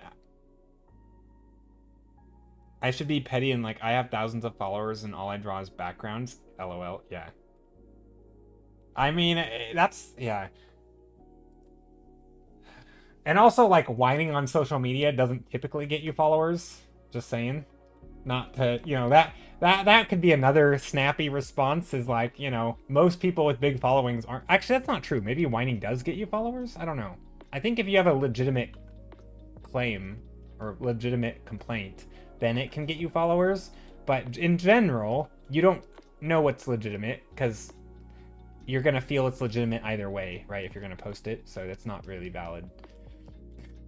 I guess you can't tell someone not to complain, because complaining when it's valid is totally liked. Okay, what am I doing here? I'm just vibing, making this thing. I think I'm pretty much done here with this. But yeah, no, Sarah, I'll have to take a look at that. I have a hunch there's a lot of juicy drama there. I do like my social media drama. I think it's fun. Kinda. As long as you're not a part of it and you're just an observer, and maybe you chime in to like jump in. No, I saw this so a while back, I think I liked it or I don't think I retweeted it, but there was this I don't know anything about the guy, and I'm afraid to dig deeper because I don't know if he's like adjacent to AI Bros. But there was this apparently some director of something. I don't know if he's like a good director, but in his profile he made it sound like he teaches directing, like some college or something around cinematography and basically filmmaking. There was some guy who, so like he was reviewing in a totally like deadpan neutral way of like reviewing AI Bros art or their videos, and he was like, this choice, which was obviously not a choice by them because it was just what the AI slopped up for him, but he's like, this choice is very odd, and he's like, and he's basically just dismantling their videos line by line of like, from a director's point of view, like, why did you make this choice when not doing that would have been better, and like all these things are conflicting with the storytelling, and like it was just I felt like it was a really nice dismantling of like, but he kind of put on the guise of like, look man, I'm on your side, I just want you to make good movies, and like, you know, and he kind of ended it with like, you know, I think you'd be better off, instead of using Christian Bale as your actor, why not just go grab a camera with your and get a few friends together and go make something so you can actually focus on the things that matter. And like, yeah, he just said it in a very like straightforward, but it was so funny to me though, because like a lot of the people, it seemingly didn't seem like they knew that he seemed to be making fun of them, kind of, because like he was doing sort of an honest review of of AI people, full well knowing they would never be able to make. Well, it's not about that. I mean, he was genuine about like, hey, go and learn it. Like, if you actually want to learn this stuff, right? There will be a community of people who will support you. But like, he knew full well that they would never pick up a camera and actually try to learn it. They just wanted to slop their way to, you know, and like, oh look, but he critiqued them like it was a real thing. And people were like, you know, some of the AI bros were like, you know, why are you so harsh of AI? Like, this looks great. It's like, no, this is the same critiques you would get if you were an actual like film student, at least according to him. I don't know if he even knew what he was talking about, for all I know. I mean, his critique sounded good, but it was just funny because it was like this sort of petty internet like roasting session, and I loved it. I love like light internet drama, not too serious, but also, yeah, anyway, it's good fun.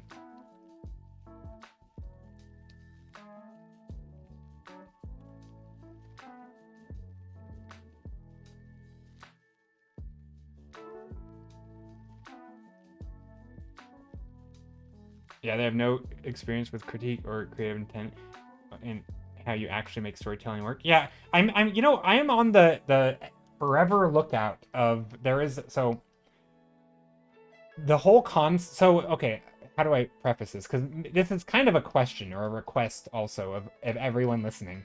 But okay, so but let me start with the story. So there was a Twitter post, I think it was Twitter, maybe it was Blue Sky, no, it was Twitter, of someone posting 2 AI sequences, and they were like, which one, you know, this one's Sora, this one's Gemini or whatever, I don't even know the thing, but basically here are these 2 same goals, right? And they completely did them differently, and they're like, which one is better or something.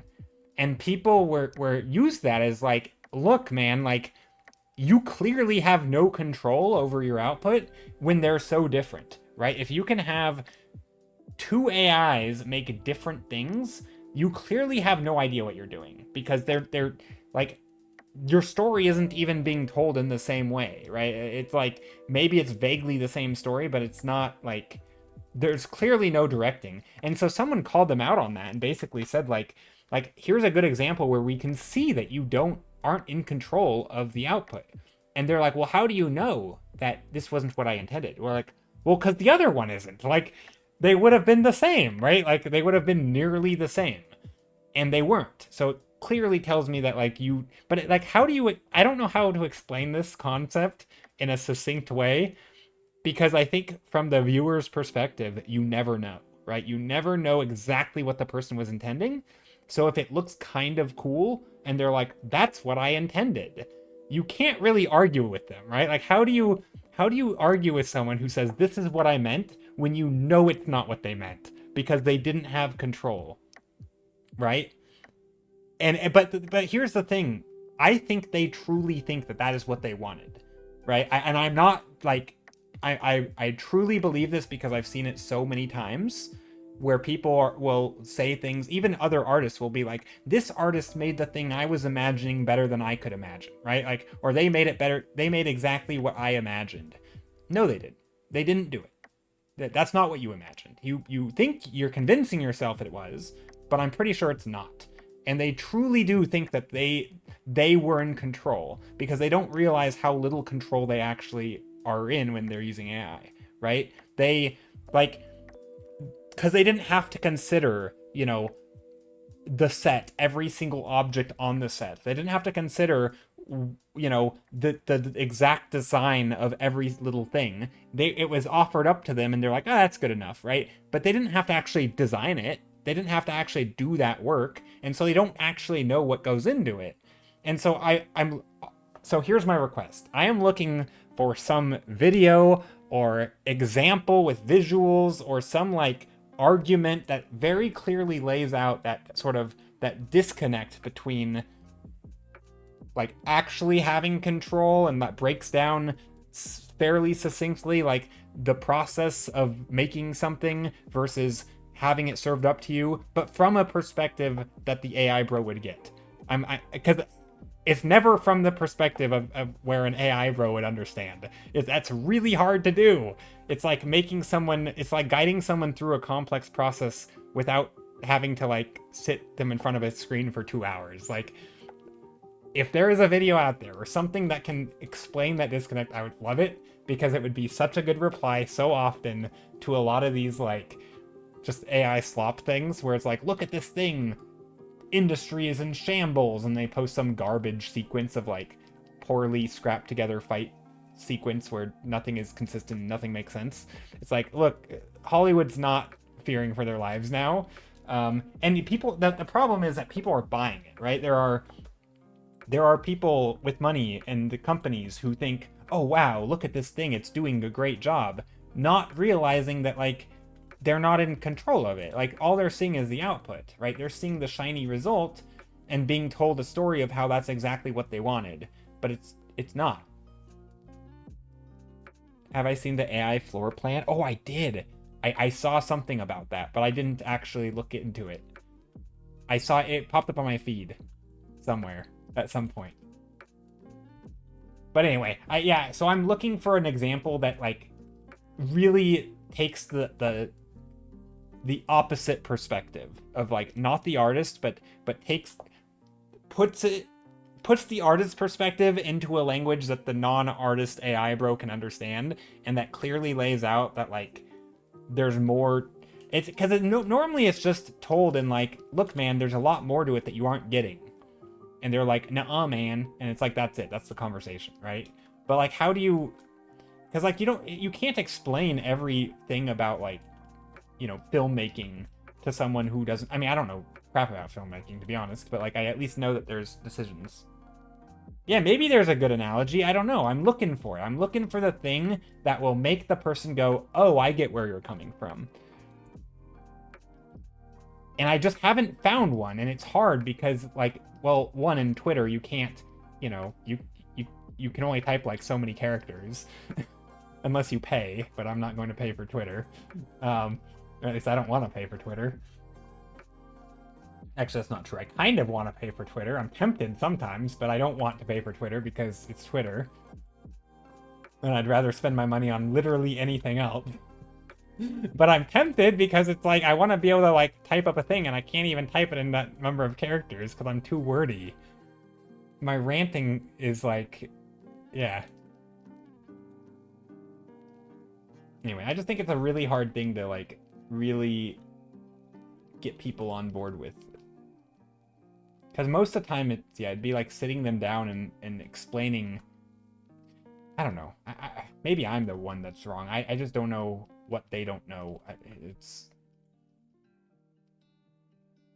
But there's definitely some like like a delusion going on, kind of, where like I mean, it's not even that, because like again, I think we all do it, right? I mean, heck, I even talked about this with like just recently with like Photoshop layers.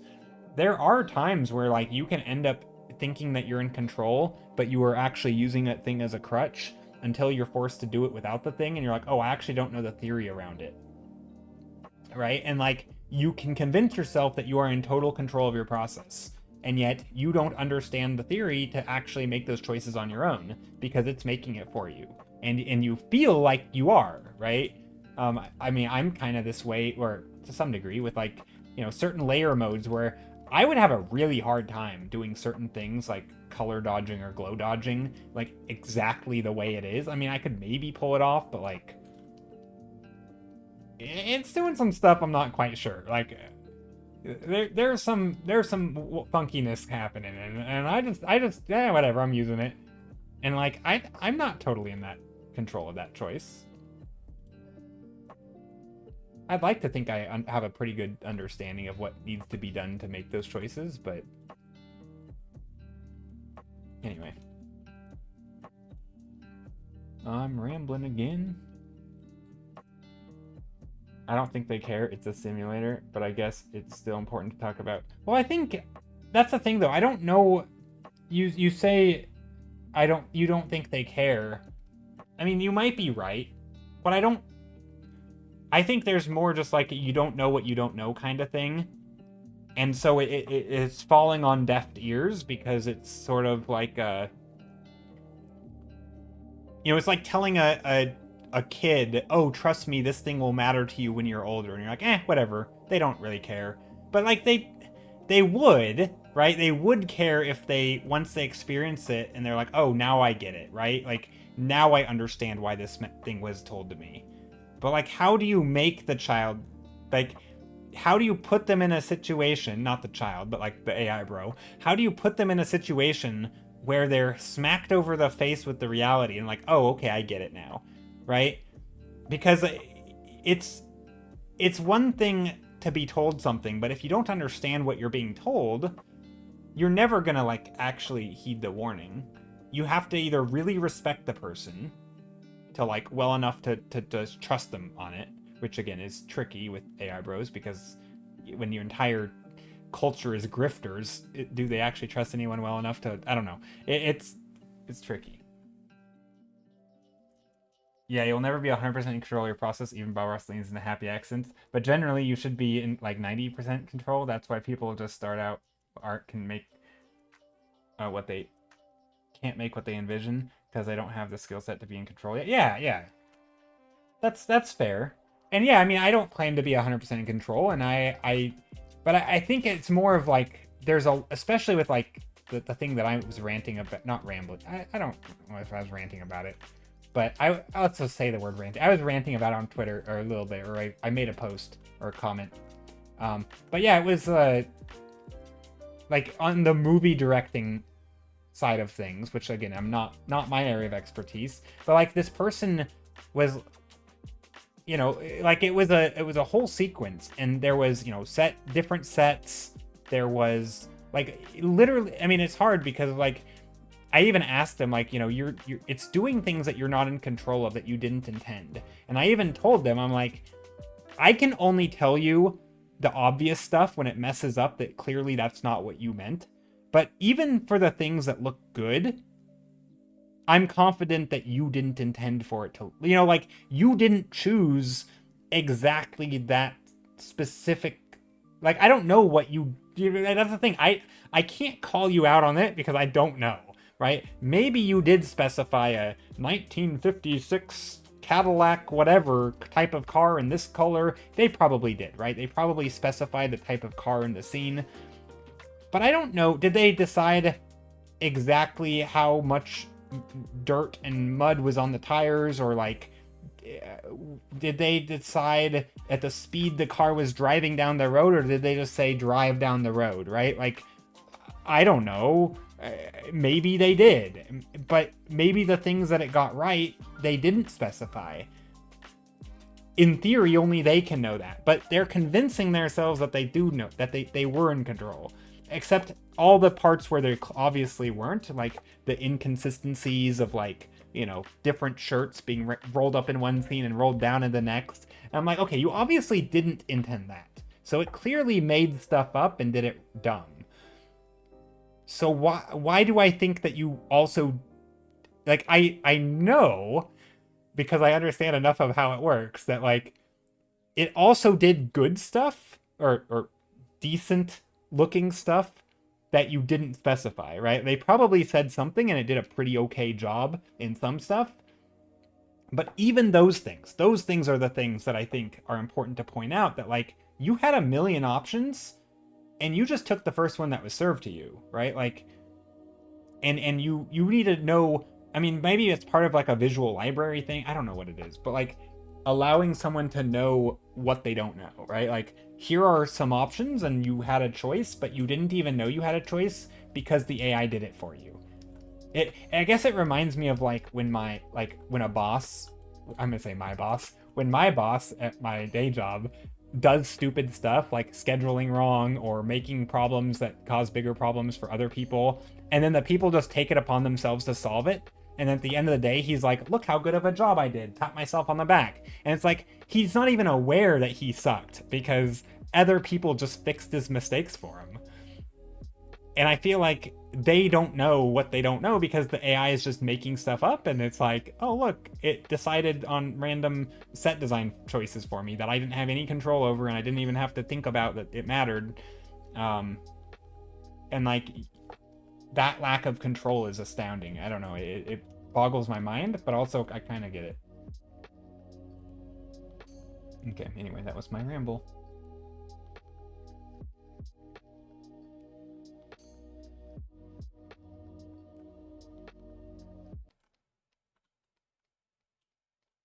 Okay. A lot of time it has to do with a lack of understanding of the link between visuals and storytelling. Yeah, there's a lot of that. I mean, it's a big topic, right? I mean, there's everything from the lighting design, right? How you show the lighting to the mood you're trying to tell, to the set design, to the costume design, to the acting, obviously, to the storytelling and the directing of the movie, right? The each and every sequence and the order that you're putting it in. Like there every single thing is like, there are literally people who that is their entire career, right? Like, to obviously it's a big ask for anyone to be like, I'm going to put on every single hat and make a thing, especially in like 5 minutes, right? Like yes, there are entire industries and careers people have where they specialize in each and every one of these skills. And yes, obviously they're not going to know all of it. And normally a normal person would say, I understand I don't know all of it, so I'm going to hire someone to do it. But at least you kind of have a sense that like you know they're working and you know they're doing stuff. Um, but with AI, it's like you don't even know what it's doing, and it's not making good choices, and you don't know enough to know what choices they could be making because you aren't in control of it. So it's just like it's such a anyway. We got into some good drama. Okay, I think this is a good spot to stop.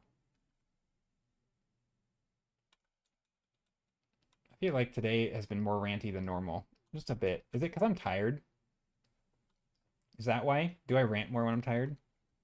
Odor Stench says, I vibe coded some HTML site and it came out pretty good. It's coming out good is probably a bad thing, as people who don't get it will apply it to everything. Well, that's the thing. Also, like, it might have. I don't know enough with coding, so I can't really talk on that Odor Stench because I am of the firm belief that, like, each industry can decide for itself of, like, whether the thing is useful for them, right? Like, obviously, if coders say, you know, AI coding is good for them, then so be it. Like, I don't have a problem with that, really. I mean, maybe there's ethical issues of, like, you know, again, maybe that's a whole different culture. I don't know. But the problem for me is when, like, you know, an AI bro will tell a doctor that this is doing their job better than them. And the doctor's like, trust me, it's not, right? Like, it's not doing it. and they're like, no, no, man, I know your job better than you, right? Or when an AI bro is telling an artist or a storyteller, like a you know, a director, you don't need this is doing it better than you are. It's like, no, it's not. Like, I actually understand the field a little bit enough to know that it's not doing the thing. Um, so I don't mind when if doctors say, hey, this AI thing is actually really useful for us, we should use it because it's making us more accurate or whatever. Good, go for it. If it's actually doing your job better and it's not lacking, you're not sacrificing outcome for money, if it's actually making the outcome better, I'm all for it, kind of. But that's not the case with art, right? With art and storytelling, it's cutting the corners that actually do matter, and it's adding a layer of polish on the end and saying, look, it's fancy and shiny and it looks nice, but like they don't understand how it was made in the first place because they're not the so that's my issue. Like, I don't actually care if coders use coding. But yeah, no, I mean that's interesting. Yeah, I hear debate. It still has some issues for the code skills and the industry hiring, but it has some uses and it's not as overwhelming bad as it is for art. Yeah, for art, it's so. I mean, maybe this is because I'm in it, but I know there are coders who are really in it and they're like, oh, it's not bad at all. And like, great. I'm not gonna argue with you. I'm not gonna tell you that no, AI is bad, you can't use it. Like, I mean, I'm still on the ethical thing of like maybe don't steal other people's work, but I guess Vegas is in here sometimes, and he's said that like coding isn't the same as like this precious thing. Like, it's not most of the time. It's not like, ooh, this is my personal art that I made with my skills, and like it's not really seen like that. And so maybe the idea of like theft of people's code isn't the same concept. Oh yeah, yeah, that video from Hank. Yeah, he made a big long thing. Oh, not that one. He made Hank made an AI video, not AI video, but like a video about AI breaking down his concerns with it. It was like an hour and a half long. I haven't watched it, but I I'll probably watch it at some point just because it's Hank Green and Hank Green's fun. Um, yeah, like I don't know the ethics behind open source code and using code to train a model with more code. I don't know how that works, right? I don't know the ethics behind that. I don't know where coders stand on that. I could totally see either. I feel like if people have a concern, it feels like a very valid concern. If they don't, then so be it. I don't have a horse in that race. But I do have a horse in the race in the art thing because I make art. And for people to actively tell me, or people that I know, that like it's doing the same thing, it's not. Anyway, yeah, okay. So I'm also heading out. We made our TFT skin, arena skin. I'm happy with it. I think it's fun. I should copy paste some little characters here to show what it would look like with the actual with the things. Obviously, this is very loose and it's not polished. Certainly not Riot Games level polish, but I think it's fun. Did a top-down scene. Pretty happy with it. So anyway, thank you guys for being here. I really appreciate it. I kind of apologize for the rambles. I love TFT. Team Fortress 2. Oof, you. No, Team Fortress 2 is fine, but yeah, that different TFT. But anyway, thanks for being here. Yeah, it's not as flashy. Yeah, it's not. But yeah, if people are, yeah. Anyway, I did want to apologize a little bit for all the rambles, the mediocre rambles. They could have been better. They'll be better next stream, I promise. I maybe not promise, but I'll try. Better rambles next time. Anyway, take care, everybody. If you're on YouTube, thanks for watching. And I stream on Twitch 3 days a week, Mondays, Thursdays, and Saturdays. So next stream will be on Saturday. I also have a Patreon. If you want to support me there, you can. And on Twitch, just following and lurking is more than enough. So thanks for being here. Take care. There's the socials. I just did not spell that right.